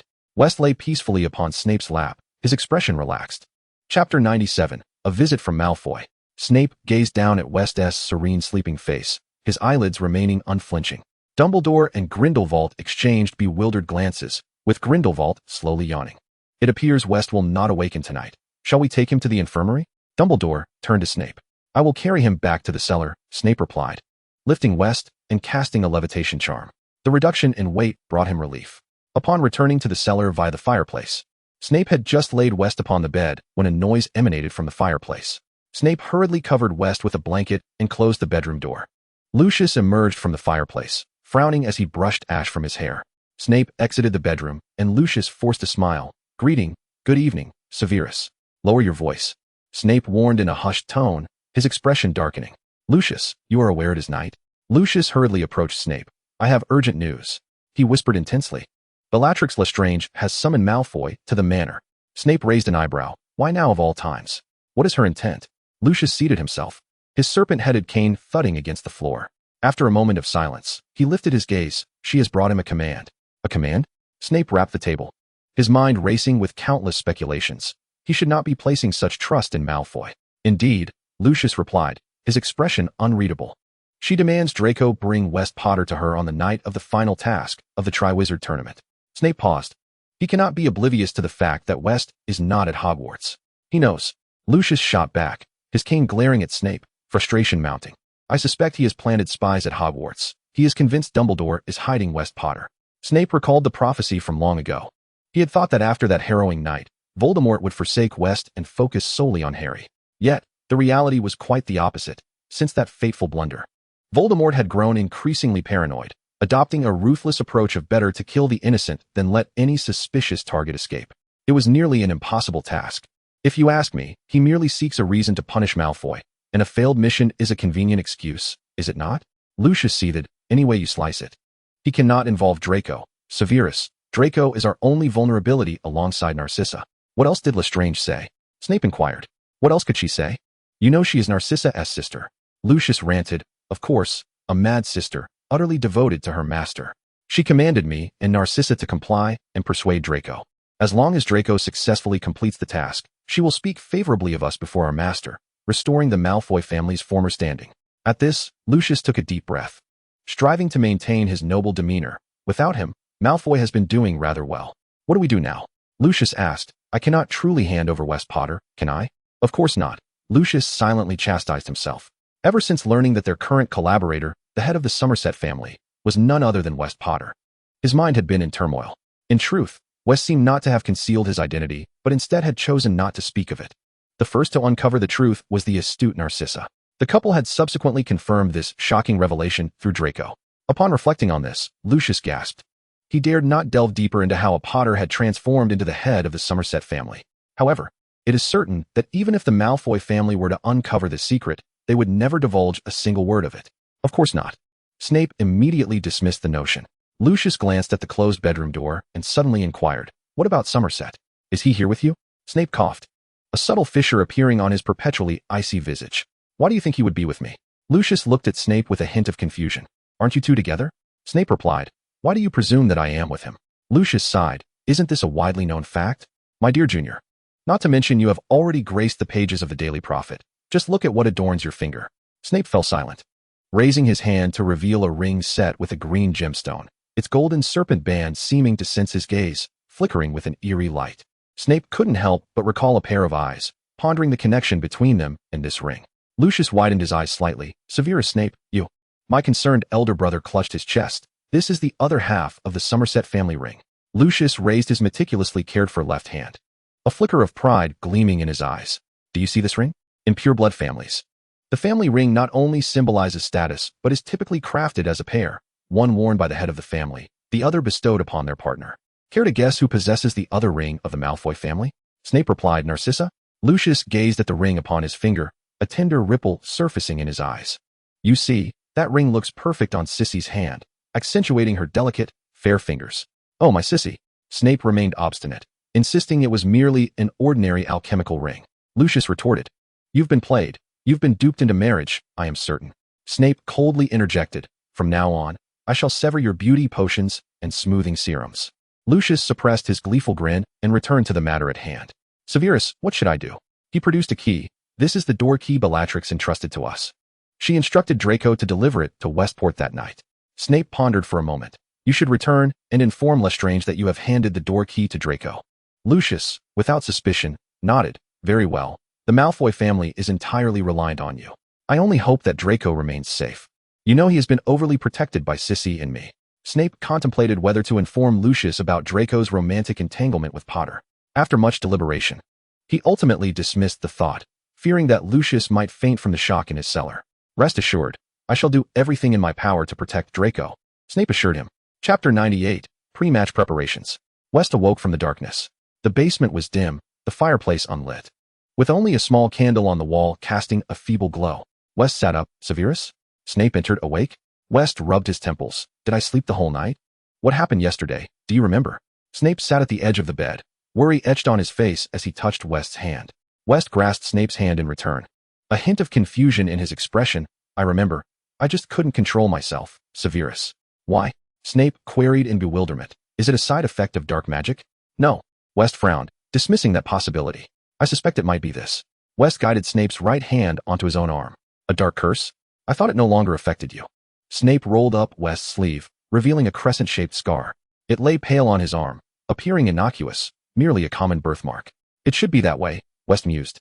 Unable to make sense of it, yet it truly posed no threat to him now. Snape slapped his palm against West's arm, producing a sharp sound. If it poses no threat, how could you faint? At least not now, West replied earnestly. Logically, it has become part of my energy. I feel more like I am subconsciously controlling this energy. Unable to deduce the reason for now, West leaned against Snape, his fluffy head rubbing against Snape's shoulder. Kiss me. Severus. Snape felt a ripple within him, his expression taut. He couldn't. Very well, West said regretfully, then I'll kiss you. With that, he lowered his head to press against Snape's slightly parted lips, their breaths entwining. After the kiss, Snape's breath was ragged. He gritted his teeth and took a couple of deep breaths. Sometimes, I truly admire your capacity for understanding. West smiled, attempting to kiss again. But Snape raised his hand to block the space between them. West, I think you ought to explain what this is. Snape indicated the ring on his finger. West hesitated, then cautiously spoke, you know? Snape narrowed his eyes. What do you think? West contemplated, then resignedly closed his eyes. Severus, if you're going to hit me, just do it. Snape found himself bemused. Why would I hit you? Because I took the liberty of deceiving you into wearing the Somerset family ring without permission. West opened his eyes, his green irises sparkling as he scrutinized Snape's expression, and upon seeing that Snape was not angry, he continued, letting everyone know we are a pair. Snape paused, murmuring everyone. Perhaps that was an exaggeration. West scratched his head, but most purebloods would likely discern it. Snape remarked, no wonder the rumors spread so swiftly. I see there was this reason behind it. Snape pronounced deliberately, I truly want to hit you now. West proceeded, with this ring. All you need to do is infuse it with magic, and you will sense my location. Snape lightly touched the surface of the ring. A faint magical ripple coursing through his veins, and a flicker of silvery blue light appeared in his vision, indicating West's whereabouts. The ring acted as a conduit, binding them together. He could even sense West's emotions to a certain extent, joyful, warm. It is also the key to the Somerset vault. With it, you can freely access our vault at Gringotts. Snape caressed the gemstone embedded in the ring, his throat tightening. Back then, we hadn't yet defined our relationship. How could you entrust it to me? West placed his hand over Snape's. Regardless of whether we are together, its owner will always be one person, Severus Snape. You must wear it always, Severus. When you are in danger, it will bring me to your side. Snape remained silent for a moment, his expression complex as he shifted the topic. There is one more thing. After you fainted last night, Lucius came looking for us. Snape recounted their conversation from the previous night, producing the door key. It appears that Voldemort does not intend to spare either you or Harry. Guilt suddenly flickered in his eyes. If it weren't for me revealing the prophecy. Severus. Look at me, West said, lifting Snape's face. This is not your fault, all right? No, it is indeed my fault. Snape's brow furrowed in anguish. 14 years ago. The treachery that led to Lily's demise has now once again drawn Voldemort's attention towards West. Listen closely. The true culprits are none other than Wormtail and Voldemort. They are the ones to blame. Sirius misplaced his trust, and one can only wonder whether he qualifies as an accomplice in my eyes, West remarked. You have not heard the entirety of the prophecy, have you, Severus? West gently kissed Snape's cheek, for ignorance is bliss. Snape found himself at a loss for words, wishing to abandon the conversation. Very well, let us turn our attention to the matter of the portkey. I shall go, West declared, seizing the opportunity to conceal the portkey within her ring while Snape was distracted. You scoundrel, Snape muttered, yet he did not intervene. He understood that West was resolute in her decision, all for the sake of victory. With the portkey, I shall pinpoint Voldemort's location, West sighed, finally able to capture this serpent. After a while, the two arrived at the headmaster's office. Dumbledore and Grindelwald circled West, ensuring she was indeed unharmed. This makes no sense, does it? To me, everything occurs for a reason, Dumbledore mused, stroking his snowy beard in confusion. Clearly, we cannot ascertain this reason at present, Snape interjected. Dumbledore waved his hand dismissively, stating that he would investigate further. By the way, West, Harry is quite concerned for you. You might consider checking in on him. West nodded. Of course. Conveniently, she had something to deliver to Harry. It was now midday, and Harry might be having lunch in the Great Hall.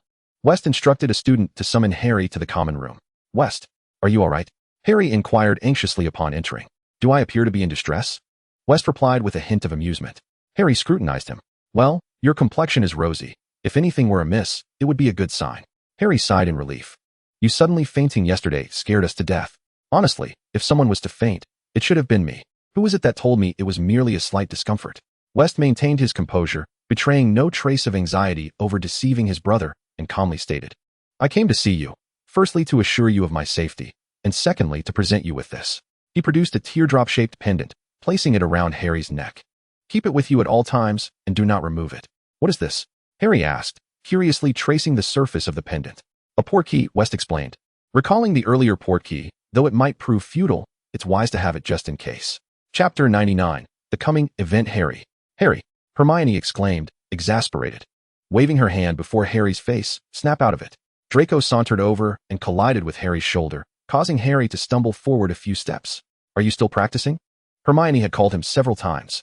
Of course. Harry nodded. Ever since Harry and the other three champions learned the details of the third task from Ludo Bagman, he had embarked on rigorous spell training. The Triwizard Tournament was secondary. The most terrifying prospect loomed ahead, facing Voldemort afterward. Little Barty Crouch had transformed the Triwizard Cup into a portkey. Once Harry touched it, he would be transported directly to Voldemort. Where is he? Harry couldn't help but inquire of West. West reminisced about the compromised portkey, picturing Riddle's old home. Do not fret, Harry. I shall follow closely behind you once you are transported. For now, you must intensify your training. You must seize the Triwizard Cup ahead of the other champions, West emphasized. Returning from his reverie, Harry took a deep breath, his gaze resolute as he continued. Alongside Draco, Hermione, and Ron, Harry practiced throughout the school, with Professor McGonagall permitting them to utilize the Transfiguration classroom during their lunch break. Under the intense training regimen, Harry swiftly mastered the Obstacle Jinx, the Shattering Spell, the Directional Charm, the Shield Charm, and the Freezing Charm, among others, leading to significant progress for the other three as well. Truthfully, this has been the most dedicated period of my semester, Ron stated after successfully casting a Shield Charm. As the project deadline loomed, Harry felt an increasing tension, and finally, the day of the tournament arrived. Participating in the Triwizard Cup isn't too shabby, is it? At least you won't have to sit for final exams, Ron lamented, slumped over a desk while flipping through Hermione's notes. You certainly didn't feel that way before, Draco rolled his eyes, recalling how Ron had nearly fainted during the first task. Harry quickly interjected, Draco, Ron, the history of magic exam starts in an hour. You ought to study. In truth, only Ron was truly panicking over the exam. As Hermione and Draco consistently achieved top marks, especially Hermione, who had been first in every subject since West withdrew from the examination. Hermione had long since completed her review tasks. She was busy refining the training schedule for Harry. Harry, you've been doing remarkably well. I believe your performance in the tournament will be just fine. Harry scratched his head, realizing something. His lover and friends were still unaware that he would soon face Voldemort in the final task. If possible, Harry hoped to seize this opportunity to eliminate Voldemort once and for all, eradicating the threat. Harry, are you feeling anxious? Draco gently touched Harry's pale cheek, a hint of concern in his voice. I'm fine, Harry replied, lowering his head and pressing his lips to Draco's, feeling a wave of calm wash over him. As they conversed quietly, Professor McGonagall approached. Potter, the champions are to gather in the meeting room next to the Great Hall after breakfast. She informed them that the champions' families had been invited to observe the event, and they would have the chance to meet. Harry stood up, curious as to who might come to watch his match. It can't possibly be the Dursleys, can it? He speculated. I suspect it will be Sirius, Harry said. Let us hope it's not the Dursleys, or I might just have to show them the taste of a giantess club. Draco gritted his teeth, having heard plenty about the Dursleys from Harry.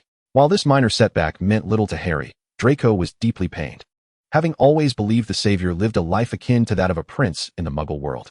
The reality was that the so-called prince had shared a cupboard with his twin brother before the age of 5. By Salazar, I can hardly believe it, Draco thought incredulously. Even his family's house elf lived better than Potter. After Draco departed for the examination hall, Harry followed Cedric into the meeting room. Cedric's parents awaited him by the door, and Victor Crumb and Fleur were conversing with their families. Harry spotted West, transformed back into his 14-year-old self, clad in school robes, standing by the fireplace alongside Mrs. Weasley. Bill and Sirius. Merlin, Harry exclaimed, astonished, his face lighting up in a broad smile as he approached. He first cast a curious glance at West, who nodded in acknowledgement, then walked over to Mrs. Weasley. Surprised, aren't you, Harry? Mrs. Weasley leaned down to plant a kiss on Harry's cheek. West reached out to us the day before yesterday to ask if we wished to come witness your match. You know our answer was, of course.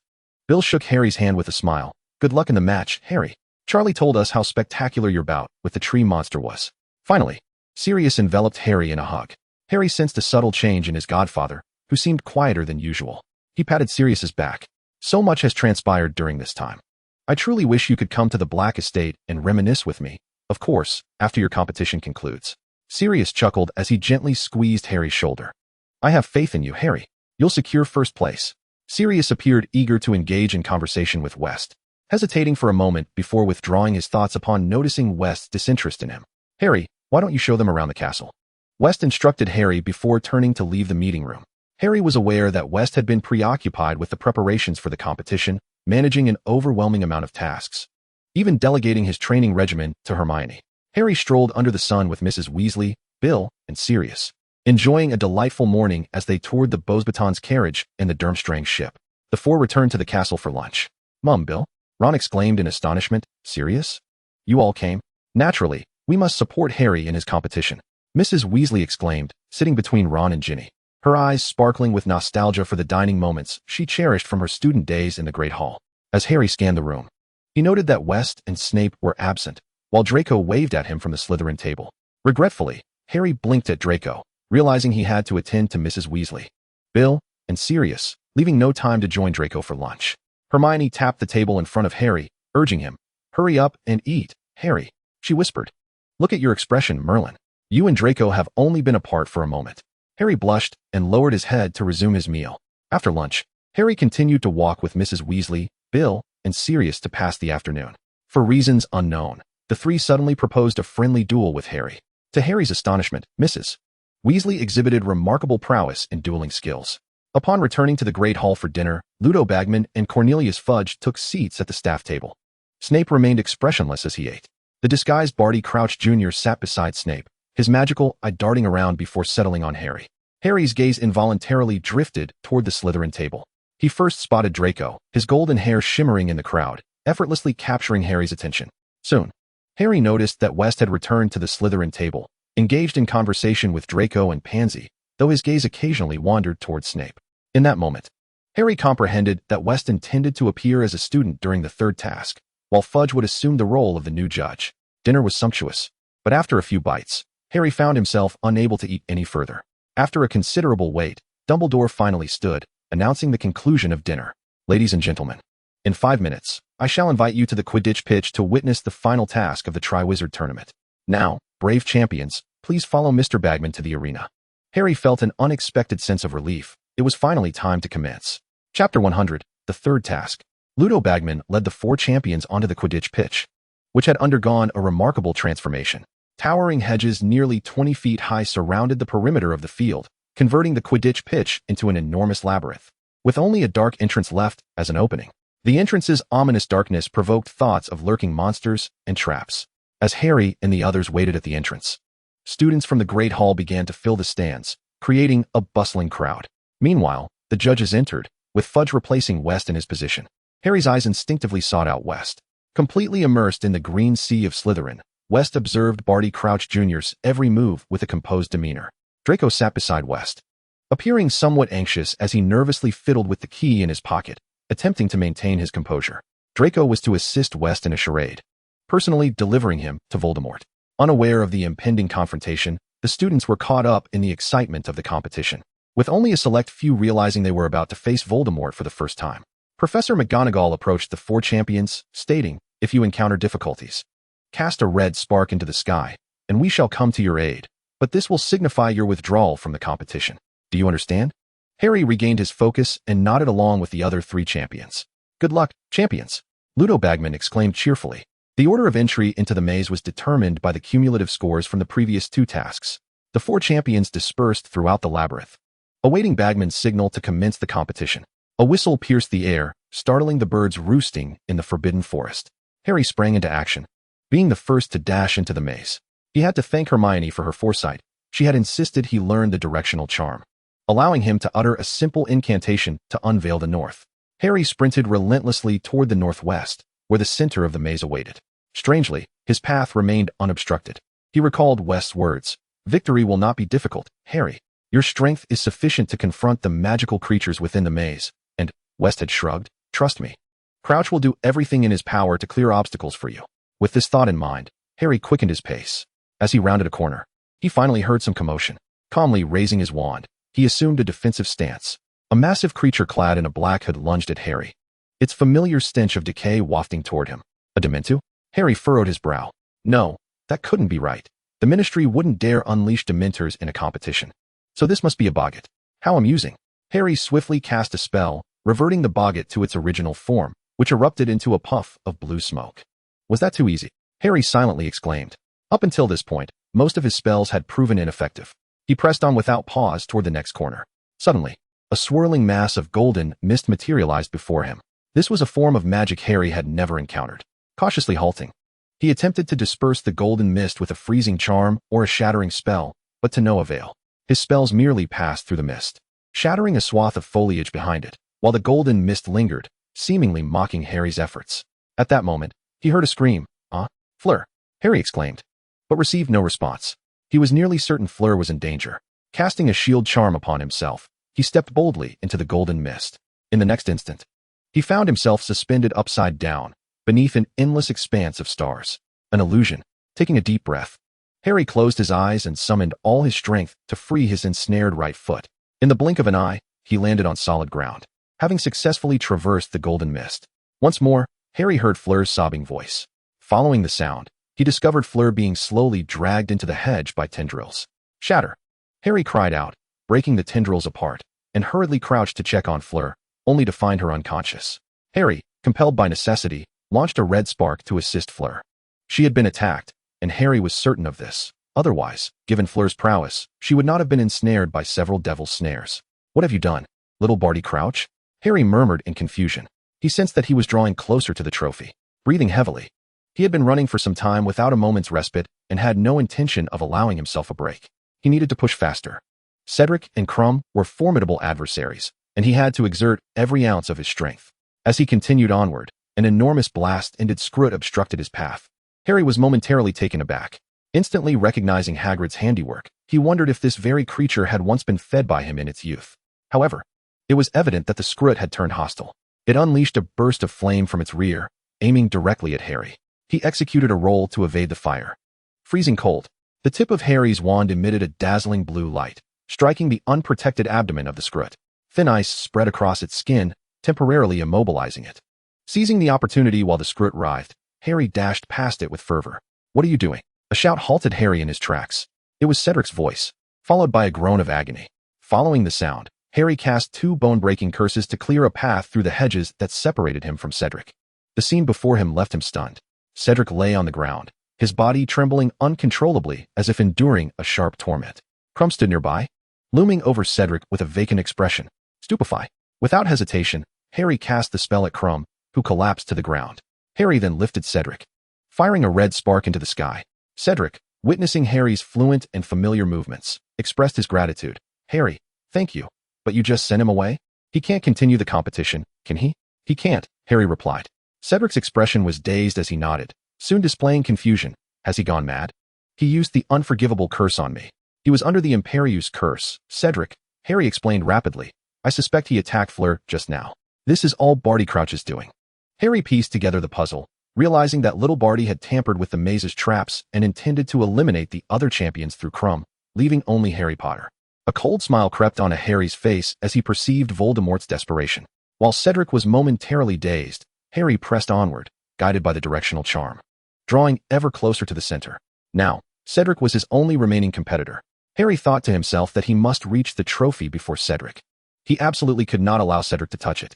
Outside the maze, students awaited the final outcome with bated breath. Fleur and Crumb had been rescued by the professors, and Karkaroff's complexion had turned ashen.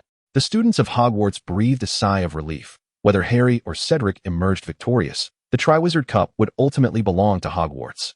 West looked at the time, estimating that Harry would soon grasp the trophy. He exchanged a glance with Snape, who scowled but nodded reluctantly. They had agreed that Snape must remain at Hogwarts to assist Dumbledore in capturing little Barty Crouch. Snape could see that West was doing everything possible to prevent him from encountering Voldemort. Snape had never been one in need of protection. He was a prodigious potions master, gifted in the dark arts, and had faced Voldemort directly. He was far from weak. Yet, West seemed overly sensitive, treating him as if he were a fragile artifact. This excessive protection stemmed from a deep-seated fear of loss, a dread of repeating past mistakes. Snape understood that the truly sensitive and vulnerable individual was not himself, but rather West. Standing firm, Snape tightened his grip on his wand. If this was what West desired, then he would remain here. Chapter 101. The Resurrection of Voldemort.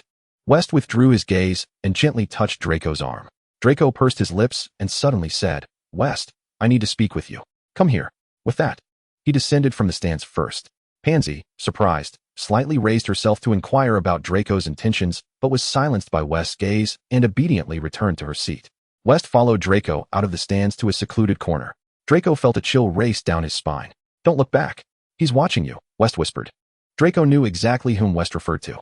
He produced the portkey from his pocket, handed it to West, and exhaled in relief, as if shedding a hot potato. Is this sufficient? Draco murmured. West nodded. They were merely putting on a show to prevent little Barty Crouch from growing suspicious. West instructed Draco to return to the stands first. As soon as Draco sat down, a red flame erupted above the maze. Professors McGonagall and Pomfrey rushed inside. The crowd held its breath, their hearts racing with anticipation. They were about to learn the final victor of the Triwizard Tournament. Soon, Professors McGonagall and Pomfrey emerged from the maze with a student in tow. Upon recognizing the individual, the Hufflepuff student sighed in disappointment.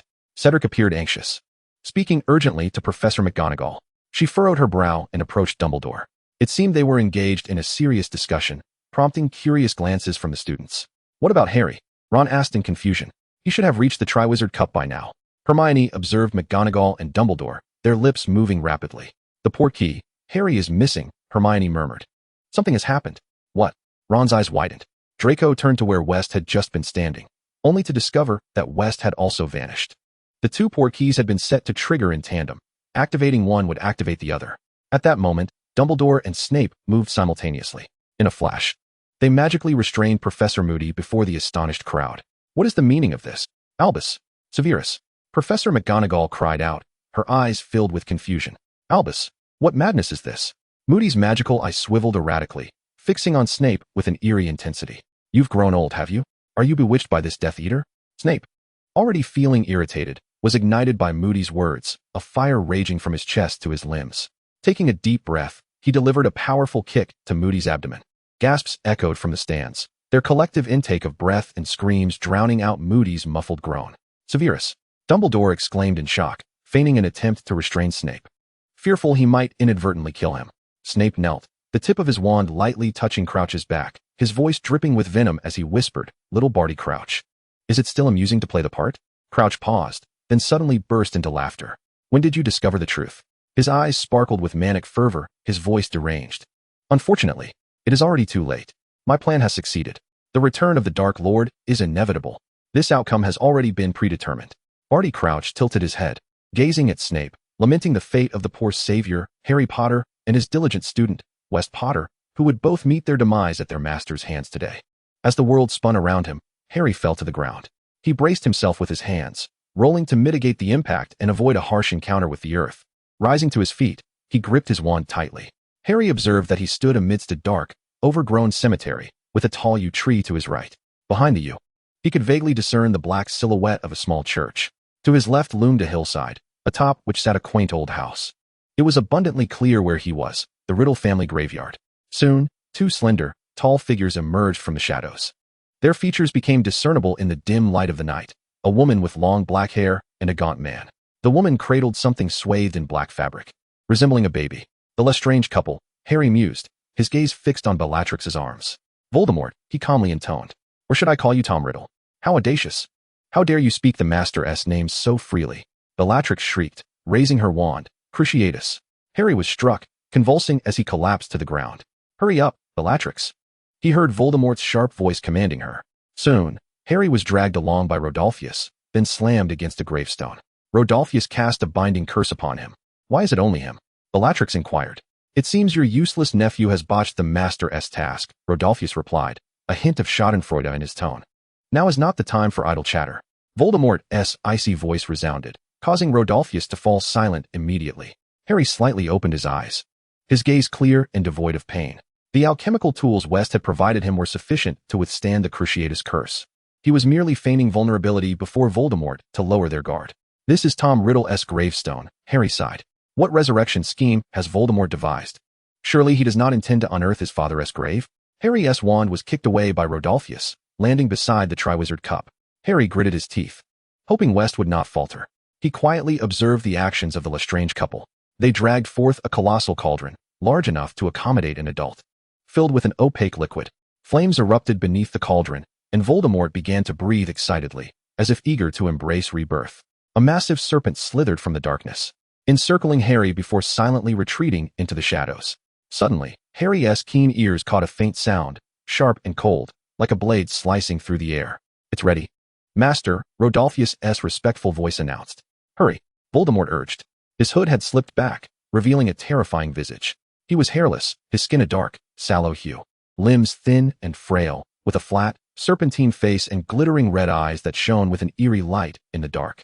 Bellatrix carefully placed Voldemort beside the cauldron, gently lowering him into the bubbling liquid. Narrowing her eyes, she intoned, Father's bone, willingly donated, shall enable your son to be reborn. The grave beneath Harry cracked open, a wisp of ashes rising into the air before gently settling into the cauldron. Harry realized with dread that his assumptions had proven correct. Then, Bellatrix produced a dagger, declaring, The servant's flesh, willingly offered, shall allow your master to be reborn. Without hesitation, she sliced a piece of flesh from her arm, exposing stark white bone. Harry involuntarily gasped, Ugh.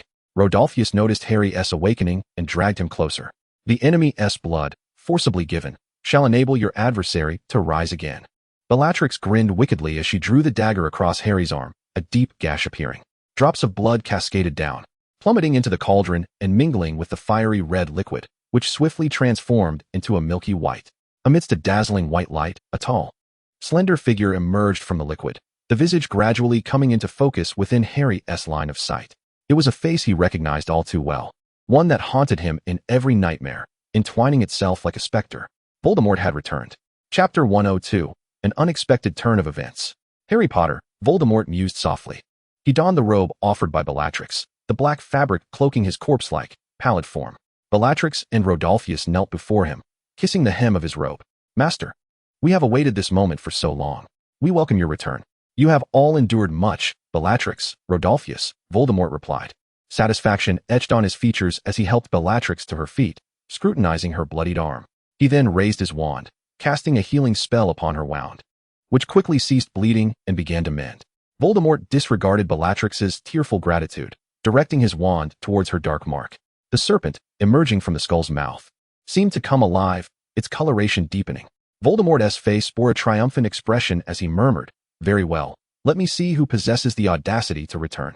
Who would be foolish enough not to come? He paced across the grass until he stood before Harry, his red eyes gleaming. Look, Harry Potter, Voldemort paused. The surrounding air was so still that even the wind seemed to be silenced.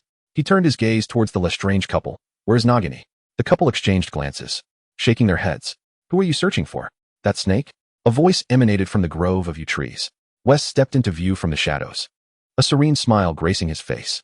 Voldemort fell silent, his eyes appearing even redder. What have you done to her? West emerged fully from the shade of the yew trees, and Harry could see the sword he held. It was a sword forged of pure silver, adorned with rubies, its blade inscribed with the name of Godric Gryffindor. Harry recognized it all too well, having used this very sword to slay the basilisk in his second year. I merely severed its head. Did you not sense it? West chuckled, his words laden with implication. He cast Harry a knowing glance, and Harry stood up, the binding curse having silently lifted from him. How dare you speak to the great Master Voldemort in such a manner? Bellatrix raised an eyebrow, her once beautiful face contorted with malice. She lifted her wand. Bellatrix, stop. Voldemort interjected, his gaze remaining fixed on West, his expression calm. West Potter? You are a student of Slytherin? Voldemort assessed West's attire. I never anticipated a Slytherin would wield the sword of Gryffindor. He squinted. What is that you wear upon your hand? Ah, let me think. The ring of Somerset. Is it not? West's nerves tightened, the wind roaring in his ears, drowning his thoughts in a buzzing cacophony. How do you know? Voldemort did not respond. What is your intention? To rescue your dear brother? You cannot escape. I have summoned my followers. Perhaps I should reward that boy from the Malfoy family. Draco, was it? I did not expect him to truly bring you here. Voldemort narrowed his eyes. West's expression hardened, and he subtly curled his fingers behind his back. In the next moment, a bullet pierced through Rodolphus's chest. His eyes widened as he collapsed to the ground, devoid of life. As Rodolphus fell, the silhouette of Voldemort emerged, and in a flash, a second bullet was about to penetrate Voldemort's chest. Bella lunged forward just in time to shield him from the shot. Voldemort reacted swiftly. Invoking a protective charm, an invisible barrier formed around him, deflecting the other bullets one by one. The Death Eaters still failed to materialize. Voldemort understood. They were likely ensnared by the forces from Somerset. West sighed regretfully. The Muggle firearms could only create an element of surprise, but against a wizard of Voldemort's caliber. Once he was alerted, there was almost no chance of success. Nevertheless, wizards had their own methods of resolution. Voldemort's expression hardened, veins bulging beneath his pallid skin. How dare you provoke the Dark Lord with such inferior Muggle tactics? He cast a killing curse towards the direction of the incoming bullet, but alas. Caspade had already retreated after his defeat, and the curse merely grazed past him. The so-called Muggle methods have already claimed the lives of two of your most capable subordinates. West whispered, raising his wand at Voldemort, intent on inflicting the Cruciatus curse. Voldemort twisted away just in time to evade the curse, but was ensnared by the next instantaneous spell, immobilizing him in place. A chilling sensation surged from beneath Voldemort's feet, spreading a sense of rigidity throughout his body. He found himself frozen, unable to move. What did you mean by your earlier words? West approached with a dark expression. How do you recognize the Somerset crest? Why don't you first tell me how you were resurrected, West Somerset? Voldemort gritted his teeth and demanded. West gazed into Voldemort's eyes, unflinching. Have you investigated me? Listen, we could easily join forces. With my assistance, coupled with Somerset's inherent strength, dominating Europe would be a mere formality, would it not? Voldemort coaxed, you gain power, and I gain immortality. Is that not a fair exchange? Harry could not help but mutter under his breath, don't listen to him, West. West fell silent for a moment before suddenly scoffing. Voldemort, you are exceedingly arrogant. What gives you the impression that everyone is like you, merely coveting immortality and power? With a flick of his wand, Voldemort's knee let out a sharp crack, causing him to grunt in pain and kneel upon the ground. West looked down at him from above. But I am more than willing to satisfy your curiosity. I can be resurrected because the love of my mother awakened the family magic, granting me a second chance at life. Your defeat at the hands of Harry was also due to the blood magic flowing through his veins. Voldemort, the love you have always derided has granted me rebirth. While it has led to your downfall, you will never succeed because no one has ever truly loved you. Voldemort's eyes widened in fury. This is impossible. I merely lack a bit of fortune. Suddenly, he broke into a sinister smile. However, I have seized the opportunity. I hate you, but I also thank you, Somerset.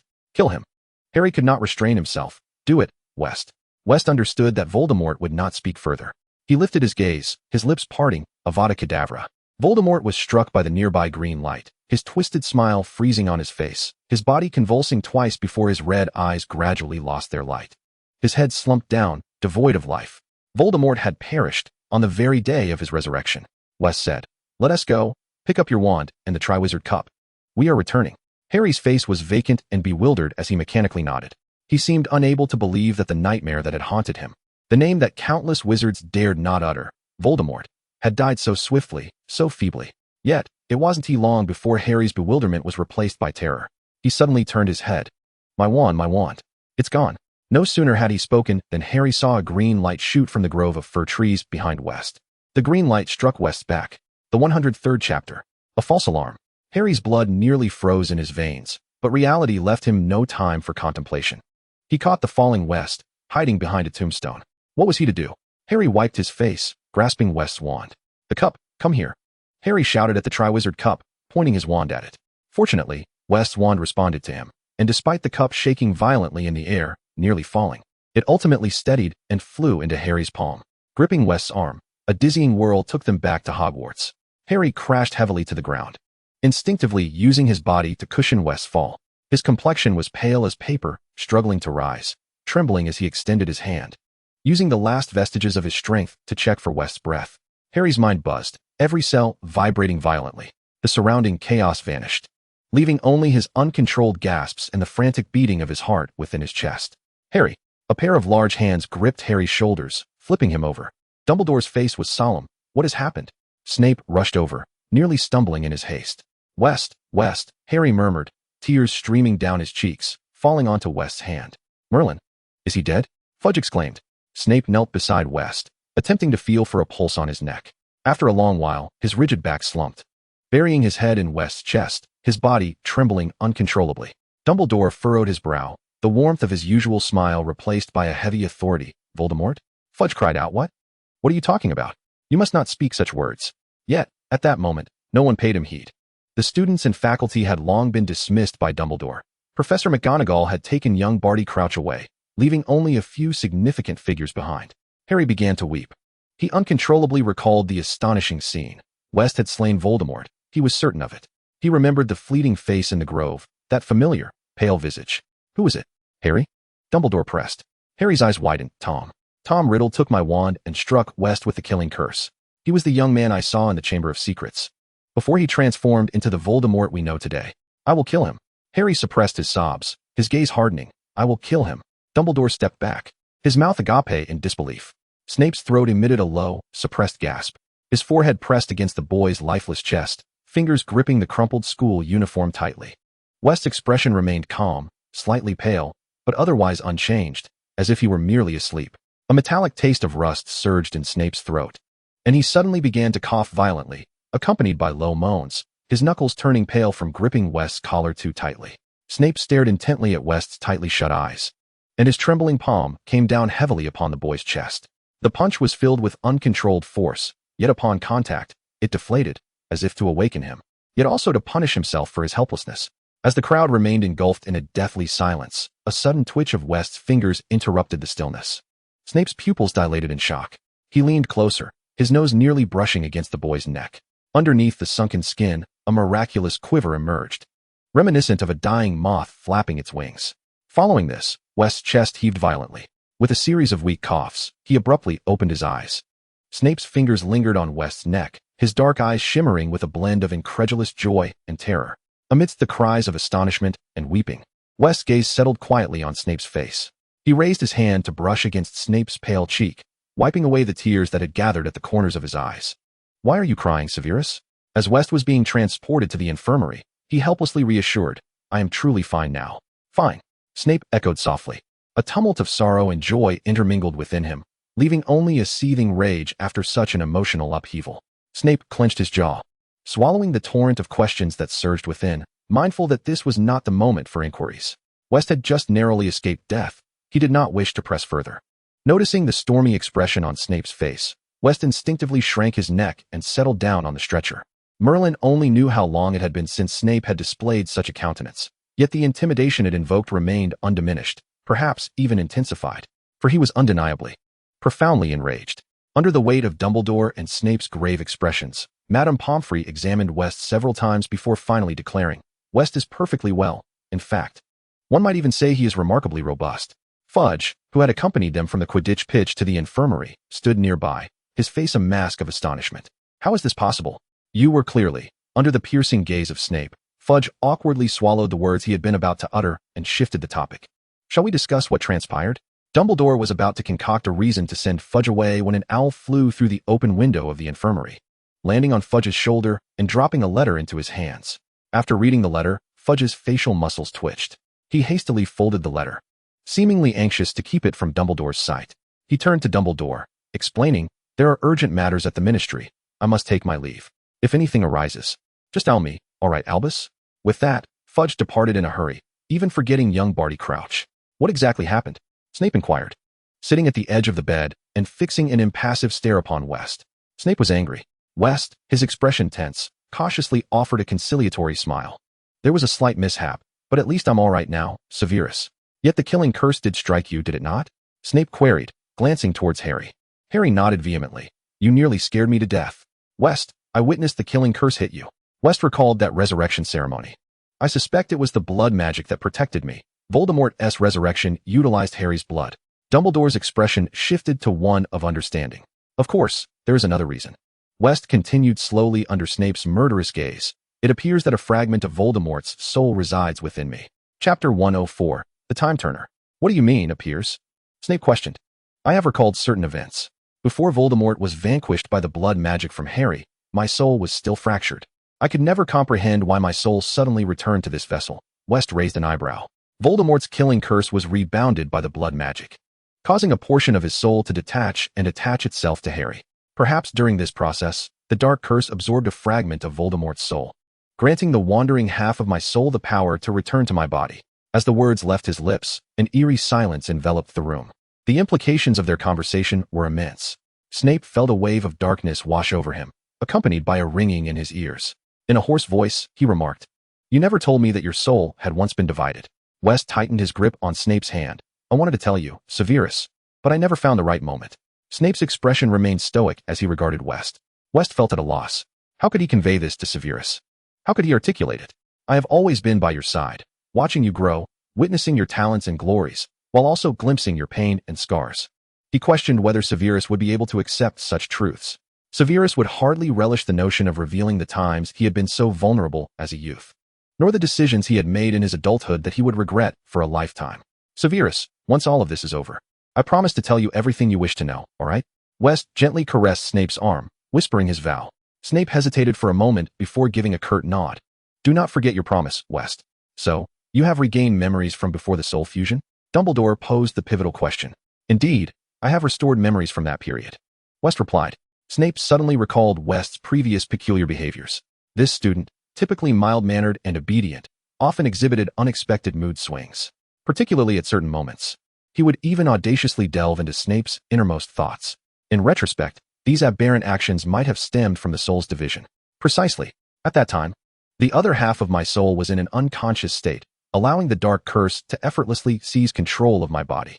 Lily and James mistakenly believed that the magic of the Potter family had fractured my soul. In truth, my soul was already divided. They merely sealed away the conscious half, leaving behind the unconscious remnants. As for the dark curse, it inadvertently consumed a fragment of Voldemort's soul during a moment of great distress. This fragment split into two, merging with both me and Harry. It was through absorbing Voldemort's soul power that my other half of consciousness was able to return to my body. Harry listened, stunned.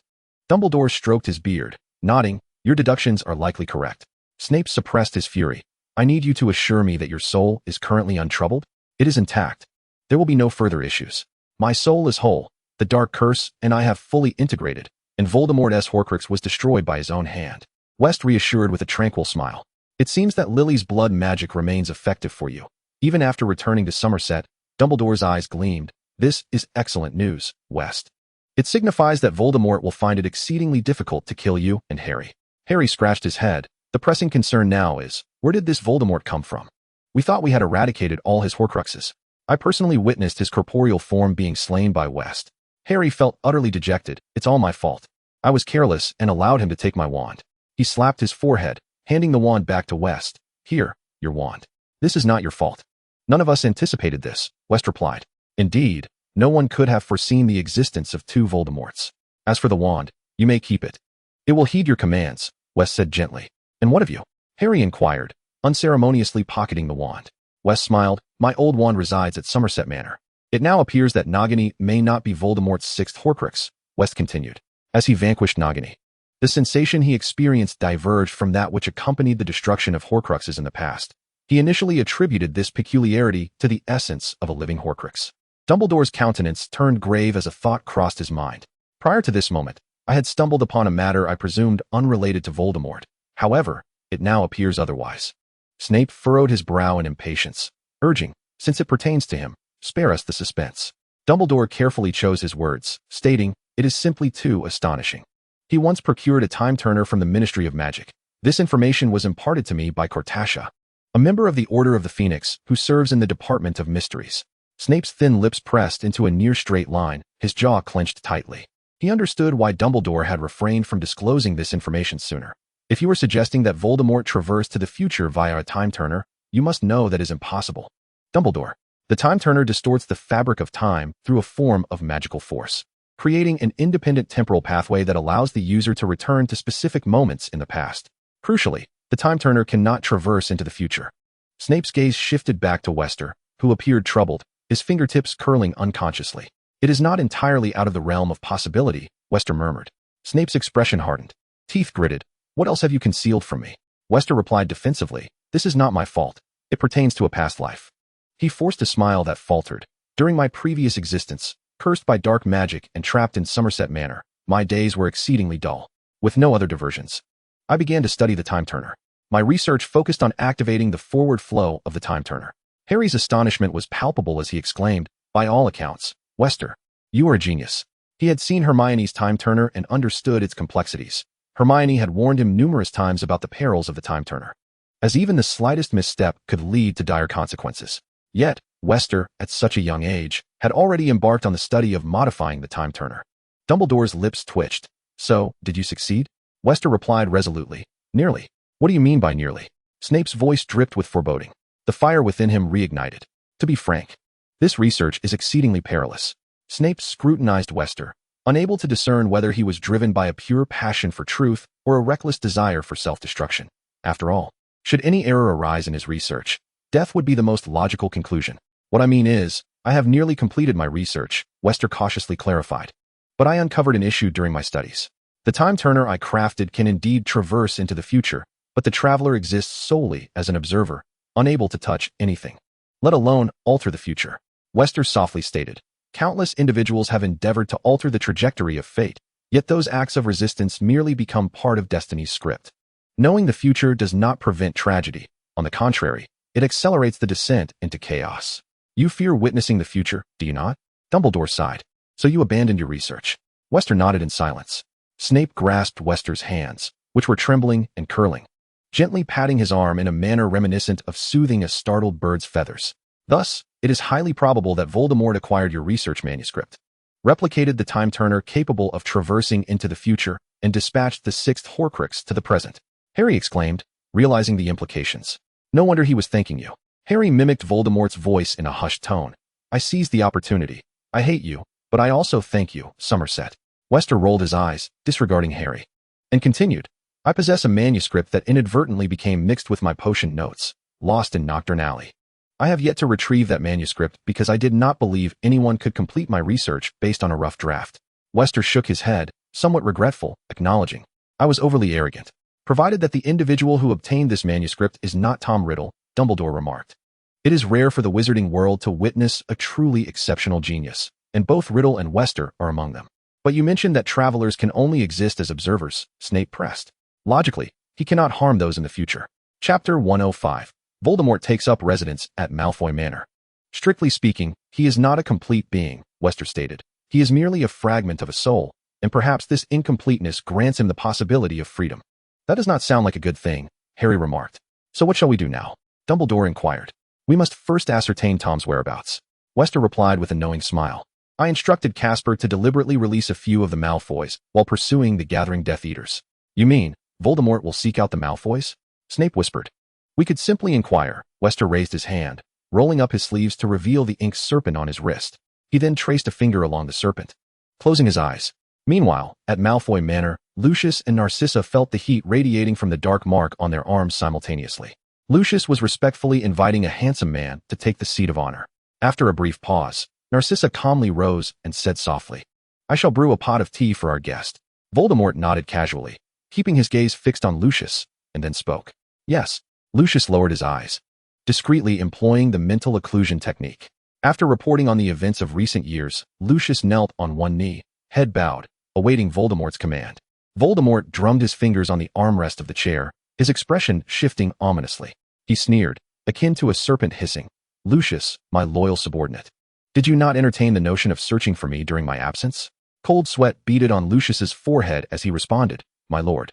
I have always been vigilant regarding your whereabouts. Should I receive any signal from you, I would hasten to your side without delay. Voldemort spoke softly. I do not wish to blame you, Lucius, but that does not absolve you of fault. Now, the Dark Lord requires your atonement. I trust you have safeguarded the item I entrusted to you, have you not? Lucius stiffened. My lord, are you referring to that notebook? Voldemort waved his hand impatiently. Enough. Quickly bring it to me. Lucius immediately nodded. I have locked it in the basement of the manor. Please wait a moment, my lord. After a brief interval, Lucius emerged from the basement, holding the intact notebook that Wester had given him. He shivered as he cautiously handed it to Voldemort. Voldemort sensed the soul's essence within the notebook and smiled with satisfaction. His crimson eyes flicked towards Lucius. I am aware of your curiosity, Lucius. You wonder how I have become what I am today and how I have returned, do you not?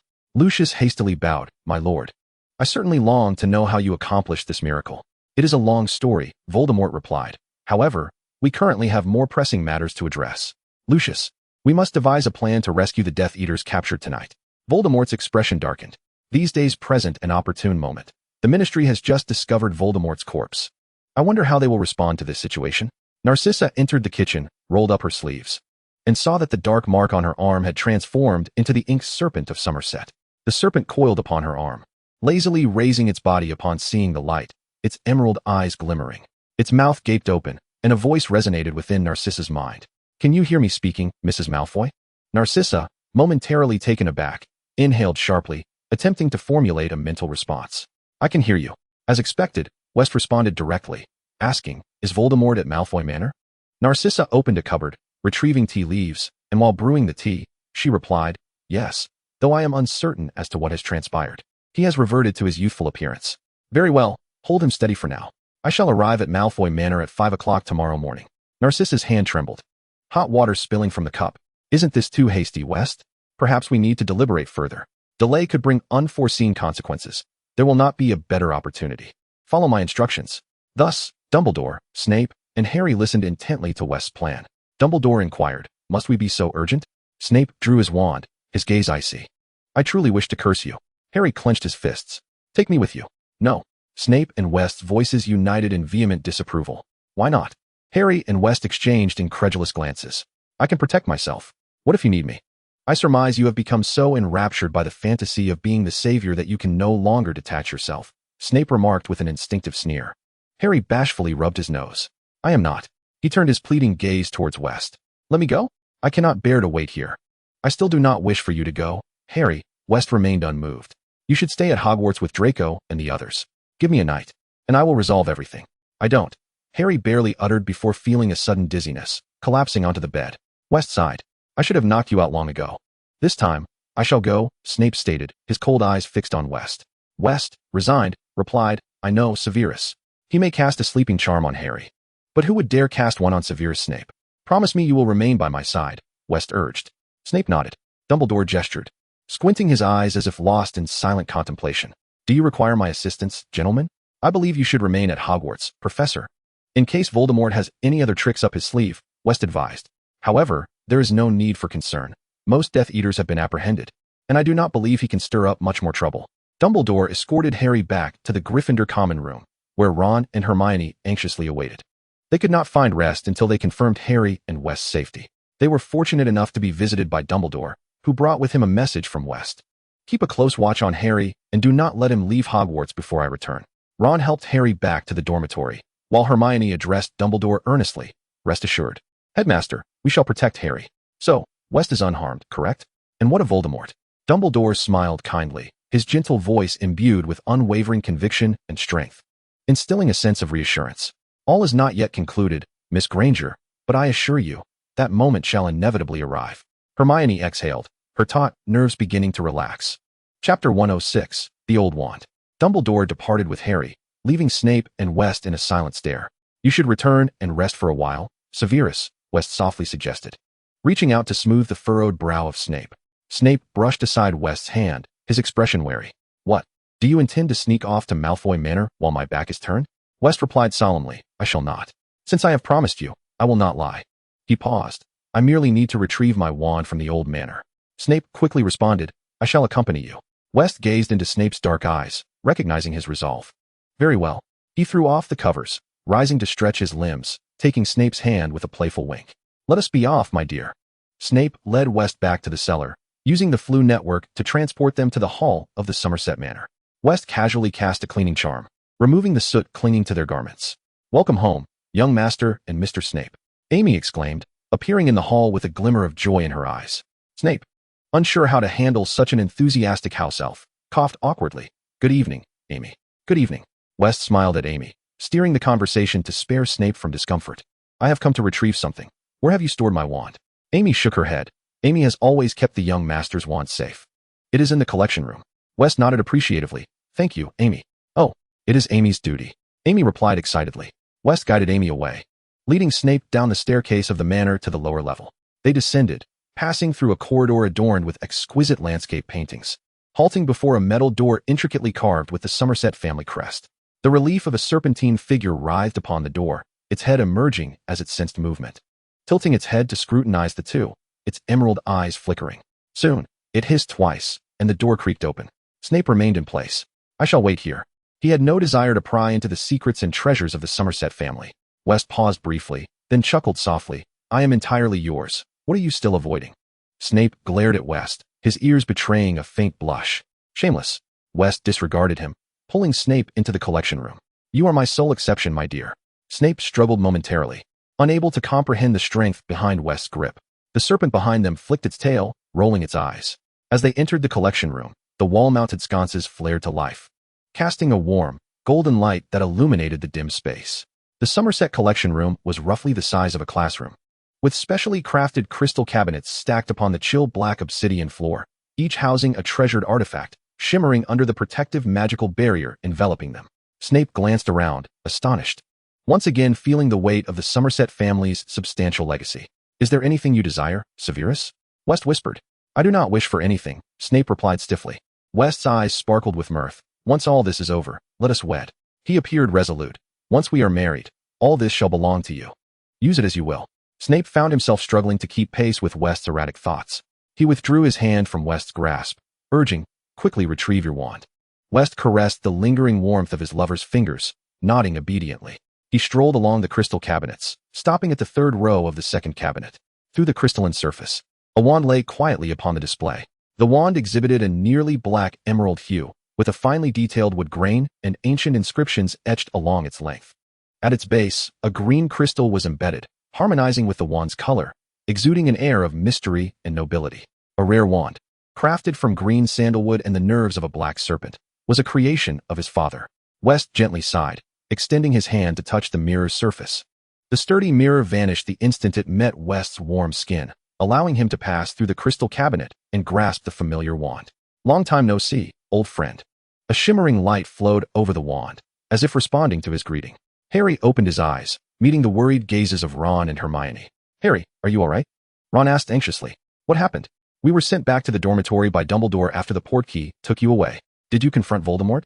What did he do to you? Enough, Ron. Hermione interjected, unable to contain her frustration. Harry needs to rest. She and Ron were nestled on Harry's bed, having lowered the curtains and cast a silencing charm to avoid waking Seamus and Neville. Harry shot upright, intending to get out of bed, but Ron and Hermione forced him back down into the covers. Let me out, Harry pleaded desperately. Where do you think you're going? Hermione snapped, hands on her hips, blocking his way. Unfortunately, no matter where you wish to go, we won't let you leave. Dumbledore and West specifically instructed us to keep an eye on you. You don't understand, Hermione. Ron. Harry shot Ron a look. Ron grimaced apologetically. Sorry, mate, but this time I'm with Hermione. If you don't tell us what happened, how can we understand? Hermione frowned, speaking softly. Harry took several deep breaths. What time is it now? Hermione raised her wand and cast a time-revealing charm. White numbers appearing in the air, 1:36. Harry sighed in relief. There was still time. Listen, Hermione, Ron, West is going to attack Malfoy Manor this morning. To kill Voldemort. Ron gasped, and Hermione let out a hiss. Dumbledore had said it would all be over soon, but Hermione never expected action would be taken so swiftly. A soft sound of something falling outside the curtain went unnoticed by the three, absorbed in their thoughts. Hermione pressed her forehead with her hand. First, tell us what happened tonight. Harry knew that evading the probing questions of Hermione and Ron was far more challenging than dodging a bludger. He inhaled deeply, gathering his scattered thoughts, and slowly recounted the events. Hermione and Ron listened, their hearts pounding. After Harry finished, he looked at Hermione expectantly, hoping she would let him go. But instead, she fixed him with a serious gaze. If that's the case, I absolutely cannot let you leave. You cannot go to Malfoy Manor. Harry could bear it no longer. Why? I might be able to help West. Maybe, Hermione scoffed. Do you hear what you're saying? That prophecy made by Trelawney. Harry gritted his teeth, said that between me and West, a person capable of killing Voldemort would be born. And I still remember her saying in our third year that West was shrouded in the shadow of death. West is my family. I cannot bear the thought of losing him. Do you understand? Hermione, Ron. West cannot afford to lose you either. Harry, Hermione stated calmly. I know you've always felt like the savior, burdening yourself with unnecessary responsibilities. But before being the savior, you are West's brother and our closest friend. Hermione pronounced firmly. Therefore, I will not allow you to take such risks. Hermione had an almost blind trust in West. Since West had asked her to watch over Harry, she complied. Under the pained gaze of Ron, Hermione cast a binding charm on Harry, handing his wand to Ron. Hermione, Harry yelled. Ron stowed away the wand. And Hermione nodded in satisfaction. Ron, you understand the gravity of this situation, don't you? Before leaving Harry's dormitory, Hermione cast a spatial binding charm, ensuring the 4 individuals inside could not break the spell, then left, planning to return in the morning to unlock the door. Harry struggled but could not break free from the binding, collapsing helplessly onto his pillow. Harry, get some sleep. I think you should trust West a bit more, Ron said, resting his arm beside Harry. Chapter 107, A Complete Death.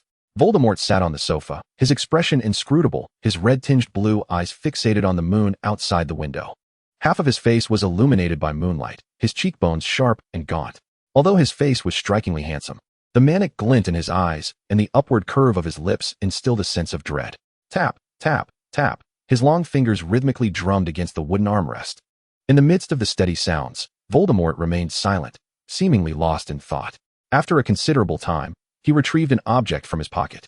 It was a time turner, strung together by a golden chain, but regrettably, the disc was cracked, nearly splitting in half. This time turner had lost its function. Voldemort contemplated whether to create a new time turner, but that would require time. Moreover, he could not ascertain whether his now weakened soul could withstand another time shift. The cost of a forward time transition exceeded his expectations. Firstly, it would subject him to immense external pressure, which could damage his soul.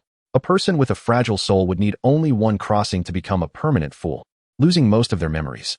Voldemort's soul was remarkably resilient, a result of multiple splits. Ultimately, he had not descended into madness. He had merely lost parts of his memory. The prophecy stating that he would be killed by the Potter brothers was something Voldemort initially disbelieved. At that time, he had just developed a modified time turner and suddenly thought to use it to verify the prophecy's truth. He recalled the 2 nights he had witnessed through the time turner. The first time, he was killed by Harry Potter's so-called love magic on that tranquil night. The second time, he was slain by West in the Riddle Graveyard. West's enigmatic smile and relaxed demeanor were etched into his mind, a source of torment for him. In that moment, Voldemort felt a flicker of fear. Even if he did not believe in fate, he decided to be cautious and split off a 6th Horcrux, giving the time turner to it, sending it into the future to kill West.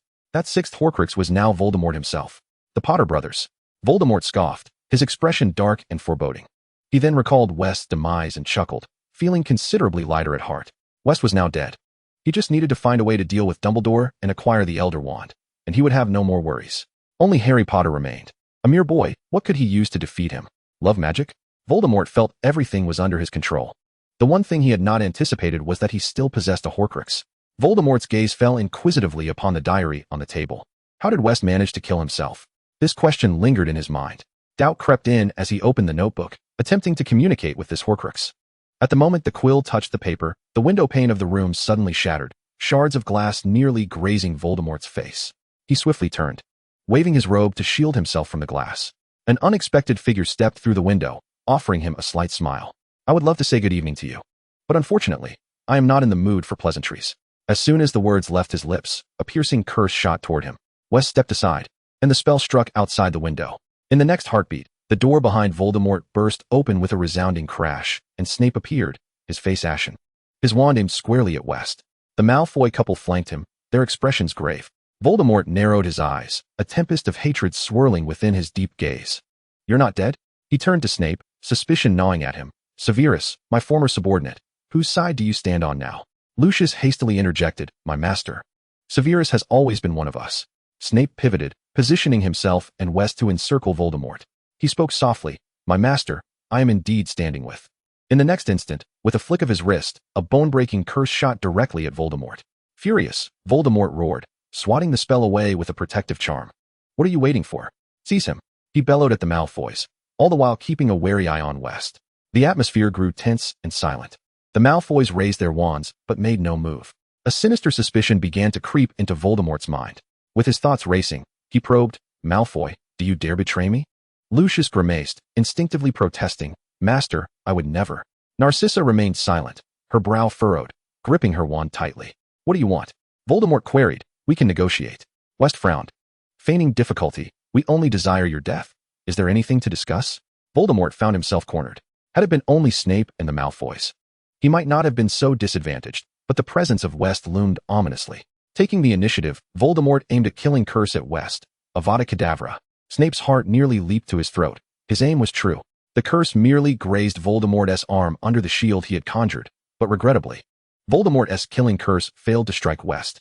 West's figure vanished into thin air, the curse hitting the wall instead. In the next moment, West reappeared beside Voldemort. At a critical juncture, Voldemort twitched his wand, attempting to escape through apparition. West uttered an ancient incantation, and the air twisted into countless black tendrils that ensnared Voldemort's limbs, slamming him violently against the wall. With a sharp crack, Voldemort's wrist was brutally twisted, sending his U-wand clattering to the ground. The tendrils, forged from pure magical energy, grew increasingly resilient with the surge of the caster's power. Deep grooves marked Voldemort's neck as the constriction tightened, his crimson eyes swirling with fury and panic. A guttural growl emerged from his throat, akin to a trapped beast, but it only resulted in heavier oppression. Snape's voice sliced through the tension, "Do not waste time." Realizing he could not evade his fate, Voldemort recalled the notebook he had kicked under a cabinet amidst the chaos, his last remaining Horcrux. He clung to a thread of hope. Cold, calculating eyes swept over everyone present, and Voldemort hissed through clenched teeth, "I will await your demise in the shadows." West raised a hand, and a black tendril sliced through Voldemort's robes, piercing his chest. Voldemort's breathing became labored, and he coughed up blood, his ghastly expression forever frozen in place. The Malfoy couple remained with wands raised, their eyes wide in disbelief. They had not anticipated that this would conclude so seamlessly.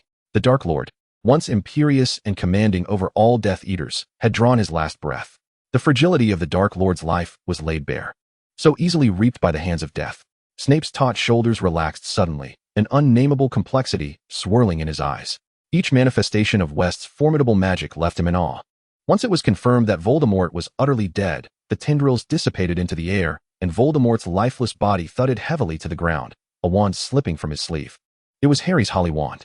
Voldemort had perhaps kept it, intending to catch his enemies off guard, but regrettably, he never had the chance to wield it before his demise. West approached the table, tapping the surface with his wand, and the notebook flew from beneath the cabinet, landing in his palm. Subsequently, the notebook ignited with magical flames. It was no Horcrux, but rather an alchemical tool tainted by Voldemort's residual essence, capable of responding to its writer. However, had Voldemort engaged it in conversation, he would have uncovered its true nature. Lucius swallowed hard. "Is it over?" "I believe so," West replied, offering a sincere smile, his gaze lingering fondly on Snape. Snape felt a tightening in his chest. With Voldemort's matter finally resolved, he sensed that someone was about to stir trouble. Narcissa sighed in relief, stepping back, her peripheral vision catching a glimpse of a few golden strands hidden in the shadows, startling her. "Draco Malfoy," she snapped, her expression stern. "When did you return?" West and Snape's faces darkened in unison. As predicted, Draco peeked his head through the door, his pointed face somewhat pale, offering a sheepish smile to his parents. Harry followed Draco out, his expression awkward. Lucius noticed their interlocked hands, alarm coursing through him. "What are you two doing here?" Chapter 108, Love After Dusk. Narcissa pulled Draco close, lowering her voice. "Did I not tell you not to come home during this time?" Draco blinked, a hint of fear still on his face. "Mother, I was worried about you and father." This harkened back to the previous night. Harry was unable to sleep. Ron lay beside him, sprawled out, and snoring loudly. Harry struggled, attempting to cast a silent charm to free himself from his bindings. As he exerted himself, the curtain was lifted slightly. "Harry, Harry." Harry halted, furrowing his brow, his emerald eyes lighting up. He whispered, "Draco?" Draco lifted the hood of the invisibility cloak, revealing his eyes. He raised his wand, silently dispelling the binding spell on Harry. Harry slipped past Ron, climbing out of bed. "Sorry, Ron," Harry muttered inwardly, Unable to fathom the wrath Hermione would unleash upon Ron the next day. Hermione's space-confining spell had ensnared both Harry and Ron, but she had not accounted for Draco hiding in the dormitory. Draco's magical prowess rivaled Hermione's. He cast a silent spell, uttered a few incantations, and with a click, the door swung open. Draco pulled Harry, both concealed beneath the invisibility cloak, into the Gryffindor common room. "When did you arrive?" Harry asked, tugging at Draco, unable to resist planting a kiss on his cheek. "Before you came in," Draco replied. "Thank you, Draco. You've helped me immensely." Harry exclaimed hurriedly. "Now go back to your dormitory, all right?" The tips of Draco's shoes grazed Harry's instep, his expression darkening. "Are you leaving me to go home alone?" Harry yelped in pain. "I can't trust West. Do you think I can simply let you go alone?" Draco replied sternly. "Besides, my parents are still at home. We either go together or not at all." With a triumphant grin, Draco raised his hand, seizing Harry's wand and tucking it into his sleeve. Harry stared at Draco, the intensity of his gaze unnerving. "Do you have any objections?" Draco barked, his demeanor unyielding. Harry gripped Draco's neck firmly, pulling him close, and planted a fierce kiss on his delicate pink lips, gritting his teeth as he uttered, "No." Thus, the two stealthily made their way to Snape's cellar and, through the fireplace, arrived at Malfoy Manor. Harry felt a wave of gratitude that Draco had accompanied him. The vastness of the estate might have meant that he would have reached West alone, only to find everything had already concluded. Lucius. He had forgotten to close the Floo network. With Draco still clutching Harry, Lucius approached with a dark expression, seemingly nonchalantly separating the two. In the presence of West, he could not openly confront Harry Potter, so he merely huffed in annoyance. Yet, as he turned, he discovered that West and his friend Severus had vanished without a trace. "Where are they?" Lucius inquired. Harry stammered. "They just disapparated away." "What shall we do?" Lucius glanced at the body in the corner. The three pairs of eyes fell upon Harry. Bury it," Harry suggested hesitantly. Narcissa sighed. "Then let us find a place to inter him." Ultimately, Voldemort's body was taken away by 3 house elves, who would lay him to rest in the Riddle family graveyard.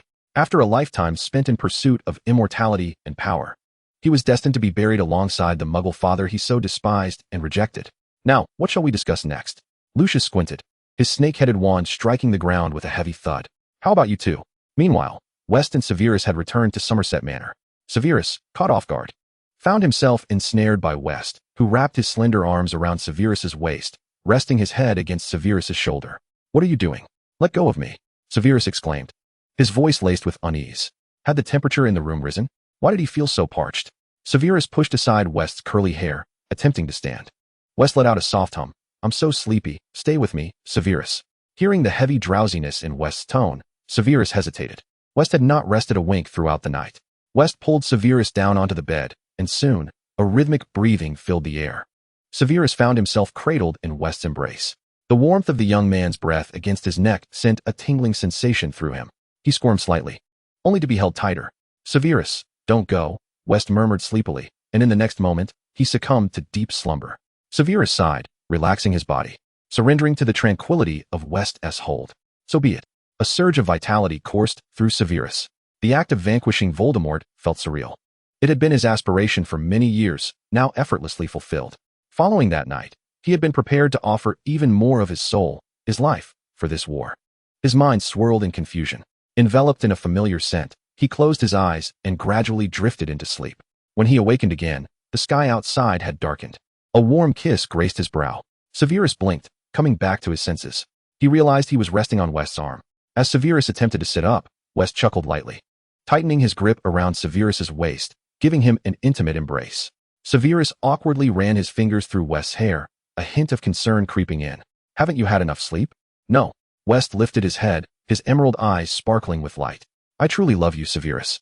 Severus couldn't help but recall that day 4 years prior. West had been a slender child, obediently following behind him, gazing up with wide eyes filled with an unrecognized tension and fear.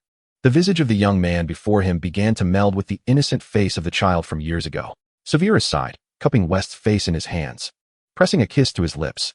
"I love you too." West froze, his eyes widening in surprise. Silently, he embraced Severus, rolling around on the bed, tousling their hair into a chaotic mess, before bursting into laughter. Caught in West's joy, Severus couldn't help but smile. "Severus, Severus, Severus," West repeated, snuggling closer to his warm body, whispering his beloved's name over and over. Then, one kiss after another, with great reverence. He pressed his lips from Severus's smiling brow to his forehead, down to his nose, cheeks, and finally to his lips. Severus breathed in shallowly, wishing time would freeze at that very moment. Let us get married, Severus. But time would not stand still, and they were destined for an even brighter future. Epilogue, the wedding. 001. A month had passed since Voldemort's demise. During this period, under the influence of Somerset, and following a series of events such as Death Eater gatherings, Fudge was forced to resign, and Kingsley Shacklebolt ascended to the role of Minister of Magic with the support of the populace. Do you not intend to support someone from the Somerset family to ascend? Severus queried, though inwardly he felt a sense of relief. West clung to Severus, showering him with affectionate kisses. Severus, feeling somewhat impatient, turned his head away, prompting West to express his disappointment. Kingsley is a commendable leader, and with his cheerful demeanor, his rise will not alter the fact that the Somerset family covertly wields control over the Ministry of Magic. The war is over. You need not be so tense. Severus reassured, patting West's hand. I know, but in a few years, Harry and the others may join the ministry. I want to create a favorable environment for them. West casually spoke of his plans for the future, especially Hermione. He added, raising an eyebrow, she will make a remarkable leader, won't she? The magical community requires fresh blood. Severus understood. It seemed that the magical world was on the brink of significant change in the coming years. 002. The two had rested for an extended period at Somerset Manor, returning to Hogwarts 3 months later. Severus was there to finalize his resignation. The war had long concluded, and he no longer needed to remain at Hogwarts. Dumbledore felt a twinge of reluctance, yet he understood that Severus had never aspired to be a teacher. Presently, defense against the dark arts was taught by Moody, while potions was under Slughorn's guidance, and Hogwarts's educational endeavors continued smoothly. However, the two were aging and would not linger at Hogwarts for long. Dumbledore was concerned. It appeared he would need to seek new instructors soon. He assisted Severus with his paperwork and inquired, what do you plan to do next? West stood beside Severus, their lack of physical contact doing little to mask the intimacy evident to any observer. Severus remained silent, somewhat lost in thought. West smiled. Severus and I are planning to get married. He took Severus's hand, revealing the rings on their fingers. Dumbledore understood, bursting into hearty laughter. I hope to receive an invitation to your wedding along with Gale. Severus allowed West to lead him, awkwardly shifting the topic. I have contacted the Potion Association and am discussing new potions with them. He stated firmly, I will no longer work for anyone else. From now on, I will seize control of my life. I will dedicate my passion, energy, and life only to potions, myself. And Severus tightened his grip on West's hand, my beloved. Dumbledore felt a pang of envy. He blinked, feeling that after a lifetime of toil, he deserved a respite. Perhaps he could embark on a journey around the world with someone, savoring the twilight of his existence. 003. The news of Severus's resignation swiftly circulated throughout Hogwarts. During his tenure, he was a figure of fear for nearly all the students, yet his abrupt departure evoked a sense of nostalgia among them. Although the professor was quite strict with us, he genuinely cared, murmured a small serpent. He often awarded us points. Careful with your words. Do you even know who the professor is the head of? Grumbled a small lion, though he soon lowered his head. Despite his frequent deductions of Gryffindor points and scolding us, it was still the professor who concocted the bone regrowth potion when I broke my leg. Even if he did berate me, a badger remarked, at least the professor never truly poisoned us. A hawk squinted. Perhaps we should organize a farewell party for the professor? The students from the 4 houses quickly united in their efforts, setting everything in motion with remarkable efficiency. On the day Severus was to pack his belongings and depart, Draco cunningly lured him to the Great Hall. Are you certain Professor McGonagall is looking for me? Severus asked Draco, his voice low. In the Great Hall? Draco felt a chill run down his spine but endeavored to put on his best act. Of course, headmaster. To Severus, Draco had always been a remarkably gifted student, causing him to furrow his brow in doubt. Yet he followed Draco to the Great Hall only to be doused in a shower of confetti. Seeing Severus's grim expression, Harry chuckled awkwardly. Good evening, Professor. At that moment, Hermione, Pansy, and Blaise, who had triggered the confetti blast, quietly concealed their celebratory items behind their backs. As Severus brushed the ribbons from his head and surveyed the room, he realized that students from all 4 houses had gathered. Other professors stood at the staff table, their faces alight with joy. Hogwarts had even granted a half-day holiday to accommodate the students' plans. What is the meaning of this? Severus's eyes widened in astonishment, his shock barely concealed. Professor McGonagall's lips curled into a smile, no longer maintaining her usual stern demeanor. Severus, the students are reluctant to see you go. They organized a farewell party in your honor. Severus's cheeks involuntarily twitched. How could these students, who had always treated him like a venomous serpent, possibly feel such attachment? The mere thought made his temples throb. Yet, As he raised his gaze, he noticed the sincerity etched upon their faces, with even a few students' eyes glistening with tears, mostly from Slytherin, of course. A few Gryffindors sighed, their expressions revealing a hint of relief, as if he couldn't see it. Severus was ushered to the staff table by the throng of students. "Professor, we will miss you. You will forever be our professor." A sharp-eyed student spotted the ring on Severus's middle finger and incited a ruckus among the crowd. "Professor, when are you getting married?"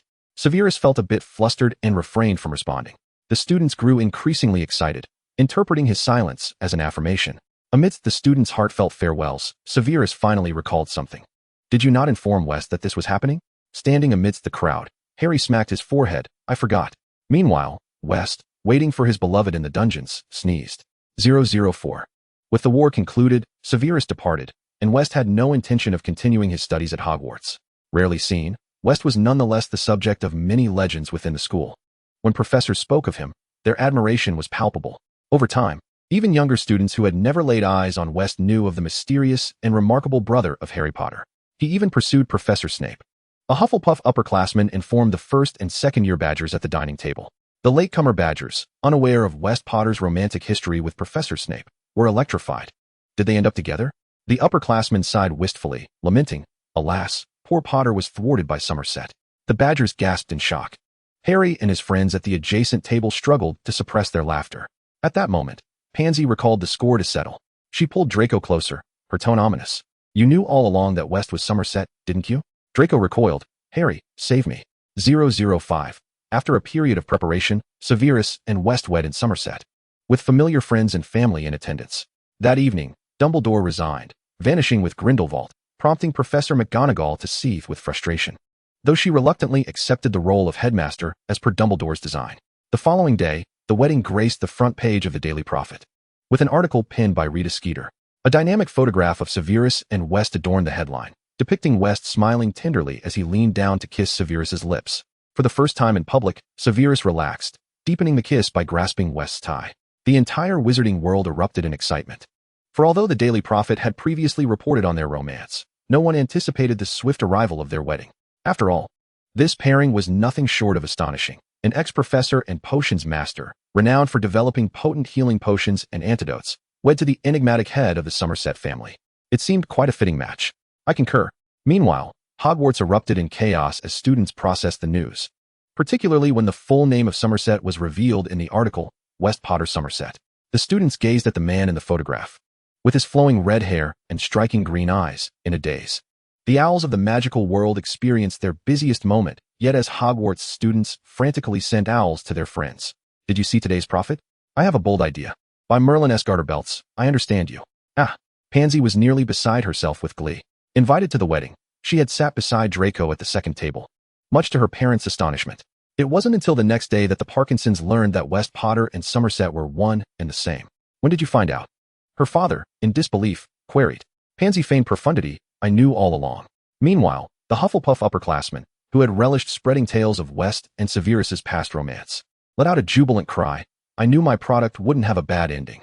006. Lucius faced the greatest challenge of his life. The incident occurred the day after the wedding when Narcissa discovered that Draco had brought Harry back to Malfoy Manor. "How will you ever separate?" Lucius inquired at the dining table, his hair unkempt and his usually pristine appearance slightly disheveled, betraying his inner turmoil. Narcissa, exasperated, patted Lucius's hand, signaling him to discuss it later. Unexpectedly, Draco spoke up first. "Dad, I am not going to separate from Harry." Harry immediately affirmed, "I won't be separating from Draco either." Lucius endeavored earnestly to persuade Draco, completely disregarding the loathsome Potter. "You are still young, Draco. You do not comprehend the essence of true love. In your childhood, you expressed an affection for girls. Did you not declare your intent to marry Parkinson when you grew up?" Draco raised an eyebrow. "Father, you previously mentioned that you pursued Mother in 4th grade. Lucius felt an overwhelming urge to cover his son's mouth. He turned to find Narcissa gazing at him with a playful smile. "Lucius, 4th grade?" Narcissa mouthed, "I will have words with you later." She then turned to her cherished child, softly saying, "Little dragon, Mother supports your decision, but you are still quite young. Let us refrain from crossing any boundaries, shall we?" As she spoke, she cast a knowing glance at Harry. Lucius, feeling exasperated, muttered, "Narcissa," only to be discreetly pinched at his waist by her, causing him to inhale sharply. Harry understood that Narcissa was not opposed to Draco's relationship with him, blushing as he nodded. "Don't worry, Mum. Narcissa and Lucius exchanged glances. Draco snickered softly and playfully kicked Harry. After the two departed, Narcissa remarked, "If they are not suited for one another, they will naturally part ways. However, if the two children genuinely care for each other, we cannot impede their affection." Lucius fell into contemplative silence. Extra Chapter 2, Candor, 001. Harry had long aspired to master the art of animagus transformation. Following their entrance into 5th year, his plans finally commenced in earnest. Animagus transformation diverges from other forms of magic. It is not merely a pursuit of talent and effort, but rather significantly influenced by fortune. The most perilous aspect lies in the initial transformation, where one must strive to maintain their humanity, lest panic submerge them into primal instincts. However, with the guidance of West and Severus, the four felt considerably more secure. "I envision my animagus to possess a formidable physique as well as an air of elegance and nobility," Draco mumbled, chewing on a sprig of mandrake. Ron appeared listless, nibbling on a chicken leg, struggling to ensure that the leaves remained in his mouth while he ate. Harry and Hermione remained relatively composed, Hermione especially, having succumbed to a profound silence, fully immersing herself in her studies. By Merlin's grace, on the second Saturday after the four had buried the crystal vial, a thunderstorm arrived as anticipated. Severus disapproved of the four students learning animagus at such a tender age, yet their resolve was unyielding. He led them to a secluded area in the Forbidden Forest, confirming that they were alone before darkly casting protective spells. West followed closely behind, winking at Harry, and upon Severus's turn, promptly resumed a serious demeanor. Harry clutched the crystal vial, the liquid within having transformed into a deep crimson hue, indicating that the previous steps had been executed flawlessly. Draco nervously tapped the vial, swallowing hard. He was acutely aware of the dangers inherent in the initial transformation. But having come this far, there was no turning back. "Nothing will happen, I swear," Harry whispered, offering a reassuring smile. Draco's tense thoughts began to ease, a soft chuckle escaping him. "How can you guarantee that?"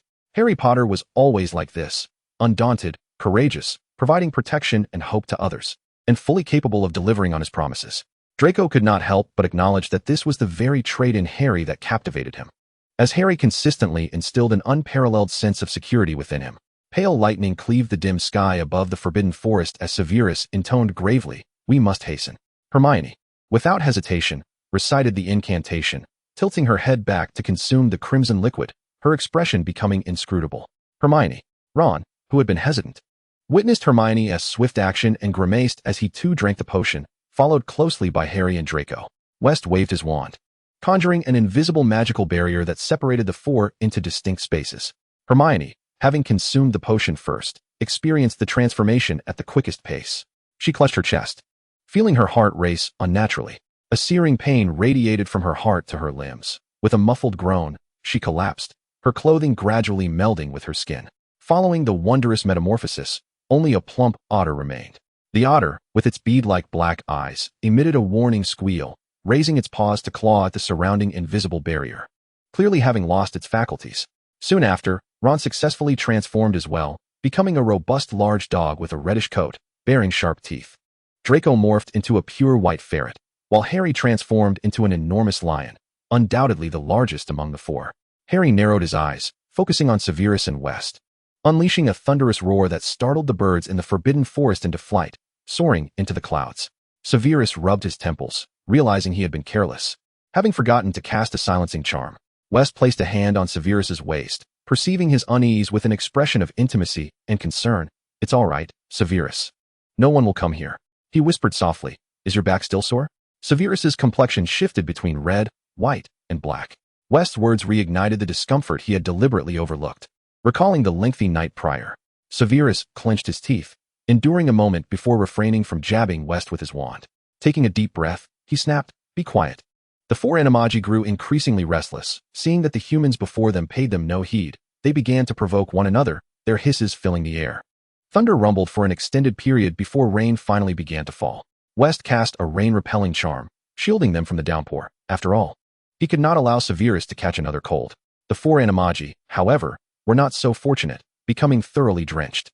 Perhaps due to this, they gradually regained their senses. Observing their eyes clearing, West finally dispelled the magical barrier. The lion quickly sheltered the ferret beneath him, attempting to shield the smaller creature from the rain with his massive form. The large dog, seeing this, also endeavored to pull the otter beneath him, only to be met with the otter's paw delivering a sharp slap. Hermione reverted to her human form, flexing her fingers before retrieving her wand to cast the rain-repelling spell for the four. Severus nodded in appreciation. Hermione's mastery over transformation was nothing short of astonishing. Ron squatted beside Hermione, his innocent eyes wide, whimpering. Unable to resist, Hermione affectionately stroked the fluffy dog's head, remarking, "Just think of your human form. And you can change back." Meanwhile, the great lion appeared unconcerned. He gently carried the little ferret to a dry patch beneath a tree, beginning to groom its fur.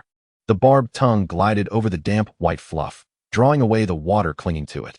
The ferret emitted a heart-wrenching squeal, scratching at the lion's face, likely inflicting negligible damage. Draco, unable to contain himself, immediately transformed back into his human form. Harry Potter. His face bore an expression of incredulity as he could not help but shout, "You got your saliva all over me." Harry blinked innocently, his heart brimming with affection for the figure before him. Succumbing to the primal instinct, Harry licked Draco's cheek once more. Unbeknownst to him, the barbs on his tongue left Draco's fair skin reddened. Feeling guilty, Harry buried his head in his large paw, leaving only the sound of Draco's exasperated cries in the air. 002. West harbored a secret that Severus must never uncover. Those hidden, unspoken years. He lingered as a fragment of a soul beside Severus for 21 years. After enduring countless trials, West Somerset finally reached this moment, managing to clasp Severus's hand tightly. This recollection, laced with unpredictable elements, is one he would prefer to bury deep within his heart forever. Regrettably, the very things one strives to conceal often come to light with alarming ease. West Somerset, a wizard more formidable than Voldemort, found himself plunged into unconsciousness due to a surge of magical energy. It is noteworthy that such magical upheavals are typically instigated by underage witches and wizards who cannot control their powers. It is virtually unheard of for a powerful adult wizard like West to succumb to a prolonged stupor caused by a magical disturbance, particularly one that arose without explanation. Descending upon everyone unexpectedly. "Mr. Snape, I am at a loss. Mr. Somerset is trapped, and he can only awaken by his own means," the Somerset family's private physician lamented. Harry trailed behind Severus, brimming with indignation. "What do you mean, trapped?" Freshly graduated from Hogwarts, Harry retained a youthful vigor, yet had developed a robust physique. His height, now nearly matching Severus's. He furrowed his brow, exuding an intimidating presence. However, compared to the impetuous Harry, the physician found himself more apprehensive of the grim expression on Severus's face. With West in a deep slumber, Severus's countenance was ashen, darkened by an unsettling shadow, reminiscent of his appearance from years past at Hogwarts. He had to awaken. Severus, exhibiting greater calmness than Harry, fixed his gaze on the physician. "Mr. Seidling, you will provide me with a treatment plan, will you not?" Seidling swallowed nervously. "Yes, sir, I do have a method, though it carries some risk. The Somerset family possesses a magic that allows one to enter the dreams of a loved one." It was evident that the master was ensnared in a nightmarish reverie. "And if someone could retrieve him?" Harry nodded eagerly. "I can do it." Seidling nearly bit his tongue. However, given the master's overwhelming magical power, should you fail to awaken him, you too may be drawn into this nightmare with no means of escape. Harry nodded resolutely, prepared to respond, when Severus interjected. "Send me in." "Severus," Harry exclaimed, wide-eyed, "this is perilous." "Indeed, it is perilous. Thus I shall go." Severus calmly disregarded Harry's protests. While Seidling prepared, Severus sat at the edge of the bed, attempting to smooth the furrowed brow of West with the pad of his finger. "What kind of memory could ensnare you for so long, West?" Severus's initial thought was of the dark magic curse, which was almost the root of West's misfortune. The excruciating pain, the absence of parents, were nightmares that haunted West throughout his childhood, even if he claimed to have made peace with it. Severus knew all too well that some scars are beyond healing. They scab over with the passage of time, leaving behind faint marks. The phantom pains hidden within those scars resurface through the years. Severus lay beside his beloved, holding his hand. As Seidling began to chant, his consciousness was swallowed by darkness. When the scene brightened once more, Severus beheld a frail little boy in tattered clothing.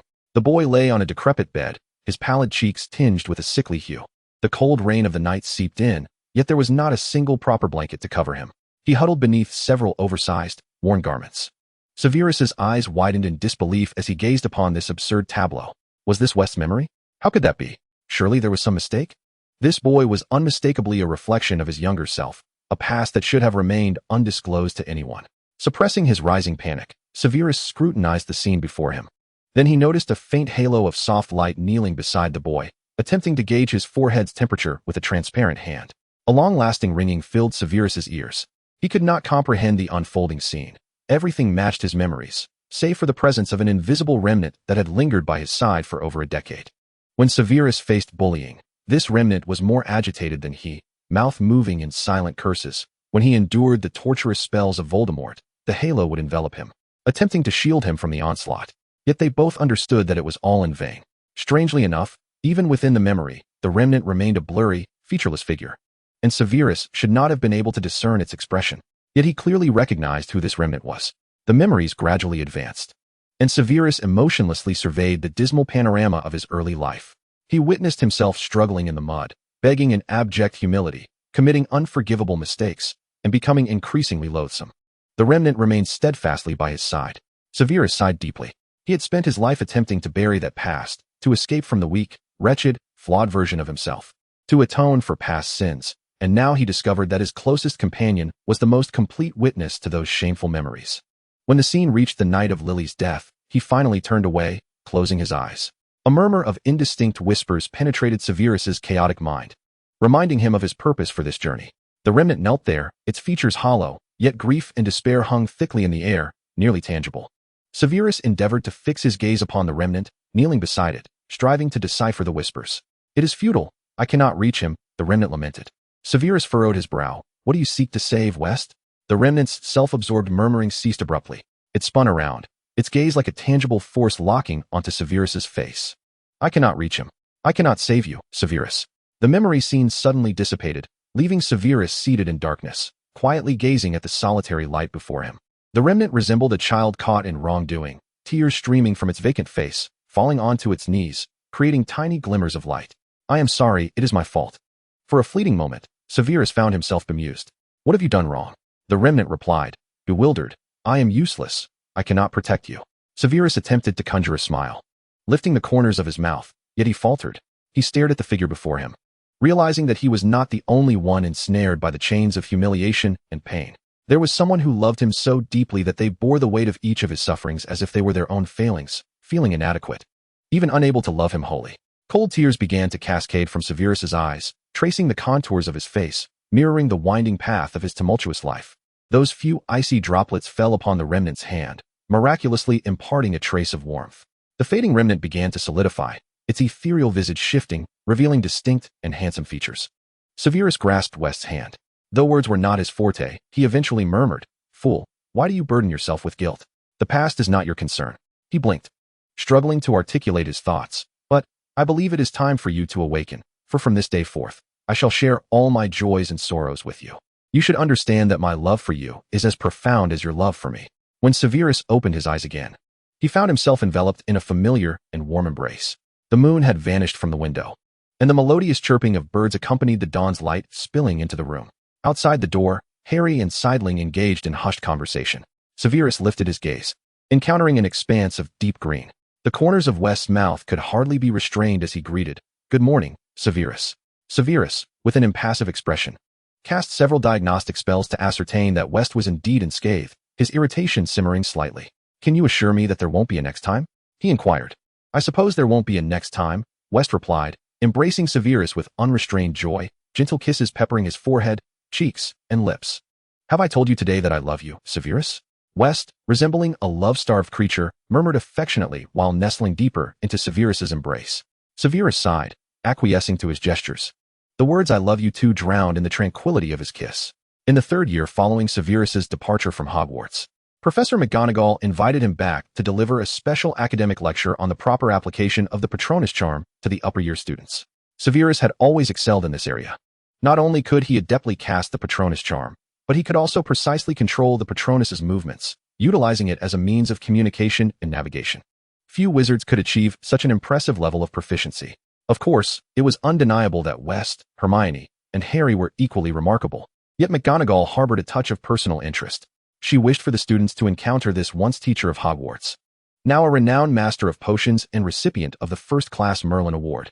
The students' curiosity about Professor Snape and his partner did not escape McGonagall's notice. Severus's return would not only inspire the students to delve deeper into the arcane arts, but also satisfy their innocent and fervent curiosity.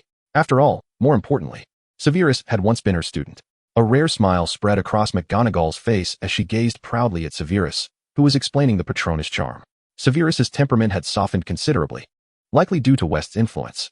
McGonagall vaguely remembered that his Patronus was a gentle and affectionate doe. Suddenly, her smile faltered as Severus waved his wand, conjuring a massive black serpent that slithered forth from the tip. Though snakes are typically regarded as ominous creatures, the students exhibited no trepidation. They could sense the steady and powerful aura emanating from the Patronus, instilling a sense of reassurance. Despite the fact that it was his own Patronus, a subtle expression of surprise flickered across Severus's otherwise impassive face at the sight of the serpent. McGonagall recalled something and understood. She turned her gaze, involuntarily drawn to another principal figure. West sat beside McGonagall, his emerald eyes radiating a brilliant light. As he beheld the upright figure before him, his heart contained only room for this one person. The Patronus transforms due to profound love. It is more candid than its master.